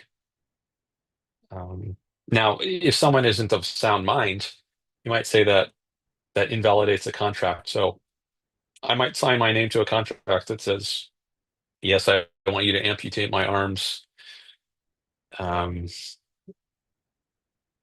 or throw acid in my eyes and make me blind, uh, in solidarity with the blind community. Um, s- but you might say someone who signs a contract like this is not of sound mind. And just like we have different rules for people who are insane, like they can be committed to an institution, institutionalized in an insane asylum. And like the law distinguishes between people who are of sound mind and people who are not. And so if you kill someone, there's insanity defense, right? And maybe you'll still be thrown in jail, but you will be treated in some way differently. Whereas if you're not considered to be insane, um, maybe you'll get the death penalty. Whereas if you are insane, then maybe you'll get life prison, or somehow maybe things will be different if you're judged to be insane. So you might say, well, we shouldn't allow people to. It's not the state can't be charged with upholding a contract when it's signed by someone who is not of sound mind, someone who is insane, like someone who says, I voluntarily consent to have you remove my perfectly healthy limbs or throw acid in my eyes. Maybe you'd say someone like that. We don't have to enforce that contract because someone who signs that sort of contract would not be of sound mind. But then maybe you get into some hazy territory where it's not clear. Like, where do you draw the line between when the state can step in and stop something from happening, like stop someone from carrying out a contract like this, and just saying, like, well, we have to leave it up to people to decide how they live their own lives, even if we think it's self-destructive. Like, I think religion is bad for you, but there shouldn't be a law that that is passed that says people can't be religious, forbids them from going to church or something. I think the law has to allow people to engage in some kinds of actions which might be harmful to themselves. Because even worse is to take away people's freedom. But then, are we taking away the freedom of people who also similarly, maybe they're not religious, so they're not self-destructive, in my view, in that sort of way, but they are self-destructive in some other kind of way, like they want their own limbs to be cut off, or they want to be blinded. Um, is that just maybe that's more objectively provable, so that it's not as much of an issue of opinion, because it's very physical in nature as to the destruction that's happening. Where I might say religion causes damage to your soul. It creates guilt, psychological problems of various kinds.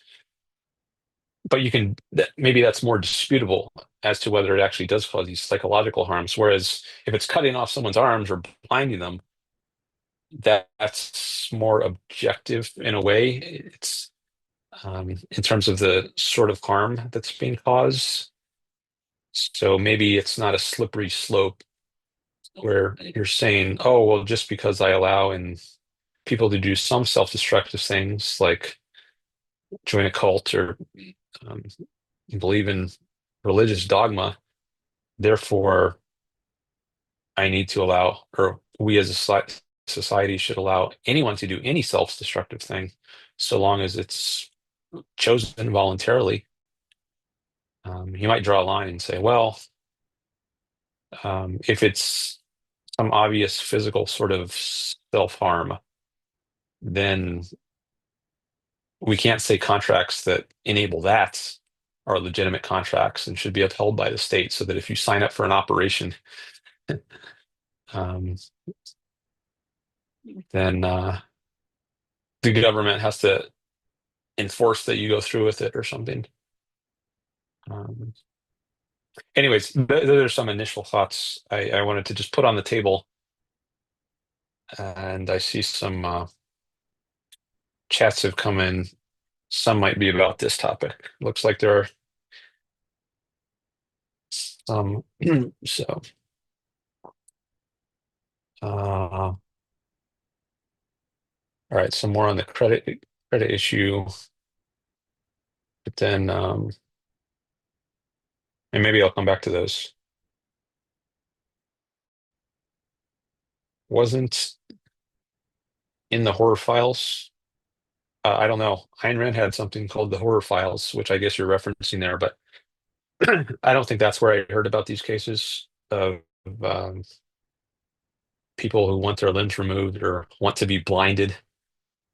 Jason says, no, those types of contracts are not allowed any more than a sign that reads, customers who dine and dash are subject to 3 years serfdom. I haven't heard that before. Customers who dine and dash. Does that mean like someone who comes into a diner and eats food and then leaves without paying are subject to 3 years of serfdom? You're saying that's not allowed? Maybe that's what you mean. I've also wondered in this connection about trans surgeries, like sex change operations. There, you're cutting off someone's genitals, which you might think is even worse than losing arms or legs, since you can get the most powerful, intense form of pleasure um, through sex, and that's no longer possible if you've lost your genitals.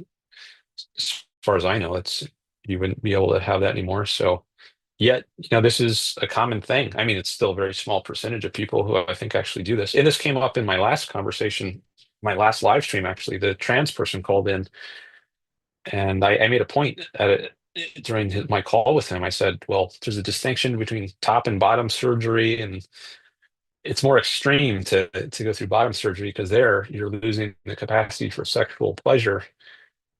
And he seemed to think, well, that's a price worth paying in order to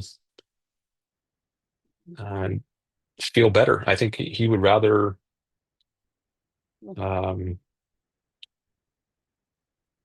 not have those parts in those capacities than look more like a girl. But that's serious. So in the law allows people, whoops, sorry, I almost knocked my mic over. The law allows people to have sex changes. So Jason is saying those types of contracts aren't allowed, like removing people's limbs. But should we also not allow contracts to remove people's genitals? Or is that somehow different? Why should we allow the latter but not the former? If there should be a distinction, like I'm curious what you think about sex change operations, Jason. Do you also think those contracts, like if you sign a contract with a surgeon, to do a sex change operation? Do you think that type of contract should be allowed? If so, what would the difference be?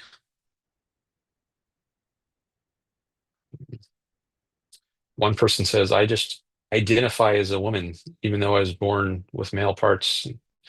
Another person says, I just identify as an armless person or a blind person. Now, you might think the latter is more unusual, more weird. Like there's more people who have gender disorder, gender dysphoria, than there are people who have arm or eye dysphoria, blindness dysphoria, or whatever it's called. Um, but should we say just because there are fewer people like that, that we shouldn't allow them to also sign contracts changing that, have them undergo surgeries that allow them to be more in alignment with with what they prefer? Um, I'm not sure. I think that's a complicated question. Or it's not, it's a question for which I don't think there's an obvious answer. At least it's not obvious to me. Like at times I lean towards the idea that anything should be able to happen as long as it's voluntary and you're a consenting adult. But you can really you can do some crazy things there. If that's true, then well, I mean, we allow, I think suicide, assisted suicide should be allowed. You should be able to voluntarily consent to being killed. So you might think, well, anything short of that, just like removing your limbs. Well, if you're going to allow assisted suicide, you should certainly allow something lesser of a harm, like removing limbs. But then you might think, well, that does that really follow though? Because you can make life unworth living, such that someone is like sometimes I think suicide is an escape from a miserable existence. So I don't think it follows that just because assisted suicide should be allowed, that we should also allow other kinds of assisted surgeries like removing healthy limbs. Because I think it's reasonable in the case of suicide because it's a lesser evil, so to speak, because there's already some problem the person is facing, like maybe they're a terminally ill cancer patient and they're in a lot of pain, and there's nothing that's going to make them feel better, and so suicide is a rational option there. But if someone is perfectly healthy and then can you rationally remove their limbs? But then there's psychological health and physical health. Maybe they're perfectly physically healthy, but they're not perfectly psychologically healthy. And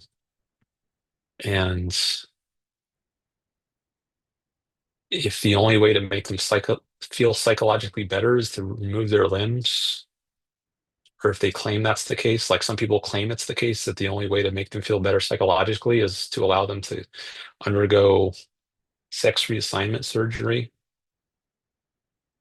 If we allow it in the sex change case, why not allow it in any cases?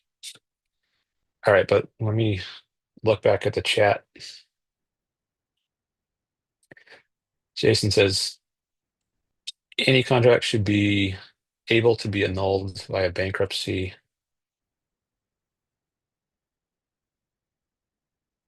Religion can impose a 10% fee on living for some followers. That's the tithing the church, giving the church a tenth of your.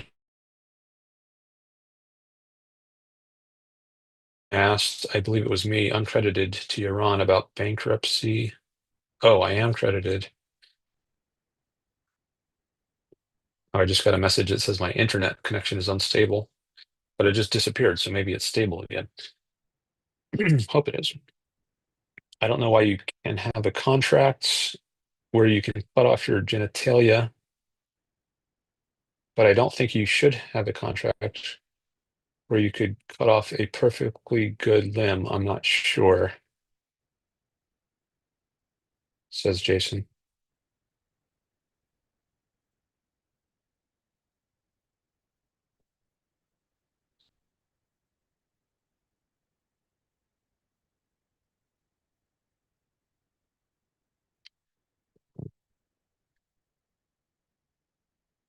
I was thinking more of a Hunger Games or Squid Game scenario. I have, and how people might go do that. It wouldn't be our job to stop them, but you couldn't have broadcast rights or any enforceable contract. I haven't seen Hunger Games or Squid Games. Greg says Hunger Games utilize government force. I have not seen Squid Games.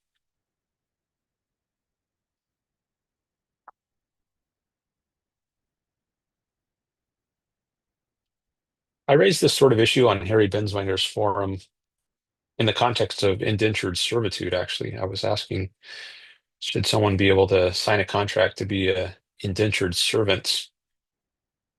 That's similar to Jason's point here. 3 years of serfdom. Uh, and I think some people were, one person in particular was saying that indentured servitude actually involves coercion. Now, I wasn't very familiar with it, so if it does involve coercion, then I would oppose it. But what I had in mind was someone signs a contract to, let's say he's in Europe 300 years ago and he has an opportunity to come to America. And some colonial farmer says, "All right, I'll sponsor you. I'll pay for your trip over here, and I'll give you room and board once you get here. But you have to work for me for 7 years. Take it or leave it. That's the offer." So can someone sign up for 7 years of labor on those terms? I don't see why not. Um, but could you sign up for 99 years or and effectively like be someone's slave for life? Well, I mean, but you might say, well, it can't be slavery if you voluntarily chosen it. But could you voluntarily choose to be someone's servants for life? Or no? Is there something corrupt or invalid about that sort of arrangement? Um, but I mean, as long as it doesn't involve coercion, which this person I was engaging with on Harry Benswanger's forum was saying in indentured servitude did involve coercion. I'm not sure exactly how, but I'm more interested in the case where it does not involve coercion. Are there any limits there? I can see how you could put some limits in place due to insanity. Like if someone is not of sound mind, then they can't sign contracts. Um, but other than that, are there grounds for limiting the sorts of contracts people can voluntarily make?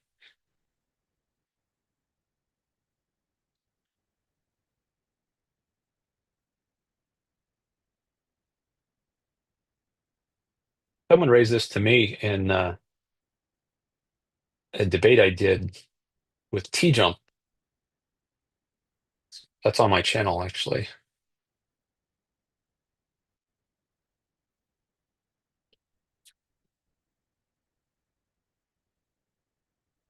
Here it is.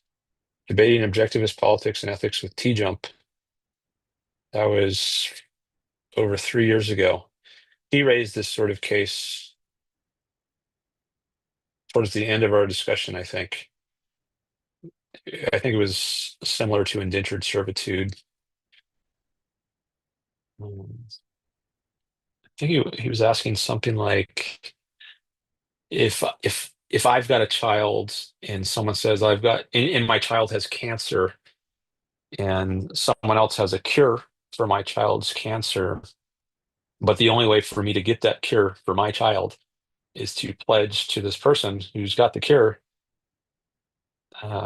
some special medicine he created or something in a lab. The only way for me to get access to this is to agree to be his servant for the rest of my life. Is that a legitimate sort of arrangement? According to my voluntary laissez-faire society, capitalist principles. And I struggled with that. I wasn't sure what to say. I did say, after he asked me, when he put forth this hypothetical or this thought experiment, I said, well, there's some people in objectivism, like legal scholars, who have said that there are certain types of contracts that are not enforceable, and maybe this is one of them, but I'm not sure. I hadn't given that much thought, and I'm still not sure. I would like to have a more worked out answer to this sort of case, and maybe putting this issue out there now will help me get a better answer.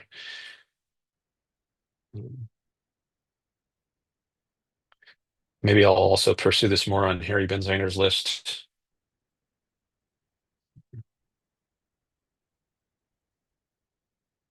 I do remember saying I thought it was a strange scenario that he was painting. Like, is this a sort of case which you ever face in your life? Like your child has cancer and someone has the cure, and the only way for you to get the cure is to be their servant for life. That seems kind of out of the ordinary. I think sometimes considering out of the ordinary cases can be useful for understanding a point. Like Ayn Rand's got the immortal robot example. You might think that's a good example, even though it never happens. It's even more than out of the ordinary. It's you might say it's even impossible, yet it can still be worth considering. Thought experiments like that sometimes. But when I said that I thought it was a sort of weird, strange, unusual example, T-Jump, I think he replied that it's actually quite common. And then I think he started citing indentured servitude as an example of how it actually comes up or has come up historically. So that got me thinking about indentured servitude, and I'm not sure how close that is to the example he had in mind, but I did wonder, like, well, maybe indentured servitude should be okay on my principles. Not if it involves coercion, but I don't know that it did or that it has to necessarily involve coercion. I mean, if it just means signing a contract for a long time. I mean, people today they sign contracts like uh, athletes. Someone gave that example in on the Harry Benzwinger forum thread where I brought this issue up. He said, "Well, athletes, CEOs, sometimes they'll sign a contract to play for a team for $10 million for 3 years or something. Is that a form of indentured servitude? Well, it feels kind of strange to call it that. But what's the difference between that and what historically has been indentured servitude? Or if I just say, like today, what if there's someone in Mexico and I say, I'll agree to sponsor you to come to America if you're my housekeeper and gardener for the next 10 years. And the person agrees and says, yes, I'll do that. Is there something wrong with that? Do you need to have some kind of opt-out clause in the contract to make it legit, or not? What if there is no opt-out clause in the contract so that you can get out of it partway through? Is there a problem with that if there is not such a clause? And Is it the fact that there are such clauses with athletes who sign these multi-million dollar contracts for many years? Do they have these opt-out contracts or what that makes them legitimate? Or what? What's going on? Such that we would not call these athletic contracts a kind of indentured servitude. Maybe I should just look up that term, indentured servitude, and get a definition.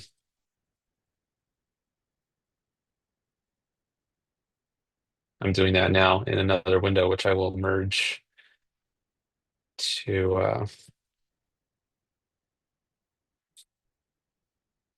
So here's a little on. Indentured servitude was a labor system primarily used in the European colonization of the Americas,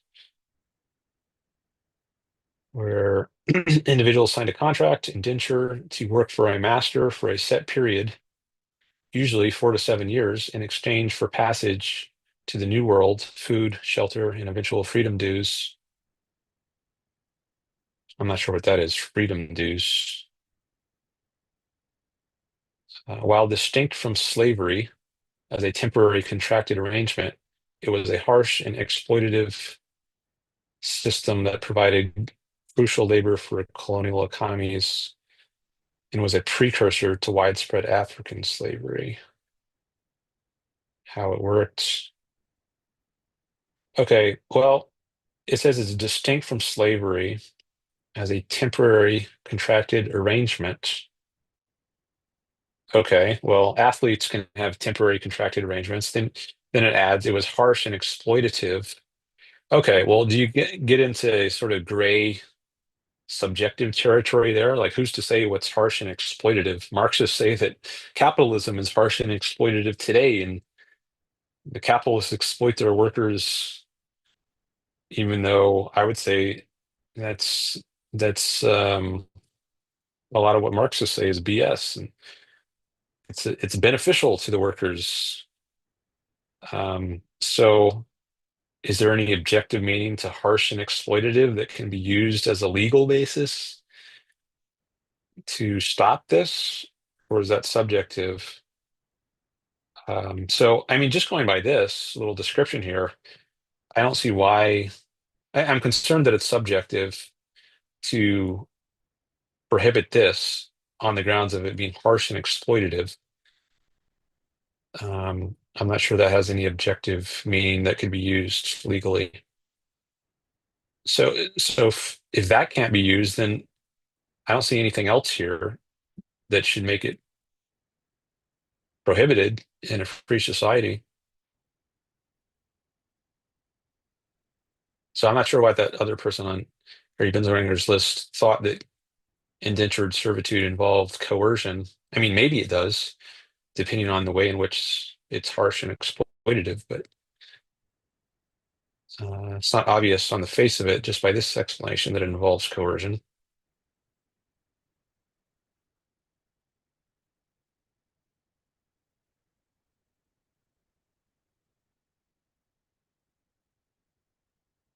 Freedom dues. What are freedom dues? Does that mean once they're no longer a servant? A payment of land, money, or supplies to help them start a new life. Okay, that's what freedom dues is. Okay, I don't see a problem with that. Harsh conditions. Life was difficult. Servants were often poorly housed, fed, and could be subjected to beatings or punishment. Okay, well that's physical. Um, so I guess there's grounds there for saying coercion is involved, but it says could be. It doesn't say necessarily are subjected to that. What if they're not subjected to that? They were often poorly housed, fed, and could be subjected to. So as long as they're not being subjected to beatings or punishment, would that make it legit?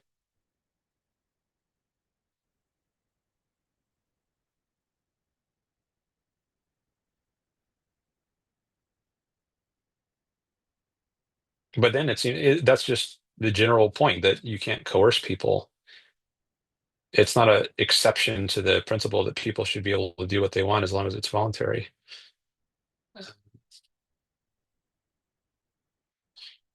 But what if someone voluntarily consents to being beaten or punished, like a sadomasochist, right? In that sort of relationship, that might involve physical harm. So, but should that be outlawed? That doesn't strike me as right. Um, what if an indentured servant says, "Yes, I'll take the risk of being beaten or punished"? Should we not allow that risk, whereas we should allow sexual sorts of punishment and beatings?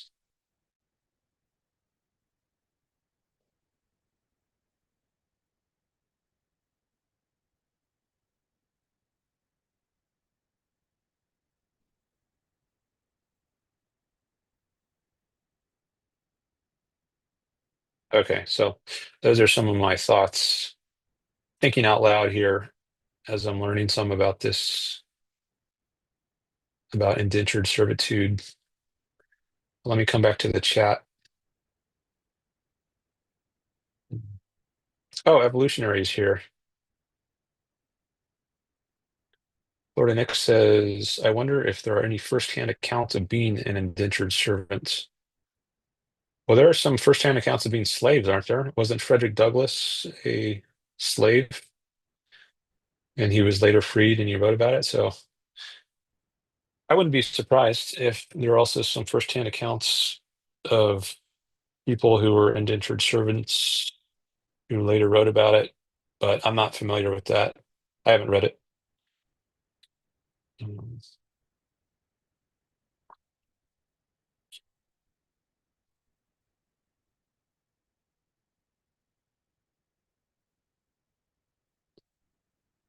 Okay. How many settlers came to the US as indentured servants to sail the seas? I don't know.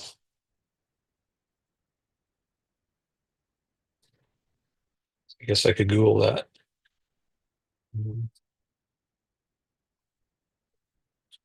I've heard such a contract, slavery or lifetime servitude, is not permissible at this time in the US. Well, yeah, I know slavery is abolished by the 13th Amendment, but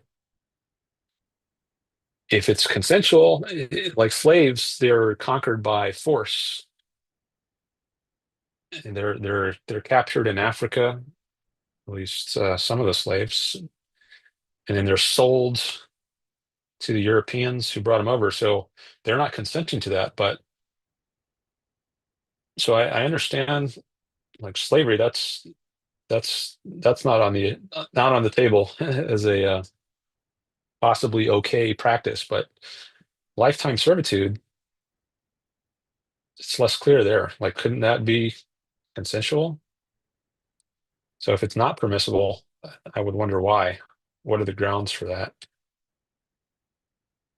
Harry was saying something about how egoism is what gives rise to rights. Harry Benslinger. It's because um, rights are a means of enabling people to um, achieve their own interest. So if something is just obviously not in someone's interest, then the issue of their rights is kind of irrelevant. So if you do something which is obviously not in someone's interests, like amputating their limbs, he didn't give that example, but I don't know if he did give an example. Maybe he did.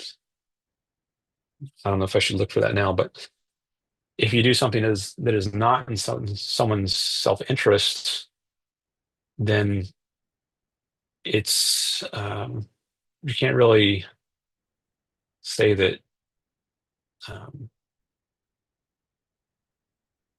their rights are being violated in some way if you don't allow them to do it.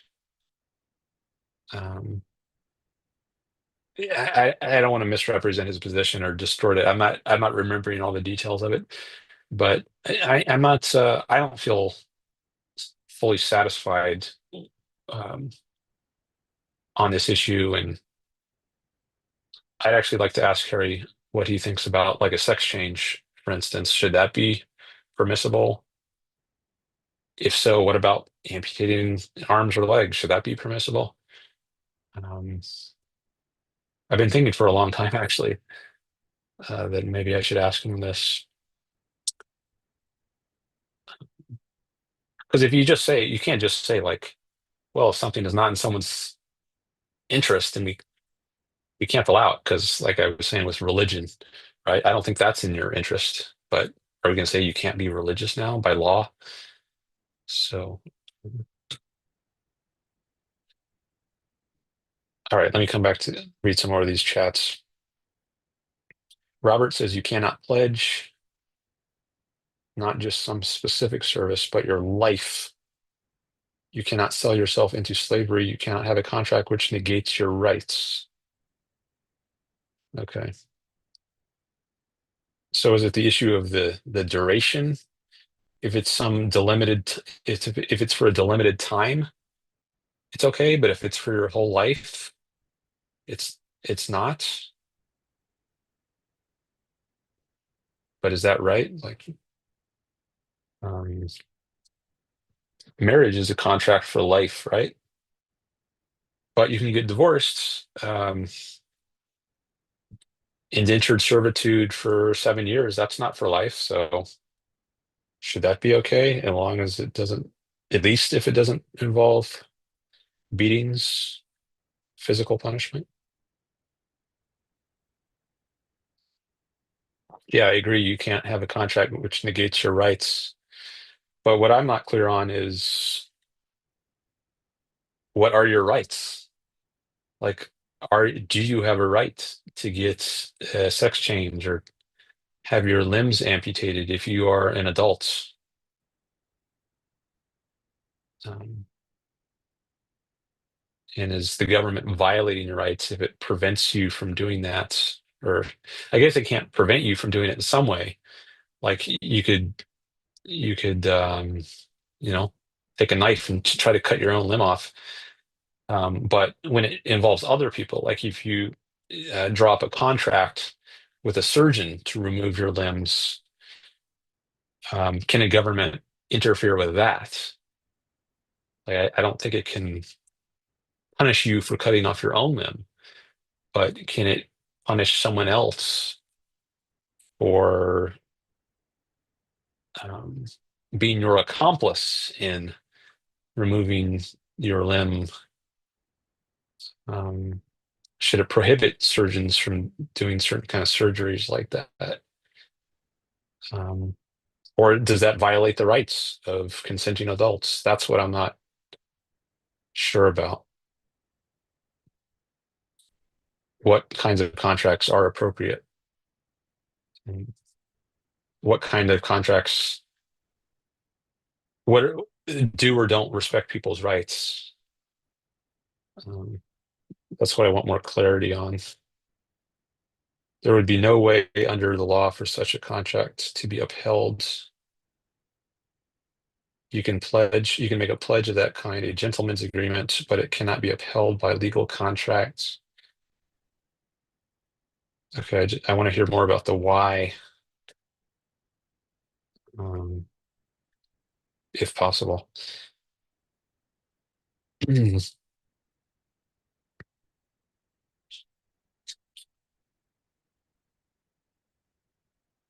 I still think the bankruptcy would prevent serfdom. Oh, so if someone is only being someone's servant in order to avoid losing all their money, it's not legit? Are you saying something like that? You said something earlier about that. Oh, here's the bankruptcy. If you just had a bankruptcy, you should probably not be allowed new contracts.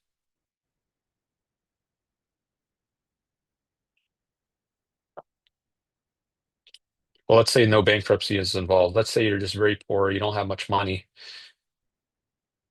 You would like to come to the US to live, and someone makes you an offer and says, if you're my servant for 10 years, then I'll give you room and board. Should that be legit? Or you can stay in Europe or Mexico, wherever you are, and just continue living your poor life. Um,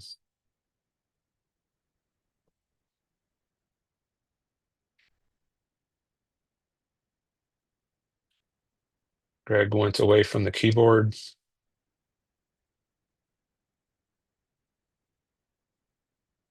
All right, evolutionary, talking about Ayn Rand's immortal robot. Your position is that, my position is that, he says this, my position is that morality is to construct Ayn Rand's immortal robot. I guess that's part of his general evolution view.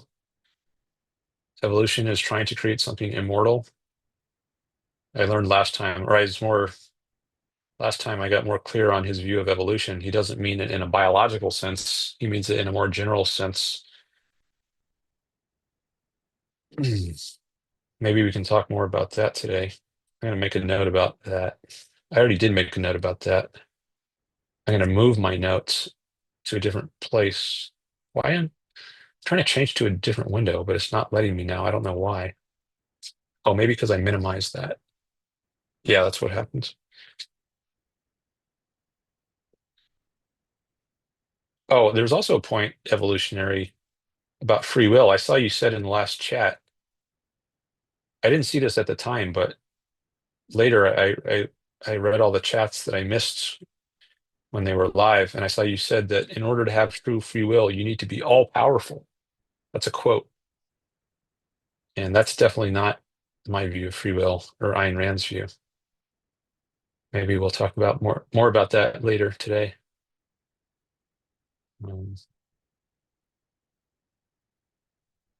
But I want to see some more of these chats here.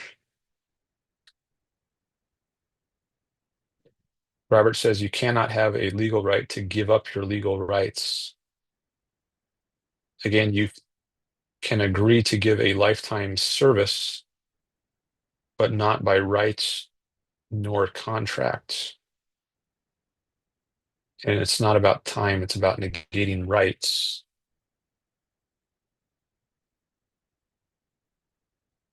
Okay.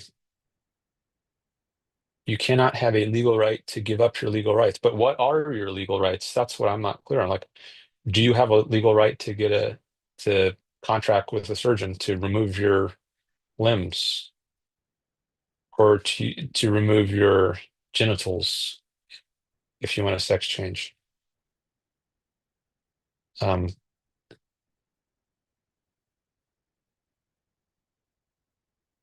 it's it's kind of a tautology. Is that the word? Of course, you can't have a legal right to give up your legal rights. But the question is, what should your legal rights be?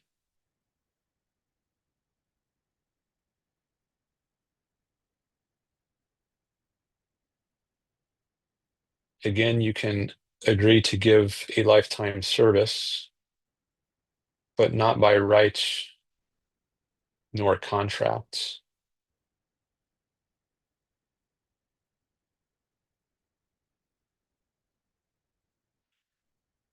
Not by right nor contract.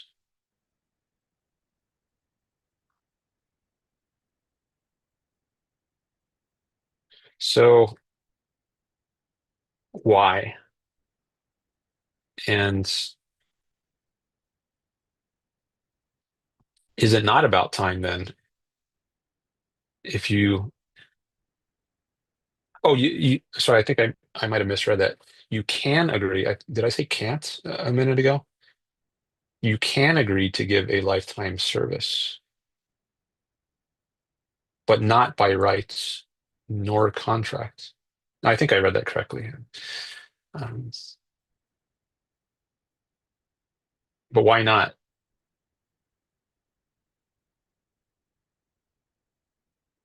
So I guess what you're saying is I can agree to be someone's servant for life, but I can't sign a contract that says I'm going to be your servant for life, and they don't have a right for me to be their servant for life.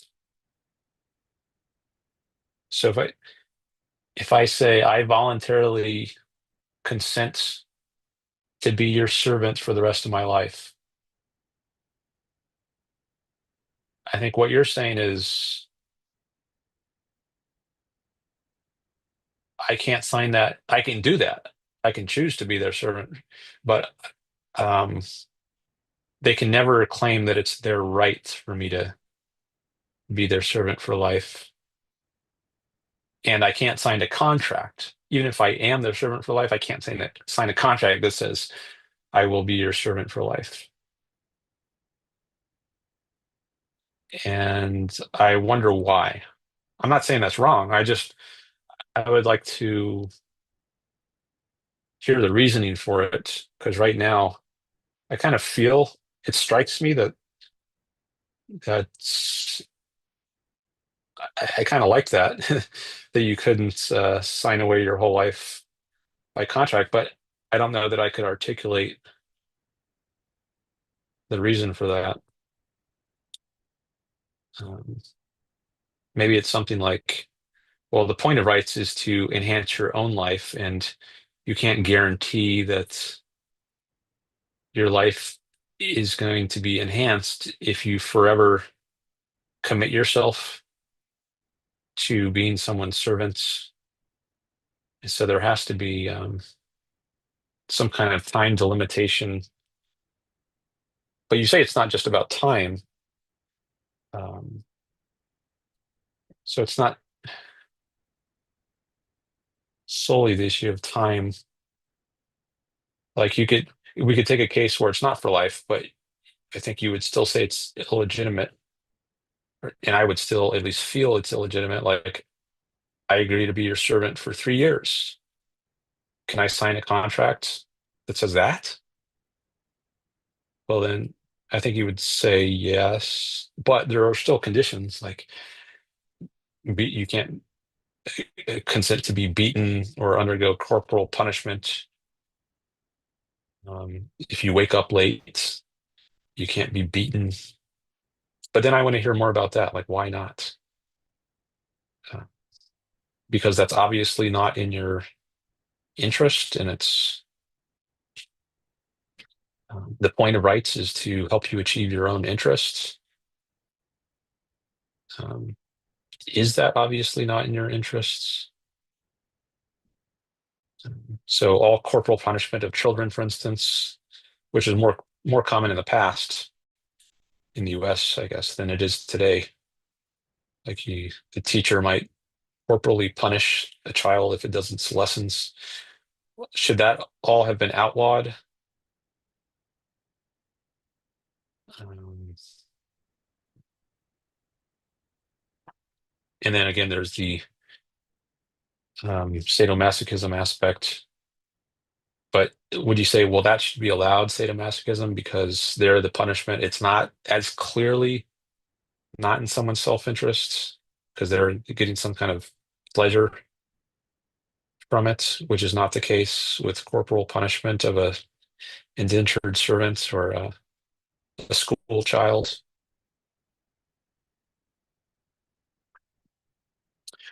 I'm thinking off the top of my head here.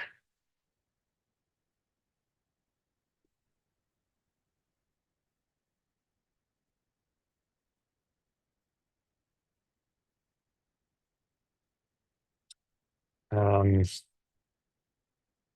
I want to maintain a certain continuity here, so I might come back to some of yours evolutionary, but I know you're coming at things from a different context, a very different basis. So right now, I'm having a discussion with other objectivists, and we're assuming a certain common framework. And right now, I'm wrestling with an issue which, even among objectivists, I think there might be different points of views. But I know you're coming from a very different framework. So the sort of discussion I would have with you at this point, um, it was going to be very different. And I don't want to switch to that sort of context right now, but maybe I'll come back to you later. I want to see what the other objectivists or people more closely. See, Jason even has it in his name. He's got objectivist matters. Right now, I want to see what the other objectivists are saying, and maybe I'll come back to yours later. Jason says, I think certain things don't fit the definition of a contract.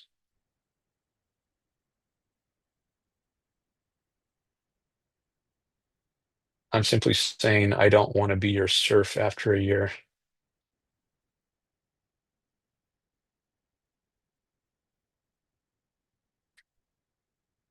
I'm going to file bankruptcy. What you're going to do about it? Ruin my credit rating. All right, I'm not sure I want to go down on this, continue on this bankruptcy point right now. Maybe I'll also come back to that. Robert says, you can't sign away your rights, not in total, and a system of rights which would try to uphold such a contradiction would collapse. It's not about time, it's about scope.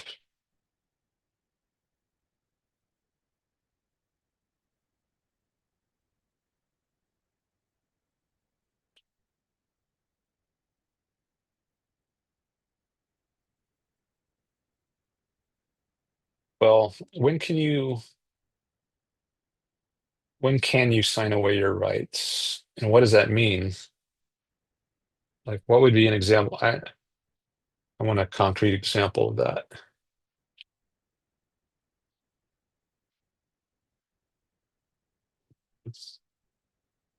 I guess when you join a company, you might sign an agreement like a non-competitive clause. Sometimes contracts have a non-compete clause where they say you can't simultaneously work for some other company, or maybe even for a period of years. If you ever leave this company, you can't work for some other company in the same industry because they're concerned about industry secrets being shared with their competitors, something like that.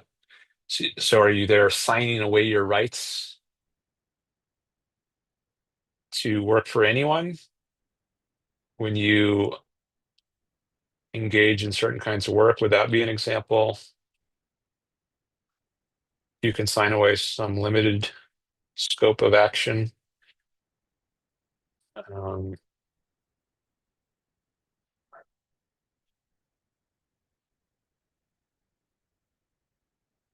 a system of rights which would try to uphold such a contradiction would collapse.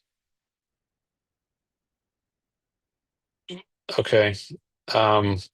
But I'm still not sure that this is addressing the sort of issue I'm concerned with. Because the question is, what are your rights? Maybe I'll grant you can't sign them away.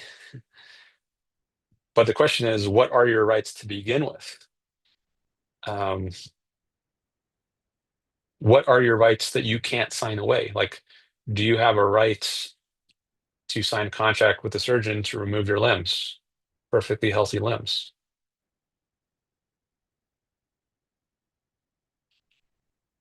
Or not?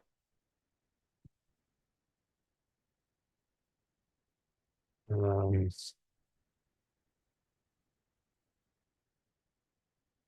it's not about the time. It's not about time. It's about scope. Okay, I'd like to. Oh, and maybe you flesh that out here in the next. Let me see what you say. You can give anything, but you can't give everything. You can't give away that about you which gives rise to the concept of individual rights. Okay. That sounds similar to a point Harry made, Harry Benswanger. He was putting attention on what it is that gives rise to the issue of rights in the first place. And I think he might have said, egoism. I think that might have been one of the things you pointed to. So if something is clearly not in your self-interest, it's going against your egoistic well-being, then you can't have a contract that undermines it. But then, okay, I guess I can go along with that. But then there's this question of, well, how concretely do we implement that? Like, is it clearly in someone's interest not to have their limbs amputated? And since the whole point of rights is to enable people to pursue their interests, that means that it's not a legitimate contract that you could sign with a surgeon to remove your limbs.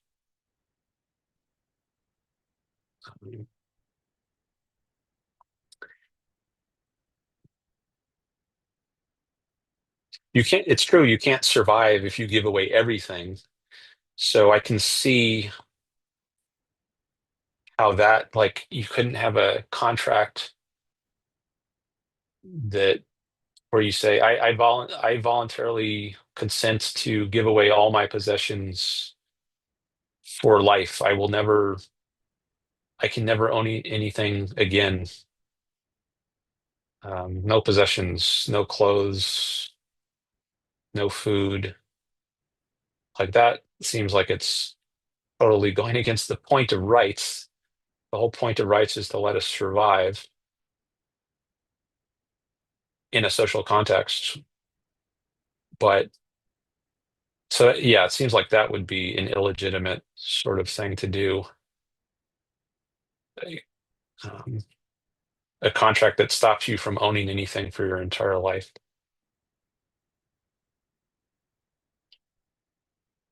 Um, but what about the amputation case, or the sex change case? Um,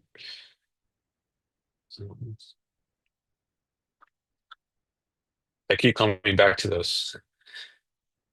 Um,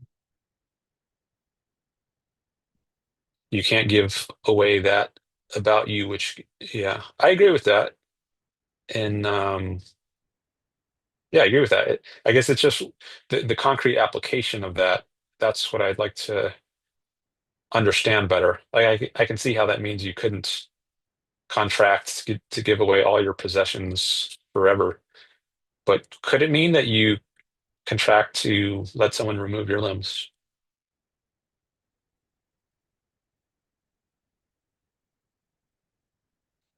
At what age do you gain your full complement of rights? I would say just when you become a legal adult at 18 in the US. Other countries, they have different ages, 16 some places, 21 other places. And it's kind of like one of those borderline questions. There's a range of the optional where it's reasonable. Like we wouldn't say at 5 years old, you become a adult who's responsible for himself. But we also wouldn't say at 95, right? So it's not completely arbitrary where you draw the line, but there is some amount of optionality. Okay. Then you say silly. I don't know what you're saying silly to. But you do need to be civil here, evolutionary. If you're going to call people silly, then um, I might not like that. Other people might not like that, and you might get some penalty, like being timed out. I can time people out. Put user in timeout. Um, maybe it's appropriate to say this. I don't know, but I don't know the full context. I haven't been reading all your chats. As I said, I might get to them later, but maybe I will not be as likely to get to them and engage with them if you're going to be calling people silly. Um, I might do that sometimes, but I think it's pretty rare. It's contextual as to whether it's appropriate. Um, but I think primarily what we should be doing here is just considering the arguments people make. And if you think there's something wrong with someone's argument, you could just point out what you think is wrong with it and give the person a chance to reply instead of calling the person or the person's argument silly. Because I think that might not be the most productive way to have constructive conversations. I want this to be a inviting, benevolent sort of place where people are enjoying the experience. And I've certainly seen much harsher terms than this. But as I said to someone in the prior live stream, my standards are not just to screen out the worst of the worst. I have higher standards here. So just because there's much worse things one could say doesn't mean that it's good to say this. And maybe it is here. As I said, I haven't read the full context here, so I don't know everything that led up to this, but I'm just saying it does raise a yellow flag, if not more. What else is here? Florida Nick says, is committing a crime signing away your rights? There was a long discussion on HBL, Harry Benzwinger's list many years ago about, do criminals still have rights? And I think some people were saying no. I think that was Harry's view. Like a criminal loses his rights. And other people were saying the criminal still has rights, but, and then they added something, and I'm not sure what they added, like, but they're more limited, or he has rights, but they don't have to be recognized because he hasn't recognized other people's rights. So just like we can say, if someone attacks you, you might say, well, this mugger on the street violated my rights. So I don't have any rights. What happens? I don't have any rights in this country. Or maybe US isn't a good example. Maybe I should talk about in another, like Somalia or something, a war-torn place where there's anarchy. This is what I've heard about Somalia. Anyways, you might say, well, I don't have any rights in Somalia. I don't want to live there because in that country, I don't have any rights. Well, in a sense, yes. In a sense, no. I mean, you should have rights. I mean, as given your metaphysical nature, according to objectivism, every being has rights. And it's not that you don't have rights if you're in Somalia, it's that you do have rights, but they're not being recognized, and that's a problem. So I think maybe what was being said about criminals in this thread on Harry Benzwinger's list was the criminal still has rights, but they're just not being recognized, and appropriately so, because he hasn't recognized other people's rights, but he still has them. So I don't know exactly what the right way is to conceptualize it. Like, should we think of it as when you're a criminal, you lose rights, or you still have the rights, but they're just not recognized? Does it really matter which way we think of it? Or is it just like a semantic choice? And I'm not sure. I haven't thought about that much myself. But Florida Nick's comment here made me think of that. Do you sign away your rights if you commit a crime, or do you still have rights, but there's just no longer need for them to be recognized or recognized as much? Like, you still might think a criminal has some rights, like maybe depending on the crime he commits. Like maybe if he just did a burglary, it's a lesser, he loses fewer rights than if he committed murder. And so you can't starve him to death. You still have to feed him in prison or something. He doesn't lose all his rights, but he has lesser rights, you might think. He doesn't have freedom of movement. All right, I see Jason Adams has entered the waiting room on Zoom, so maybe he wants to talk about this. Okay, I'll take Jason's call. Let me just take a quick look at some of these other chats to see. if there's anything else, especially look at Jason's, since maybe he'll want to talk more about this. Okay, more on the bankruptcy thing. Your right to get a divorce, your right to file bankruptcy, or right that can't be taken away. The contract itself has to have an out and exit. If you don't fulfill the 7 years, this is the price you pay. I'm going to try and call. Okay. I'm going to take Jason's call. I'm going to get a sip of water first, though.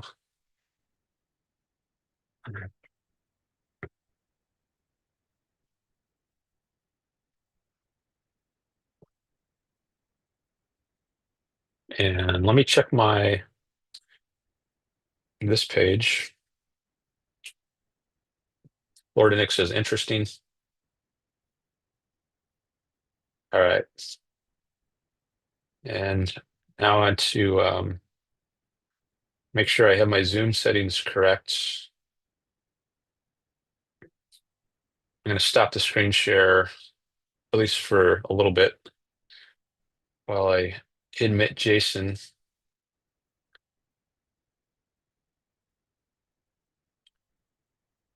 We could do video if you want, Jason.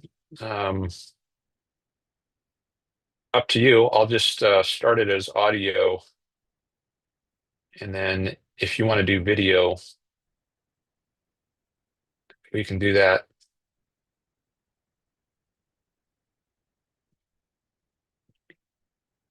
All right, I have admitted you.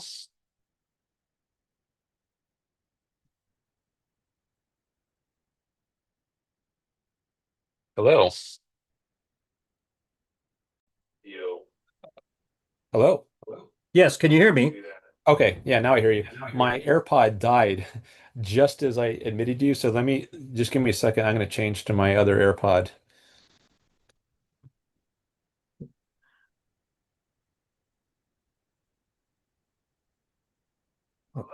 Okay, so you can hear me. I can try and put on the video.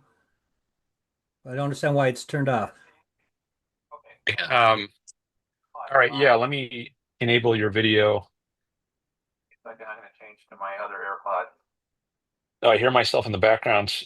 You might need to mute one of your mute your computer or something. Where's the oh, start video? Okay, now I think you can start your video. There we go. Now I see you. I guess Jason is muting his stream. I don't know if he hears me yet or notices me. So I think you all can see him now, but he doesn't know yet that we see him. Oh, I didn't share the screen. No, I am. No, I don't need to share the screen because I'm just doing. Okay, can you hear me? Yeah, I can. Okay, well, Can you hear me? yeah, I hear you with a delay. That's why it's better to call on a phone. Oh, you shouldn't have to. I think if you well, you can click the Zoom link and you shouldn't hear a delay if you do that. I'm not sure what kind of setup you have, but so right now, so you're watching me on YouTube and in Zoom. Well, you can click the Zoom link and you shouldn't hear a delay if you do that. Right now, so you're watching me on YouTube and in Zoom. No, I'm not seeing you on Zoom. Okay, here's Zoom. Here I am on Zoom. Okay, Okay, got it. I'm gonna close the YouTube because it's confusing and it's 5 seconds behind. So Yeah. now we're just on. Okay, good. That was good to test this stuff out. All right. So let's start. So, Okay. I'd asked about bankruptcy to Yaron Brook sometime in the context if somebody could get out of their serfdom agreement. Wouldn't that make sense that a contract would be something you could exit and you would, things get so bad you would want to bankrupt out of it. Same way you might want to get a divorce. They say it's for life, but it's it's not because you have an exit. Yeah, I hadn't made that parallel before. That's interesting. Like you can, the marriage contract, you say, till death do us part, but you can still get a divorce, at least in America. I mean, Yeah. maybe in some jurisdictions you can't, in some countries, maybe you can't legally divorce. Like, and maybe that's why some people, they'll just have an affair, even though on paper Yeah. they're still married. But maybe in a proper legal system, there should be an option for divorce so that not just in fact, but also on paper, like not just de jure, but also de facto. No, I got that reversed. Not just de facto, but also de jure. You're not married. Maybe in a proper legal system, there should be a way to be de jure divorced. But I hadn't thought of that in connection with bankruptcy. That's maybe there's a similar kind of arrangement, like if you're you well, I'm struggling on how to flesh this out. So you're Yeah. working for someone, and then you how would it work? Like, what can you draw the parallel more some for me? Well, I don't know. I would imagine something like a really ill-worded contract would put you into some sort of a working arrangement that you don't like, and you're there, and even there's a penalty that you would have to pay if you cancel that working arrangement. Yet, but I think you would just say, "I'm going to go bankruptcy." I guess there's consequences for bankruptcy, which would I'd add to psychology too on entering into a contract in the first place. I don't know if it's like that, but I wouldn't be allowing a contract to be enforced if you just filed your first bankruptcy. I don't even know if you should be in a contract in the first place if you've had a bankruptcy. But assuming you found yourself in serfdom or something in a really inappropriate contract, all right, what are they going to do? Take away your credit rating? I mean, what's the contest? You just quit the contract. I mean, in a laissez-faire society, it's going to happen that the grains can't be delivered for the money for whatever reason, no fault of you can't do it, and you can't work out an arrangement. You can't come to terms to deliver the grain later. So apply that to labor or some working arrangement. What are you going to do? You're going to just say, I'm bankrupt. I've defaulted on my debt. And Yaron's acknowledged, and I think most objectivist scholars have acknowledged you would have bankruptcy laws in laissez-faire society. This is part of that category of objective laws that kind of sound like we're skirting regulation by saying, well, the contract has to be written a certain way for an adult. Isn't that a regulation? Can't be for a crazy person. Isn't that a regulation? Can't be for somebody who just filed bankruptcy. Isn't that a crazy person? Has to have an exit out in and of itself written to it up. All these things make the contract not valid, but it's not really a regulation. You can choose to go into the contract or not, but there has to be certain things, otherwise it won't be heard in court. It's not enforceable. It's go to handshake court. You shook hands on it. Okay, so let's It's a lot to maybe unpack. I want to go with that example of like you have Grain. you said grain. Like, let's say you're a farmer Yeah. and you sign a contract to provide a certain amount of grain to, I don't know, a grocery store, whoever purchases from the farmer. Yeah. Um, Maybe there's a middleman. I don't know how it works in the agriculture industry, but you you signed this contract. I will give you X amount of grain in exchange for a certain amount of money, and then let's say the farmer is in contract with the grocery store, and the grocery store gives them the money, Mhm. says, I paid you $1 million in exchange for this grain that you promised me. And then let's say there's like a bad harvest or something, and so the farmer can't make good on his end of the bargain. Right. Then what happens? Well, I guess there's a couple things that could happen. One is he could return the $1 million, or if he's able to provide a portion of the grain, but not all of it, maybe half of it, then he can return $500,000. But let's say he can't do either of those things. Maybe he was given $1 million up front, and then he can't deliver any of the grain because there was a bad harvest and weather destroyed it all, And and maybe he has 10. spent the money. Maybe he has 10 people too. So this is why there would be a court. It's a function of the court because they all got to decide. It's not just one grocer. He's got 10 and he's on the hook for things he bought for his next year's seed. I don't know. But, so it's all got to go through some sort of objective law to get reconciled, right? Yeah, I mean, we can say he's already spent the money. Maybe he spent it on some new tractors or Yeah.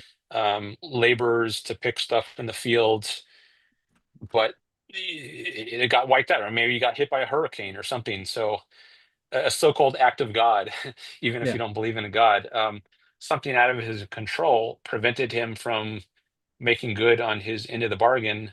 Now there is insurance, so we could say, well, he should have bought farmers insurance so he could They should have checked he had remain in insurance. good standing. But let's say he didn't have insurance, and so but he signed this contract without insurance, and maybe both sides of the contract knew that he didn't have insurance. So does the grocery store, or stores, if there's multiple ones, do they just have to eat the loss, or can they take this guy to court and say, no, look, he signed a contract, and if you didn't have insurance, well, that's his problem. But then what do you do to this guy? So he has no way to come up with to get $1 million to pay the grocery store back.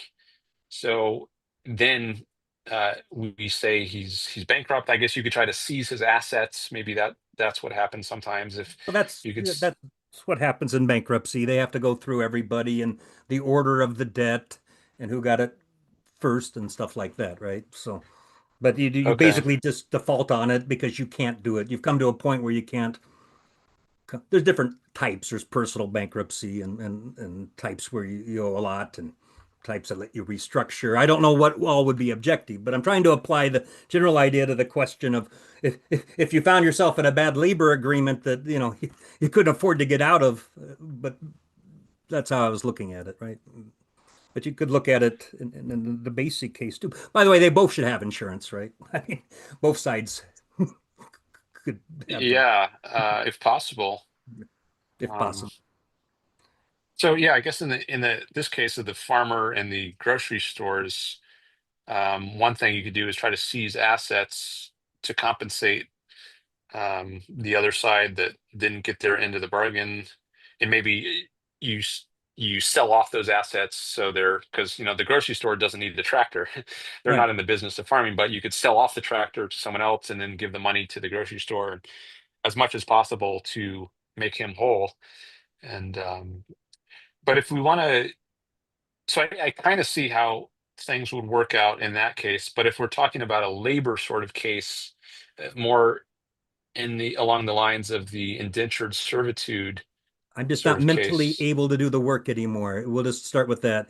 Not that I couldn't grow the grain. I just mentally don't feel like I can do the work anymore. And here I am in a 7-year contract. So what I'm going to do is go and say I'm bankrupt. I'm just curious how that would apply, and it's like I'll take the bankruptcy. You do all these things where you settle, and yes, ultimately the creditor could come in and take the tractors, but bankruptcy is a special way where you go through the court and kind of have it official and organized. And sometimes they appoint trustees to look through all the assets to make sure the statements are correct. That and not just And this is after attempts to negotiate have gone.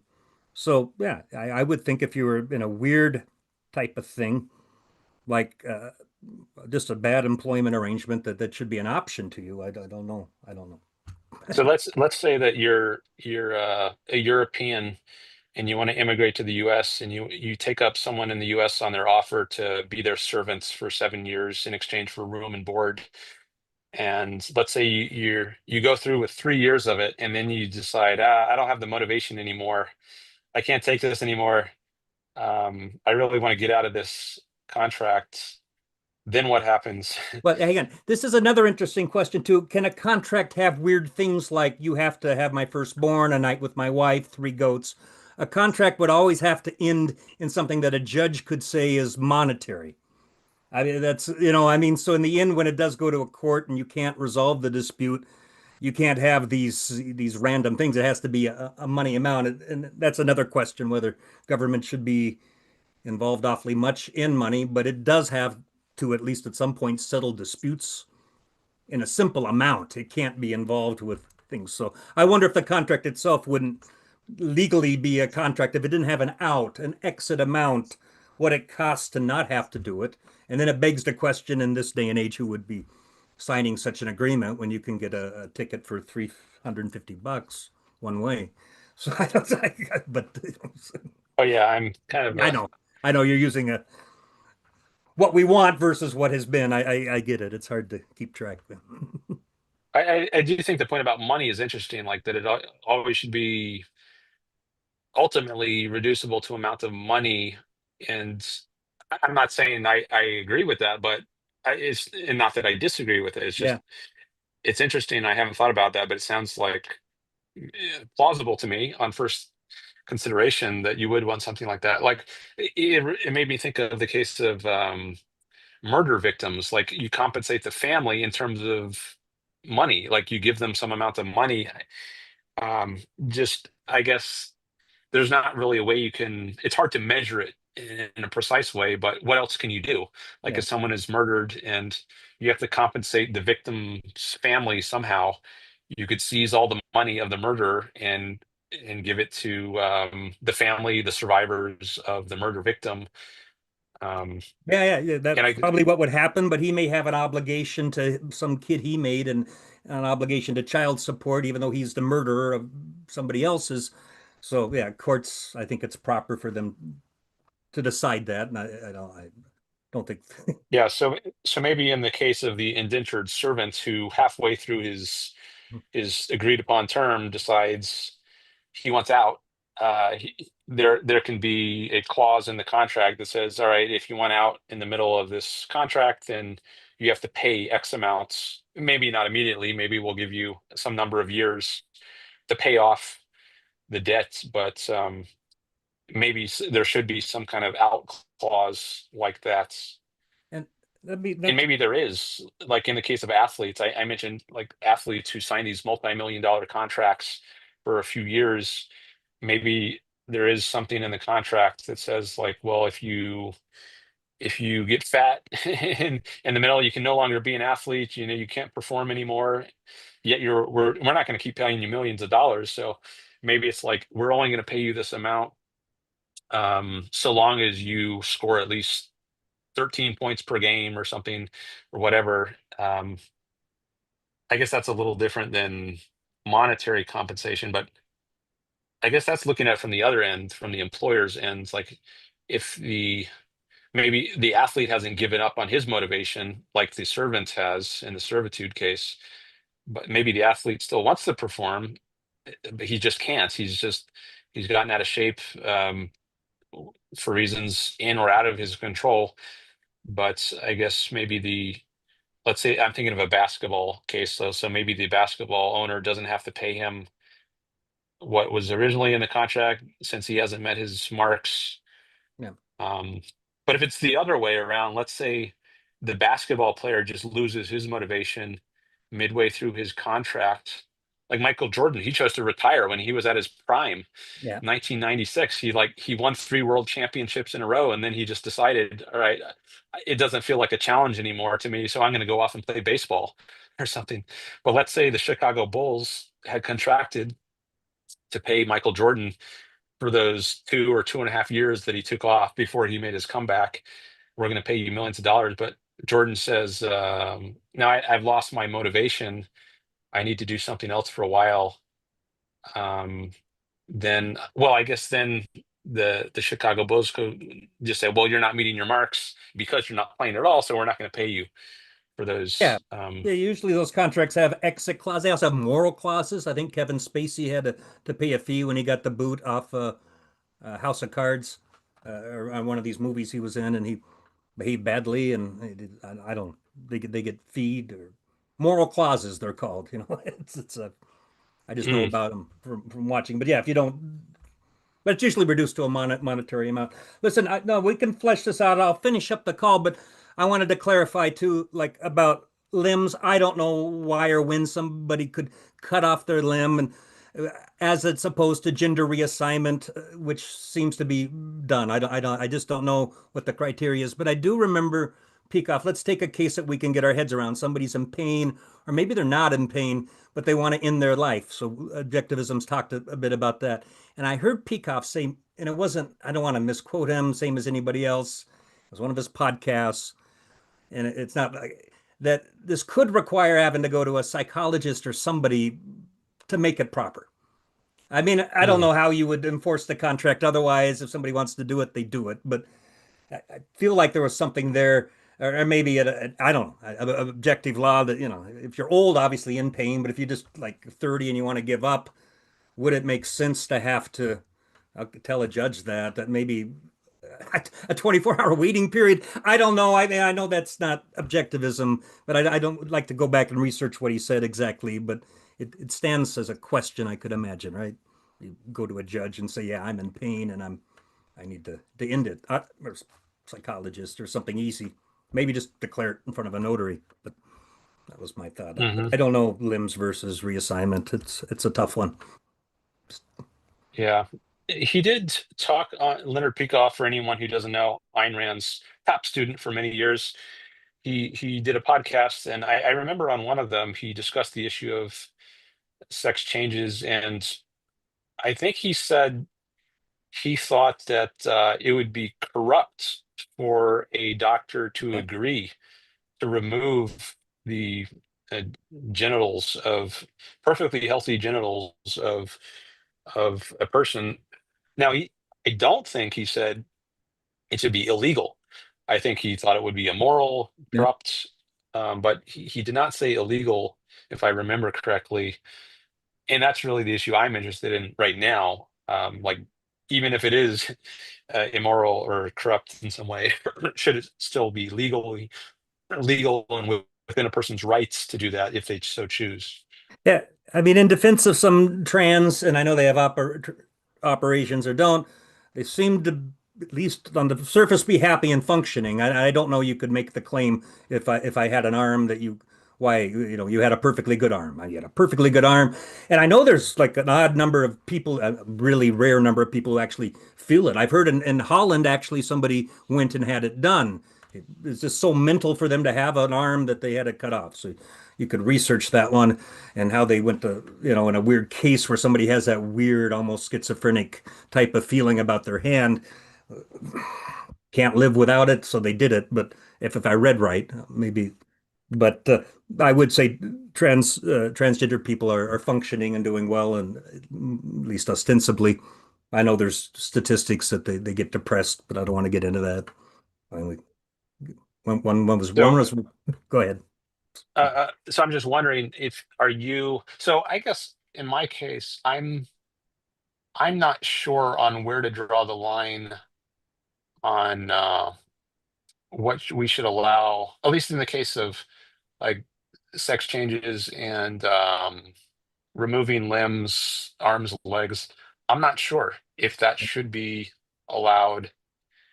And are you also not sure, or do you have a definite view on that?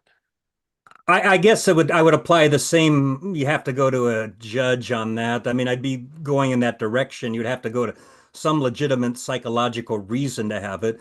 I'm pretty much okay with people if they want to be boys and girls and they weren't born boys and girls at the age 18, they can do what they want if they pay for it.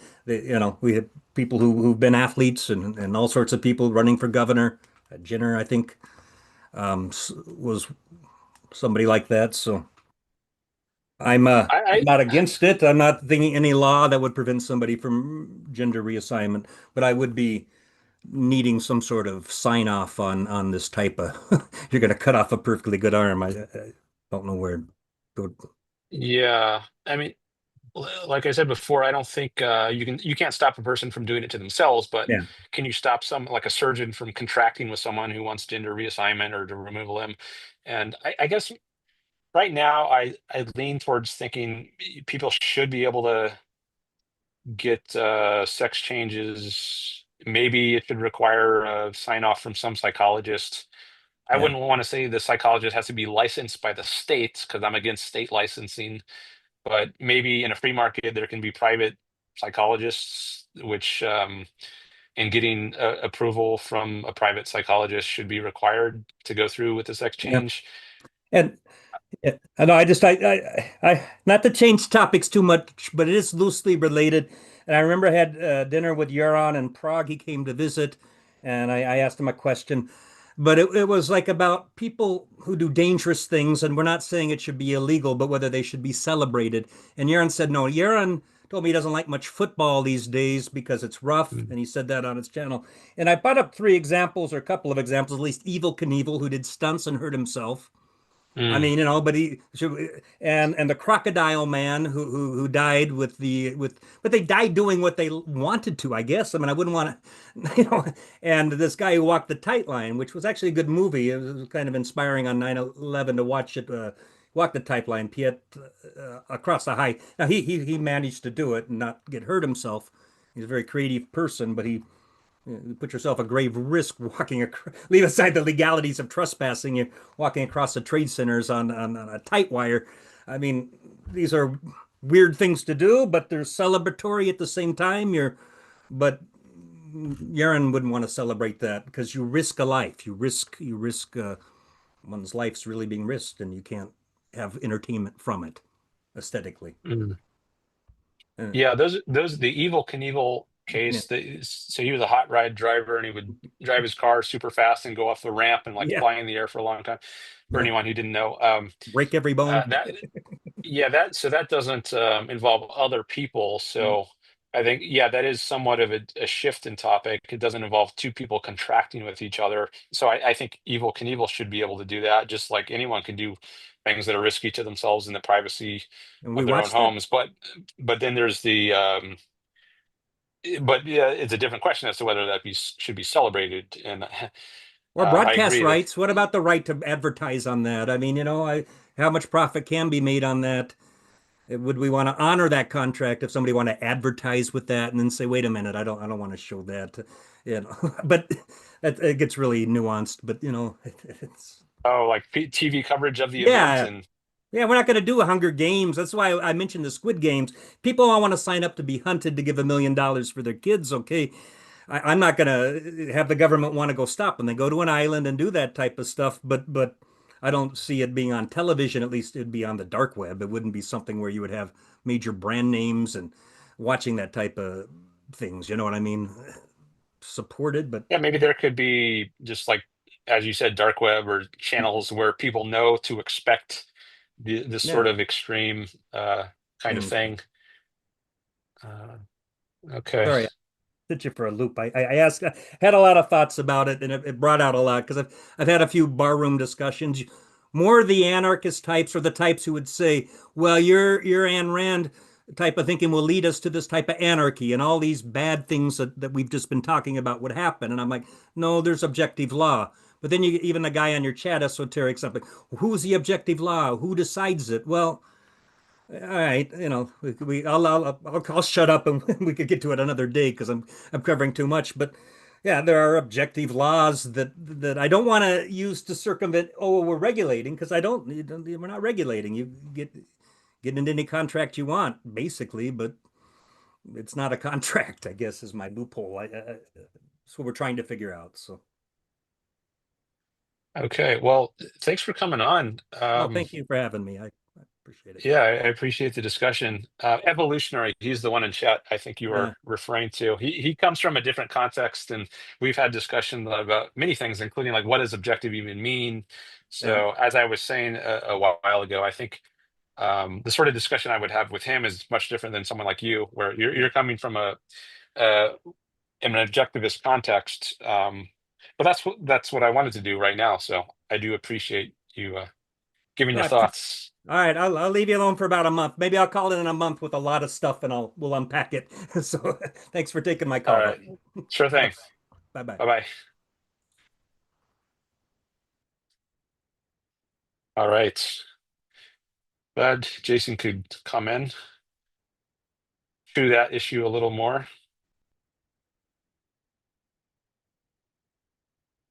Leighton Creon is here.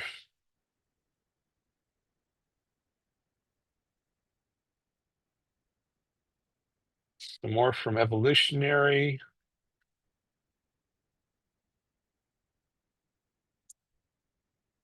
I'll share my screen again.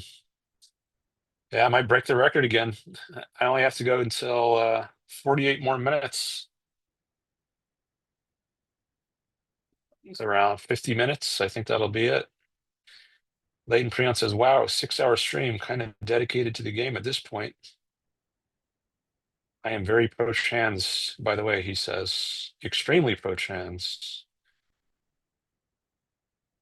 When I hear about a tightrope, I always remember Nietzsche's tightrope walker. I don't know about Nietzsche's tightrope walker.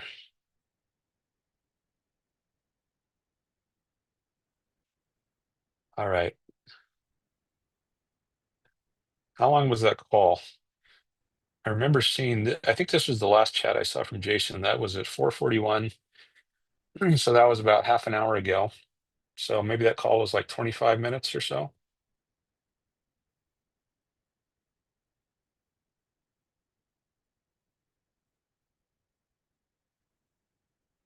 Okay. All right. Well, maybe now is a good time to engage some with evolutionary.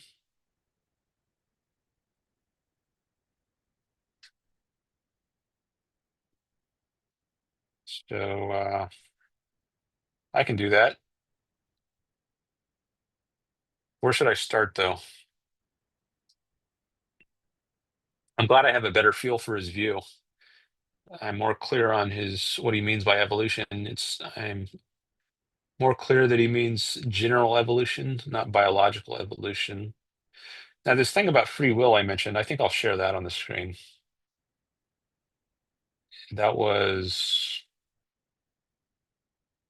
almost at the 6-hour mark of the last stream.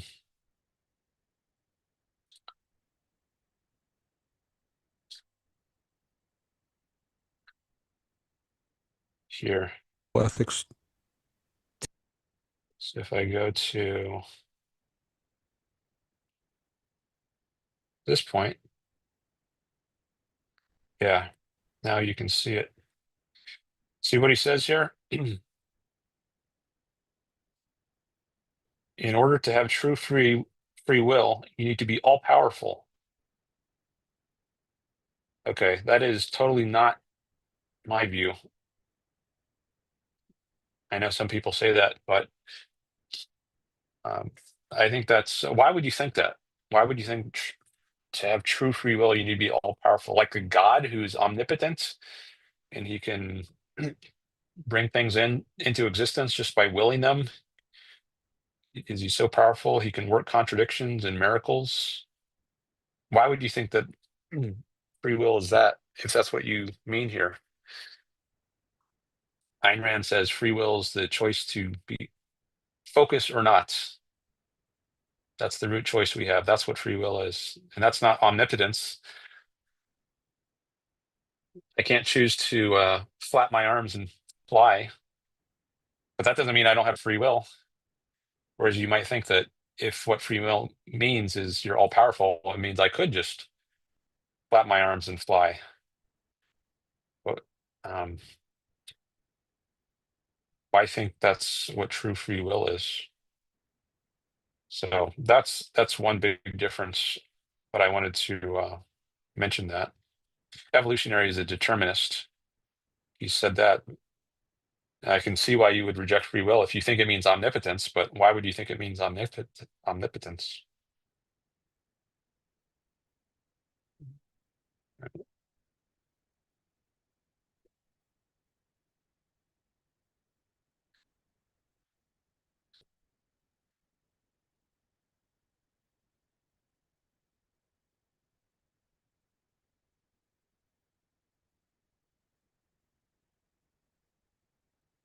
Mm. All right, looks like he's responding to some of what I was just saying. Up here, he's talking about contracts, because that's what we were talking about. But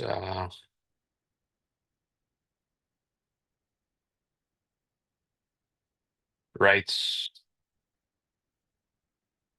Maybe it's better to talk about, oh, here's something about choice, which I think is a synonym for free will. Maybe he made this point earlier, because I mentioned before.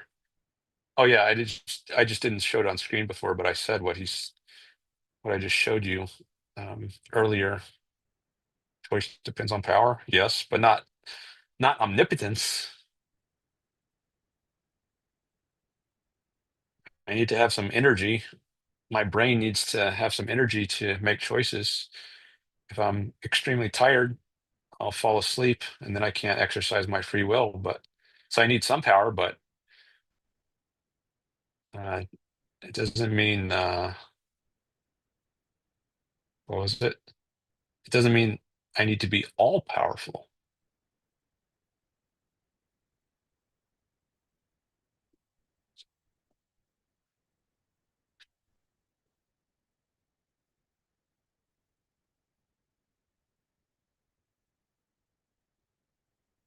Okay, yeah, it's limited by my power. Yep, it's limited by my power. True.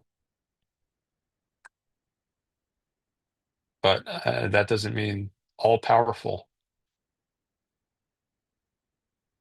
is not what you need in order to make choices. When I say true free will, I mean having total freedom. Okay, well, I don't know that I would use this term total freedom. Total freedom. Um,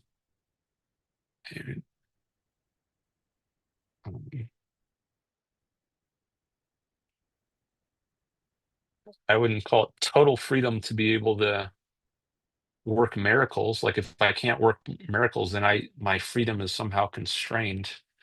I'm not free to some extent. I mean, maybe you could talk that way, but I'm not sure it's really useful. I think what matters is that I have freedom such that I am in control of my life. I'm responsible for what I choose, for what I do. Um, I think that's really the relevant issue. The relevance issue when it comes to freedom, freedom of the will, free will. If you're in a jail cell, do you have freedom? He asks. In a sense, you have metaphysical freedom. You don't have political freedom. When we're talking about free will, we're talking about what's called metaphysical freedom, not political freedom.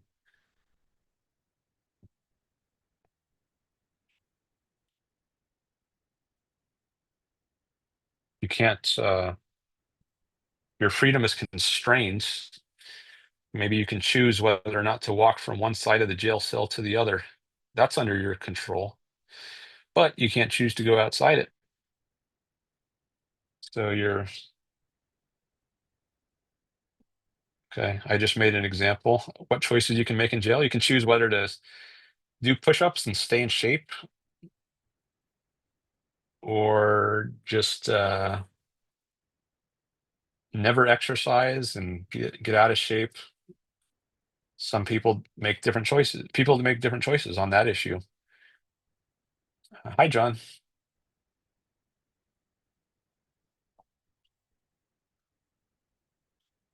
You can choose whether to try to keep in touch with your family or not, or your friends if you have friends outside of jail, and do visits with them every once in a while. You can choose whether to read books. Actually, there's, you've heard of Rational Egoist, the podcaster, Michael Leibowitz, who does the podcast. He calls it The Rational Egoist. He was in jail for 25 years, and he reformed himself while he was in jail.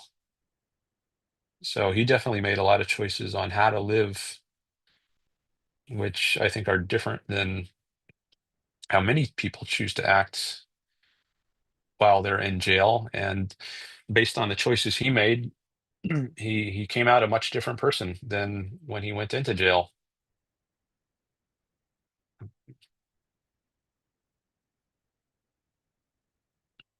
Prisoners have items in jail, they can get books, and they can try to get other things too, like drugs. They can try to get things smuggled in.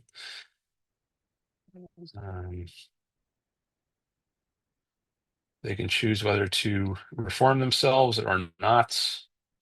And if they reform themselves, maybe they'll have a higher chance of getting released.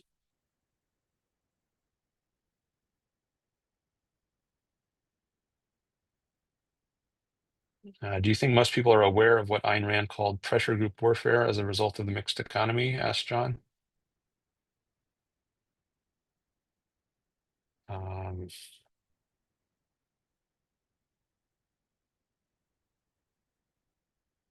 I'm not sure. Maybe they're aware of it in some sense, but maybe not in those terms.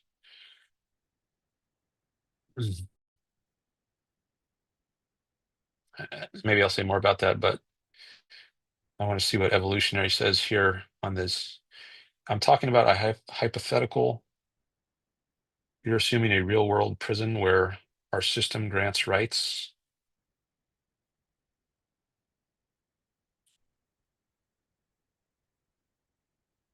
Well, you're talking about a conventional, presumably North American jail, not this hypothetical, constant changing example. The whole concept of power is what morality is about, how evolution distributes power and choice. All right, well, I don't want to get distracted by other issues. So why don't we pick an issue? Sure, you're bringing in morality. We were talking about choice and free will, and you brought up this case of you asked this question: what choices can you make in a jail? And I gave you some. So, um, what were you trying to point out by asking this question? Are you trying to say you're not free? And I was saying, well, in a sense, you're not free.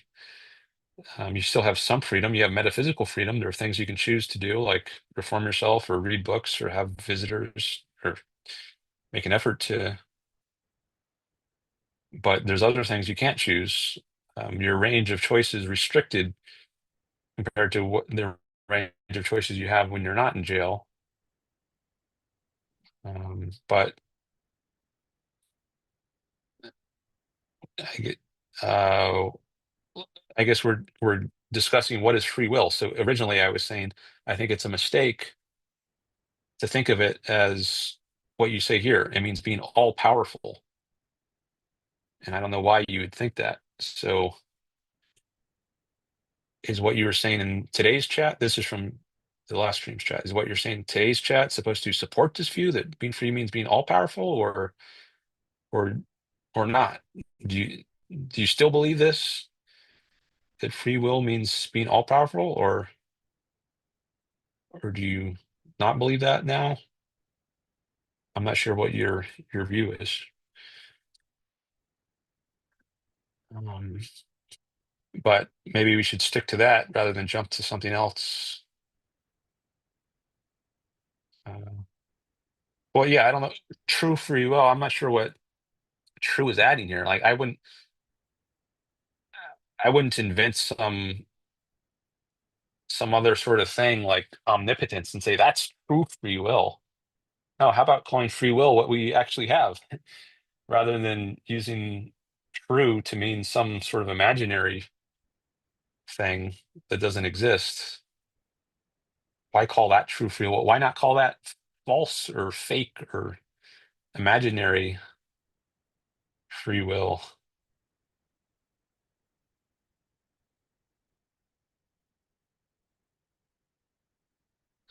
Yeah, why not call omnipotence fake free will and call the kind of free will that actually exists in humans? Why not call that true free will?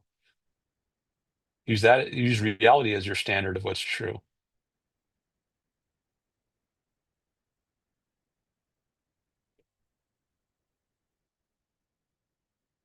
No choices, no power. Um, well, I'm not saying we make no choices. Also, full choice. What is your standard of full? Some imaginary thing? Why make that your standard? Weird. completely restricted by our evolutionary programming. Was this just another way of asserting determinism and denying free will? I mean, you could say we don't even have the limited sort of free will, which I say exists. All right. This is the third time I think you brought up the eating glass example, which I already addressed. Um,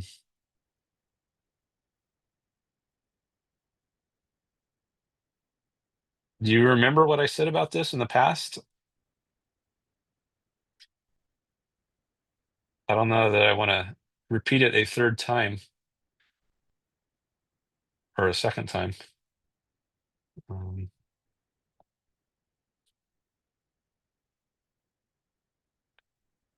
John says LOL.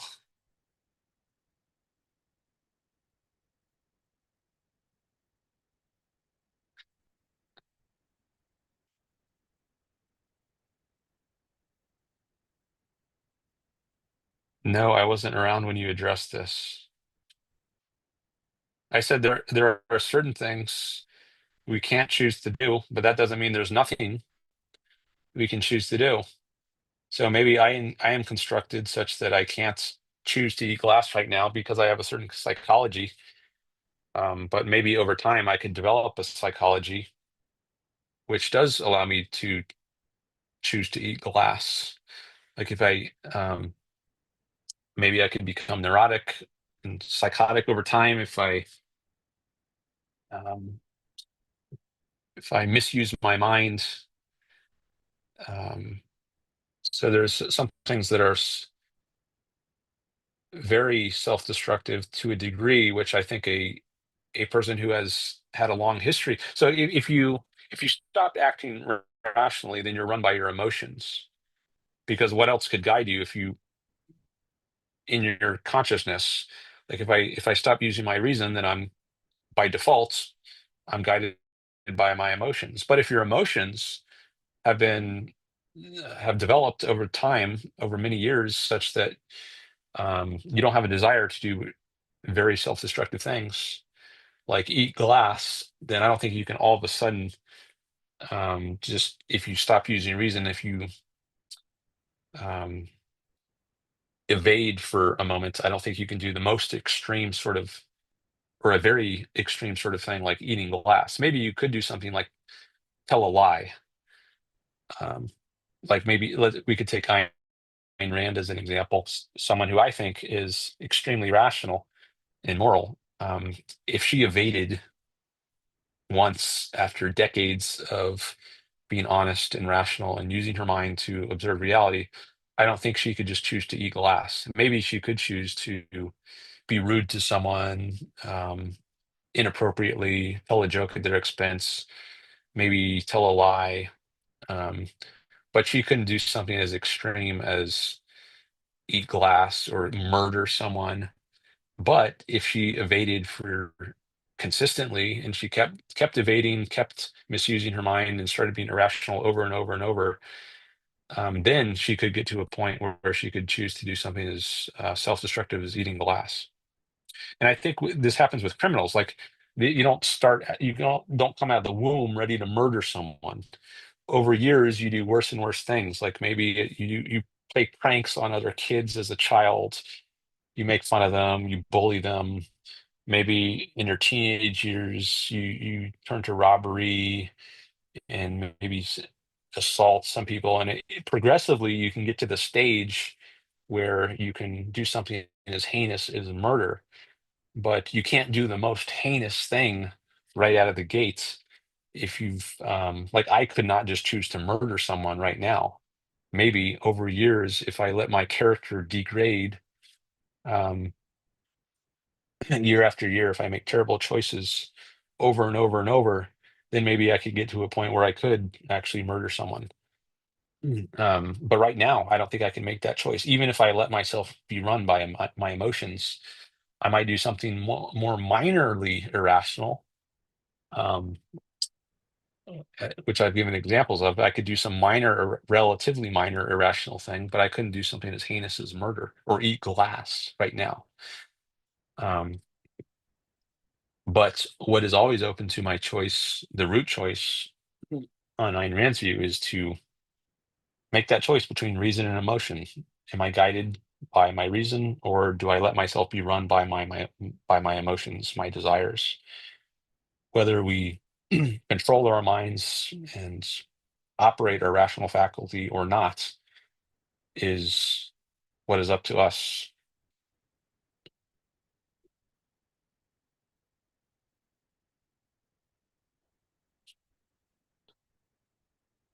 Uh, okay.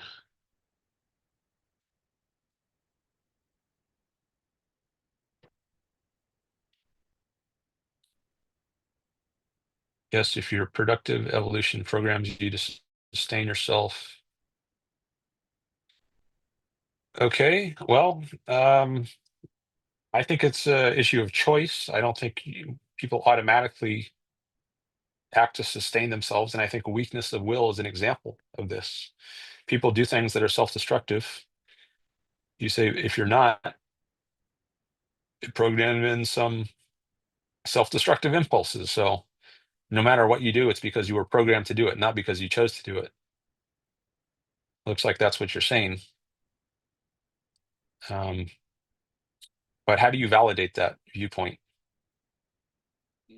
Does that align with your introspective experience of yourself? Do you not observe any amount of control? I think human beings are self-programming. We program ourselves by the choices we make. So we develop habits over time. You could call that a kind of programming. But we choose our habits. The choices we make in moment by moments is what causes us to develop a certain habitual way of acting, a certain character, a certain personality. But at the root of it all is choice.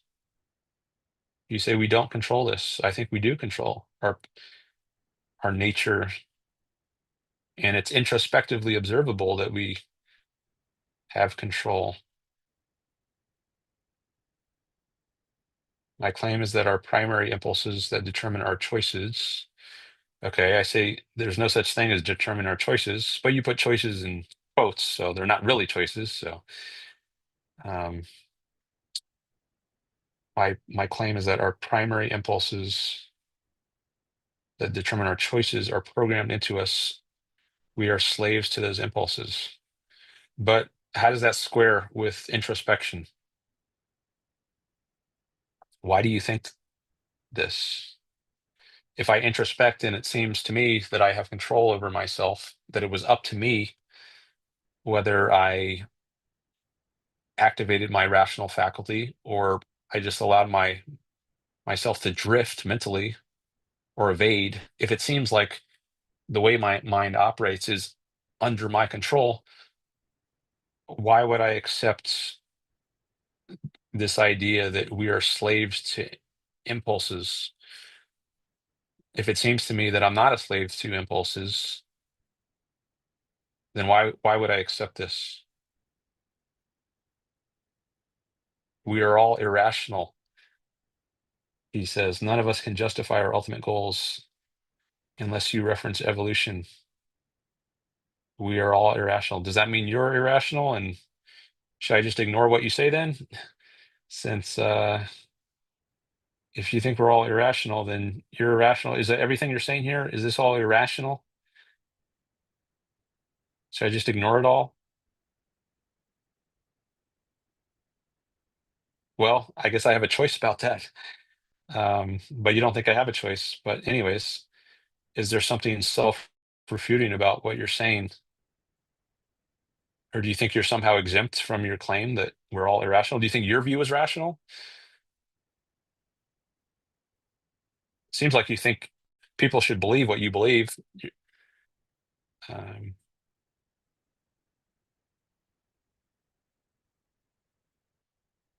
Irrational doesn't mean incorrect. Irrational in the sense you cannot justify your ultimate goals. What about happiness? Is that an unjustifiable goal? Why is happiness an unjustifiable goal? Is not clear why someone should want happiness. I think that's Fortinex says 3 more likes till it's in the 20s. Here it says, maybe this hasn't updated yet. It says 16 likes here. Maybe if I refresh, it'll say 17. Let's see.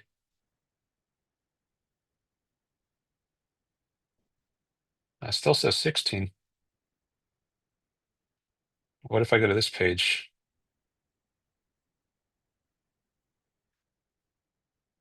Oh, here it says 4. This one takes a lot longer than to update. Here, let me refresh this page. Now it says 16 there too. All right, well, I'm within 4 of the 20s, so thanks everyone who has given the stream a like. I appreciate it. See, we got 10 people watching now.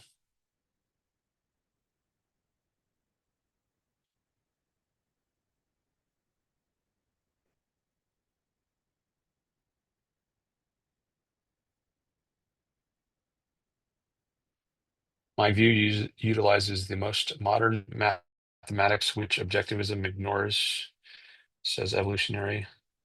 Are you talking about game theory or what?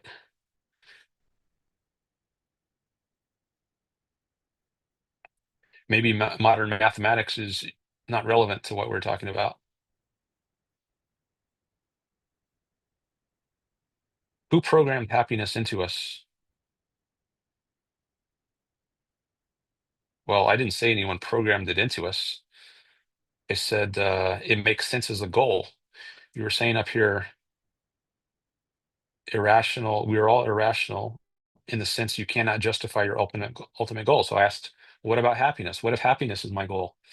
Is that irrational? Does it not make sense to pursue happiness? So I never made the claim here that it seems you're implying I made. I mean, I don't think it is programmed into us. It's something you have to achieve. And sometimes you achieve it, sometimes you don't. But what my claim was, I don't think it's an irrational goal. Who put happiness into us? Okay, no one puts it into you.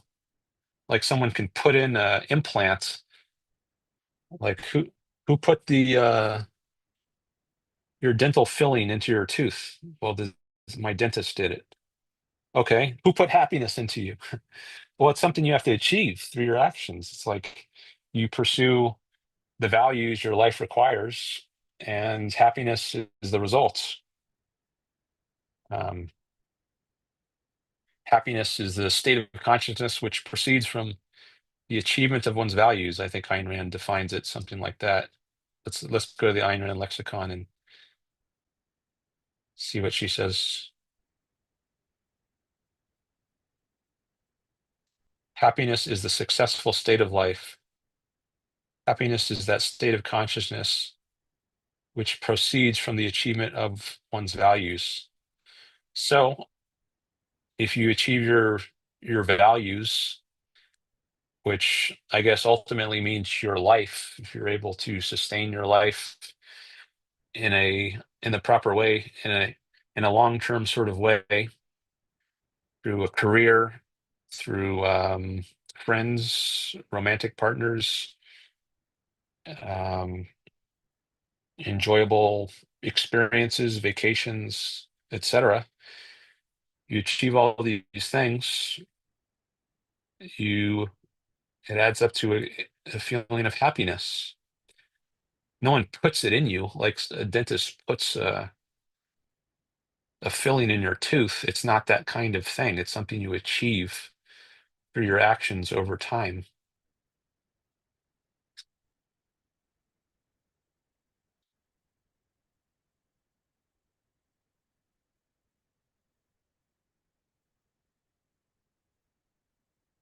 Well, the conditions of happiness aren't a choice. Like we didn't choose what it is that makes us happy in a sense, but given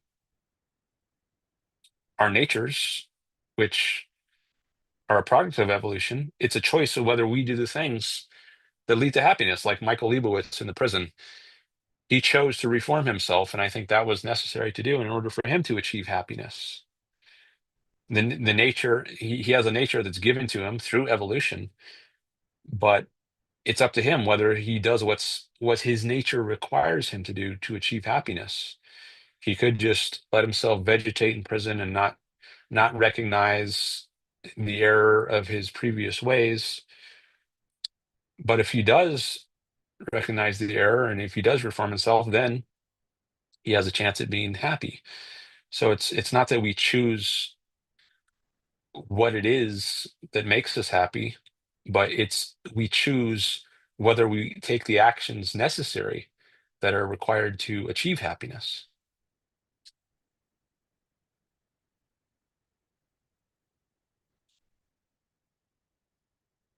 I mean, there might be a limited way in which we choose what it is that makes us happy. Um, but I don't want to go down that wrinkle right now and complicate things unnecessarily.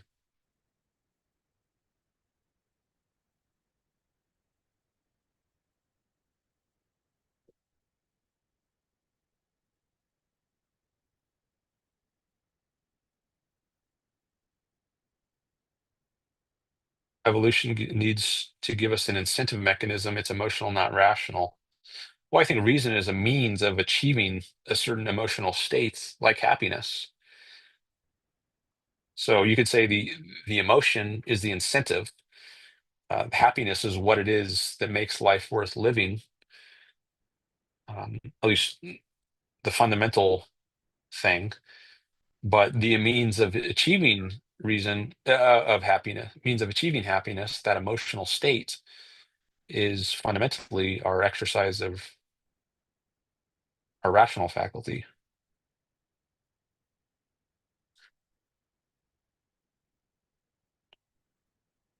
Evolution is continuously refining what makes us happy. I'm not sure why you say that.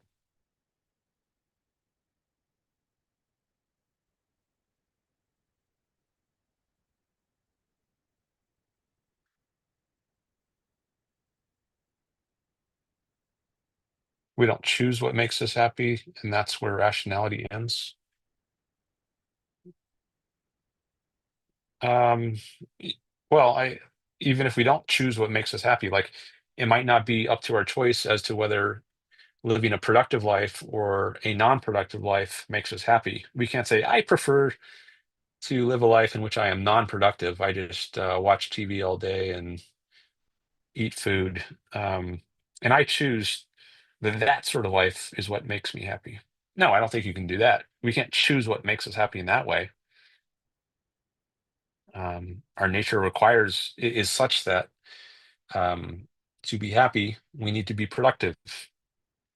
And I have here on my background, productiveness is one of the central virtues of Ayn Rand's ethics. Human nature is such that in order to achieve happiness, we need to be productive. We don't have a choice about that, but we do have a choice about whether to be productive. So again, free will is not omnipotence. We can't choose everything. We can't choose whether we are the sorts of beings that can be happy even if we're not productive. No, that's not open to our choice. But free will is not omnipotence. Doesn't mean we can choose that sort of thing, but it does mean we can choose whether to be productive. That's part of our free will. And the root of our free will is whether we choose to focus our minds or not. We have direct control over that. And to be productive, we have to focus our minds. Um,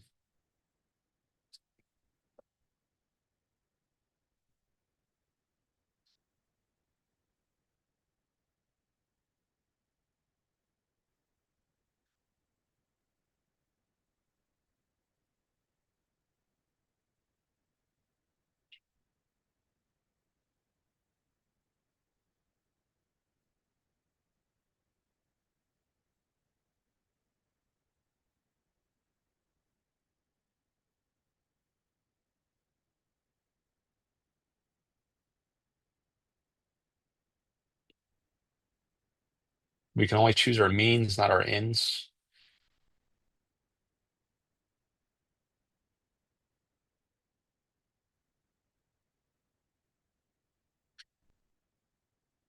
Well, you can choose whether happiness is your end or not,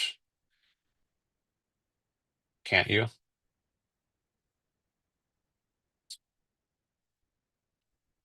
Can't I say, I choose to pursue happiness as my ultimate end?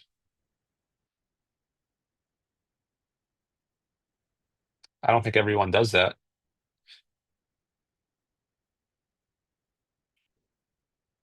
I don't think everyone is trying to achieve their own happiness, unfortunately. I think they should, but I think it is something we can choose.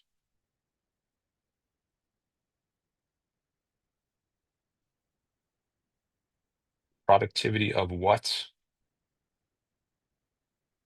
Things that contribute to your happiness.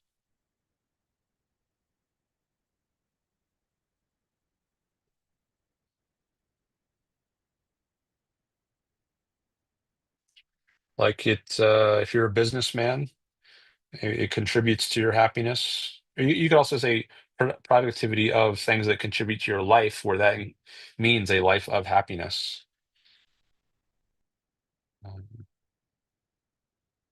If you're a businessman, you could say, well, I love producing steel. I want to be a steel magnate. To mention one of Ayn Rand's characters, or allude to one of Ayn Rand's characters. He loves being able to produce metal products.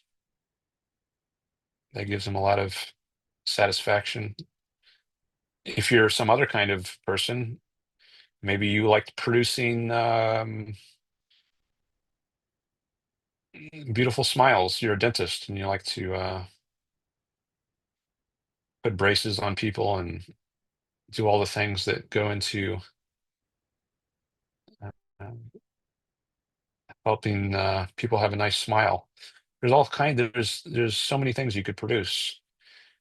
And I think each person needs to find in their own life some way to be productive that they enjoy. Produce quilts. Maybe you like to knit. You could provide services. Maybe you're an Uber driver, or you like to drive around. And these can be stepping stone jobs, maybe jobs that you see as temporary, but they finance some other thing you really like to do. Like maybe you're an Uber driver just to pay the bills, but you have a passion for astronomy or something. You like to have time to study astronomy. Um, there's just so many, and you could produce new knowledge in astronomy, maybe teach it to kids. There's just endless ways you could be productive and add value and happiness to your life.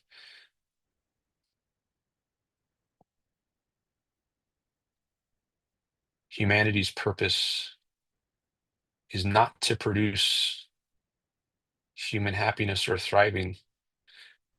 Okay, why are you talking about humanity instead of individuals? What about my purpose? Is my purpose not to produce human happiness or thriving? I'm certainly aiming to produce my things that contribute to my happiness and thriving. So why would you say this? I think people have different purposes. I don't think you can just say it's the same for all members of humanity. You're asserting this as though it's a universal truth. And I don't.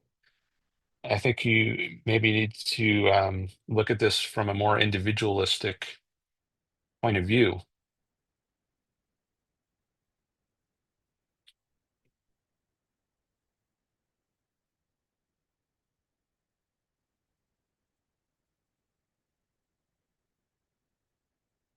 Maybe we'll talk about game theory some other time.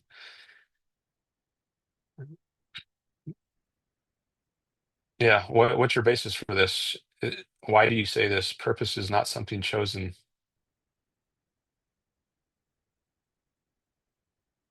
Why should I believe that? Why should I not believe that I chose my own purpose?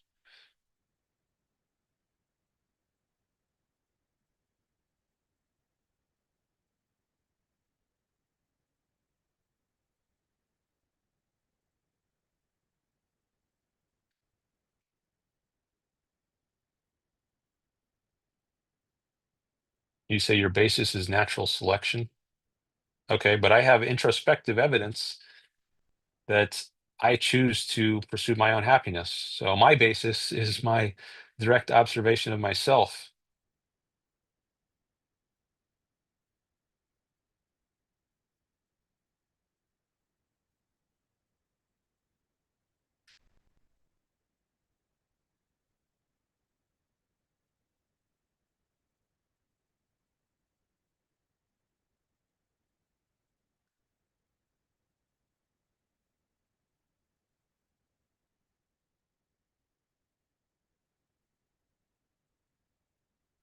All right, we only have about 8 minutes until we break the record again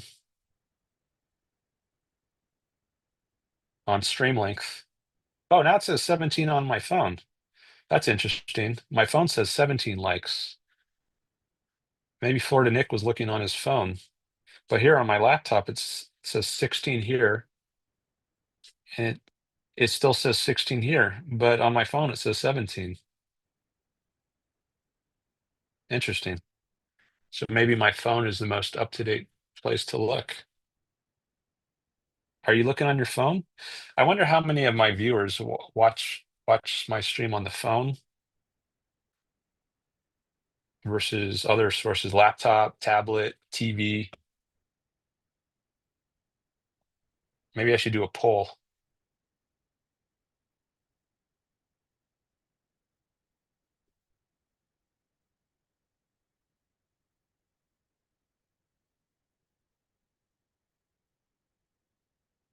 And then, well,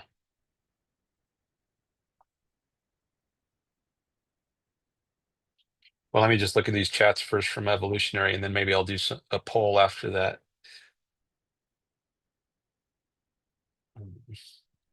Your choices are under scrutiny by evolution and punished and rewarded by natural selection, he says.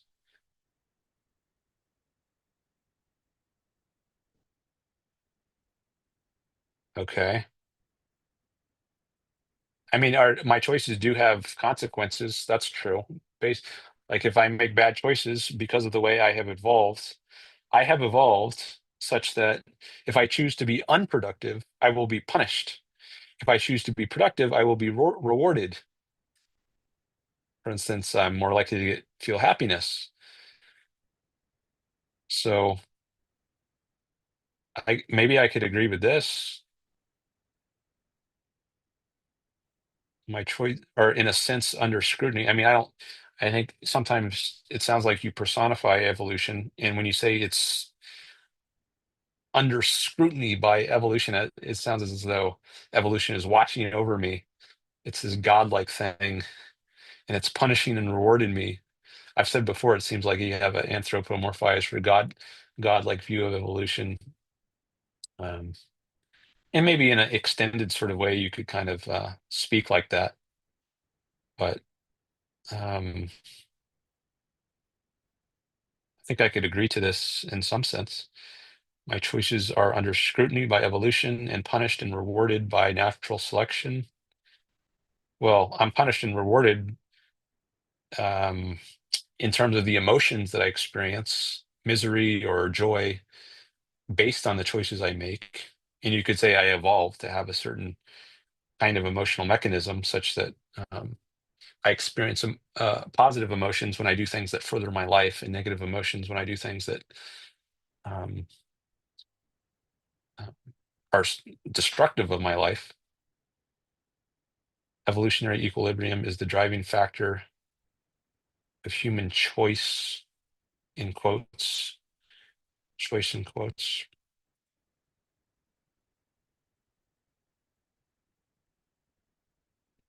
Okay, I'm not sure what this means.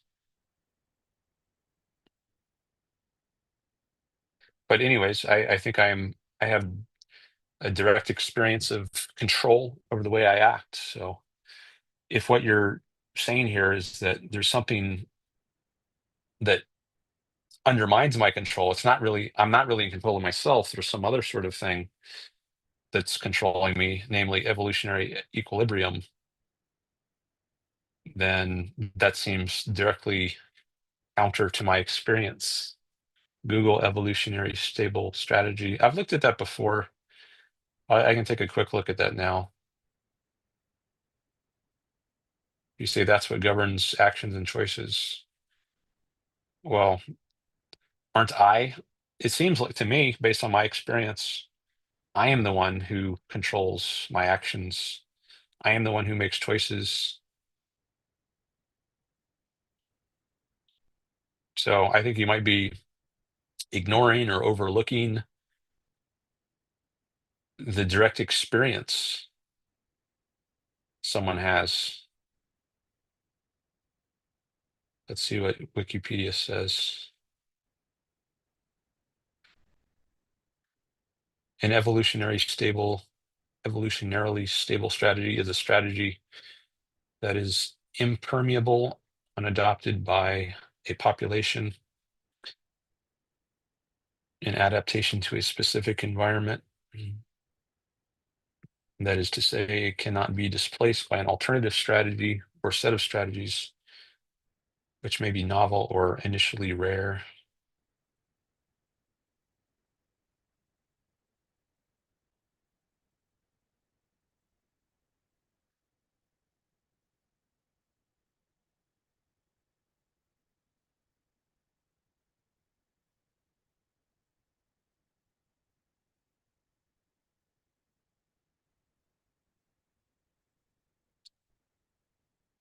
All right. I might need to read more on this to understand it better. Well, sure I do, but I don't know that it's necessary to read this. I'm not sure that this is even incompatible with my view. Like there might be such things as evolutionarily stable strategies, but maybe free will is one of them. I don't know. I'm not sure this is incompatible with free will. If it is, then it's well, maybe that's a mark against it, because if I have direct experience of free will, then some theory that contradicts my direct experience, maybe it's got a flaw in it if it can't account for my direct experience. So why should I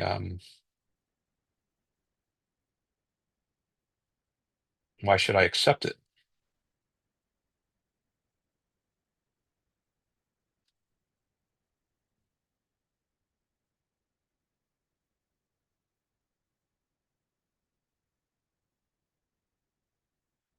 All right, I think I want to take a minute to do a poll here.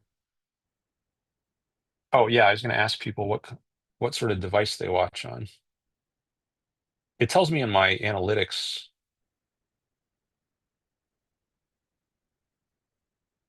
Uh,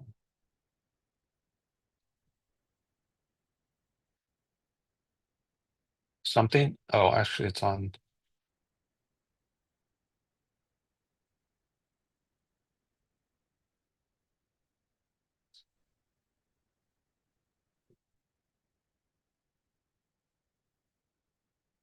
I'm trying to find what the breakdown is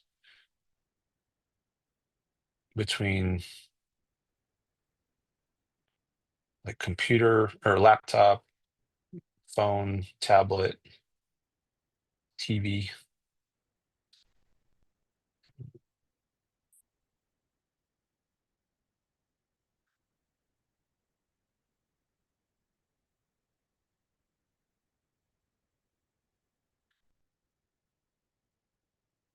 Oh, here we go.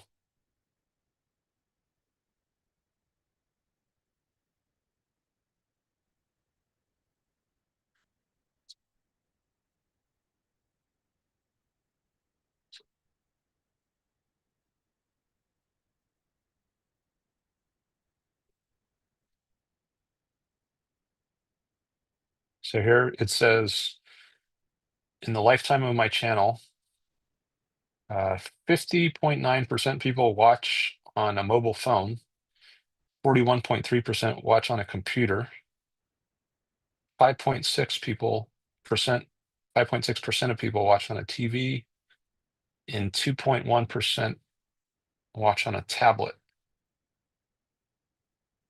So that's all my viewers for the whole history of my channel. But I can do a poll of today's chat. Oh, Audrey Lee says I'm watching on my Mac. Okay.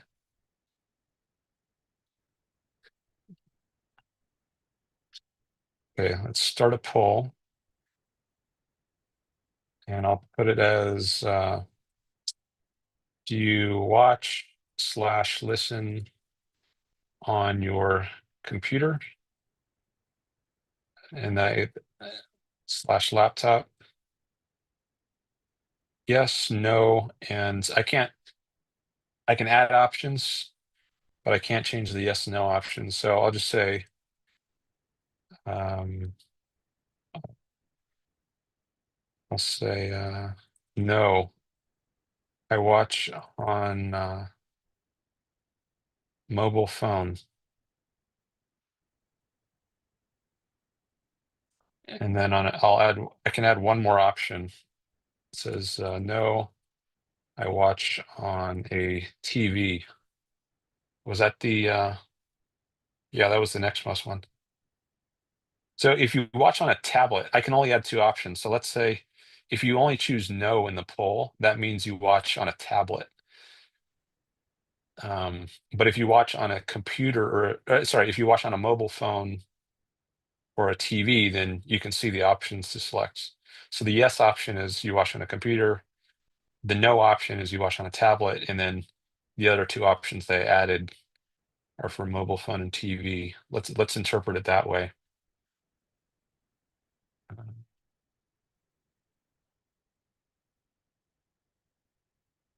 So this one here is for tablet. Okay, I'm going to hit start poll, and then you can vote.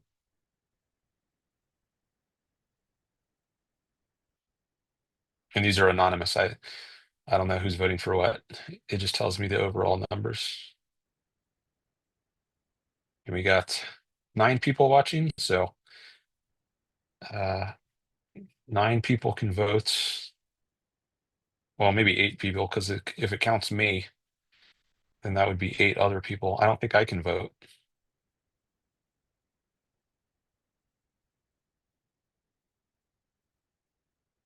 Only 1 vote so far. Some people might not be watching. Maybe their phone or their whatever. Maybe their phone is in their pocket, or maybe they're cooking dinner, so they can't engage with the poll.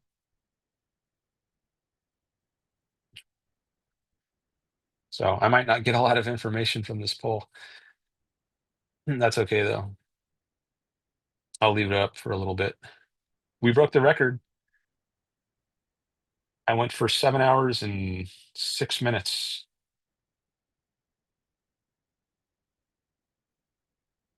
Unless we subtract the break. Maybe my break was a little longer this time, so I might have to go for a few more minutes in order to break the record if we factor out the break.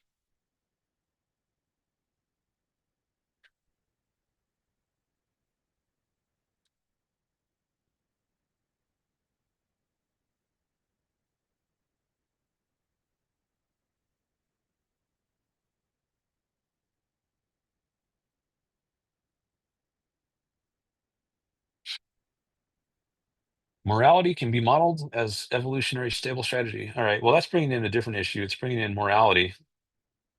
I just want to talk about choice right now.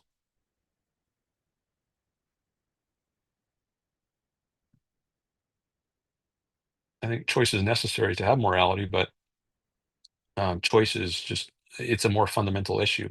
It's just a fact about human nature. I think I have direct introspective evidence that I have choice.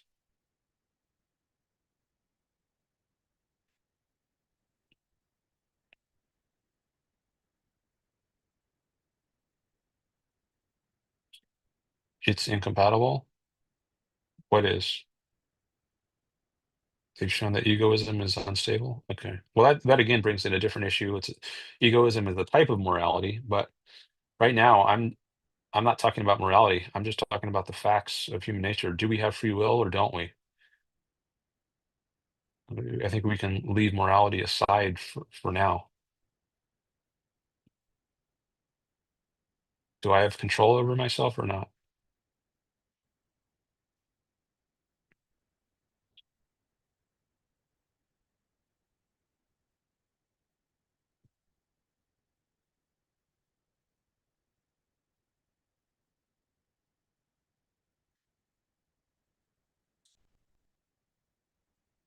Still just one vote.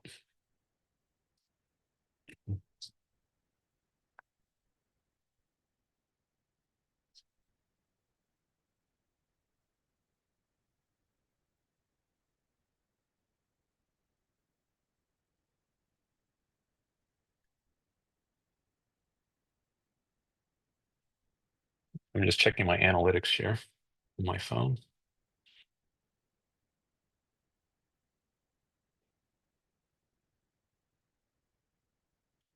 Huh, interesting. The viewers went up in the last hour.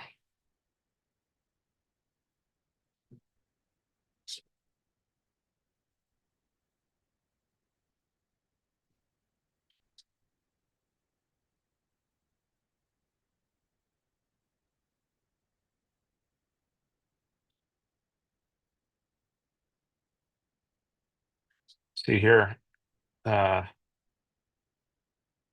between 5 and 6 o'clock my time, the viewers went up. That's when I started live streaming, and then it went down, but then it went back up. Maybe people got off work or something, so more people are available. I don't know.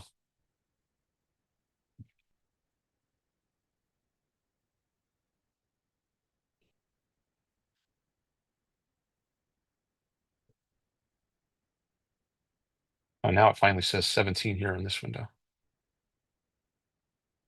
All right, well, I think I'm going to end the stream now.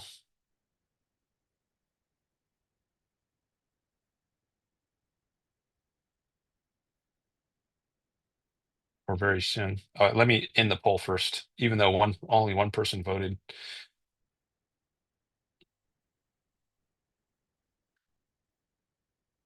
Okay. All right. Well,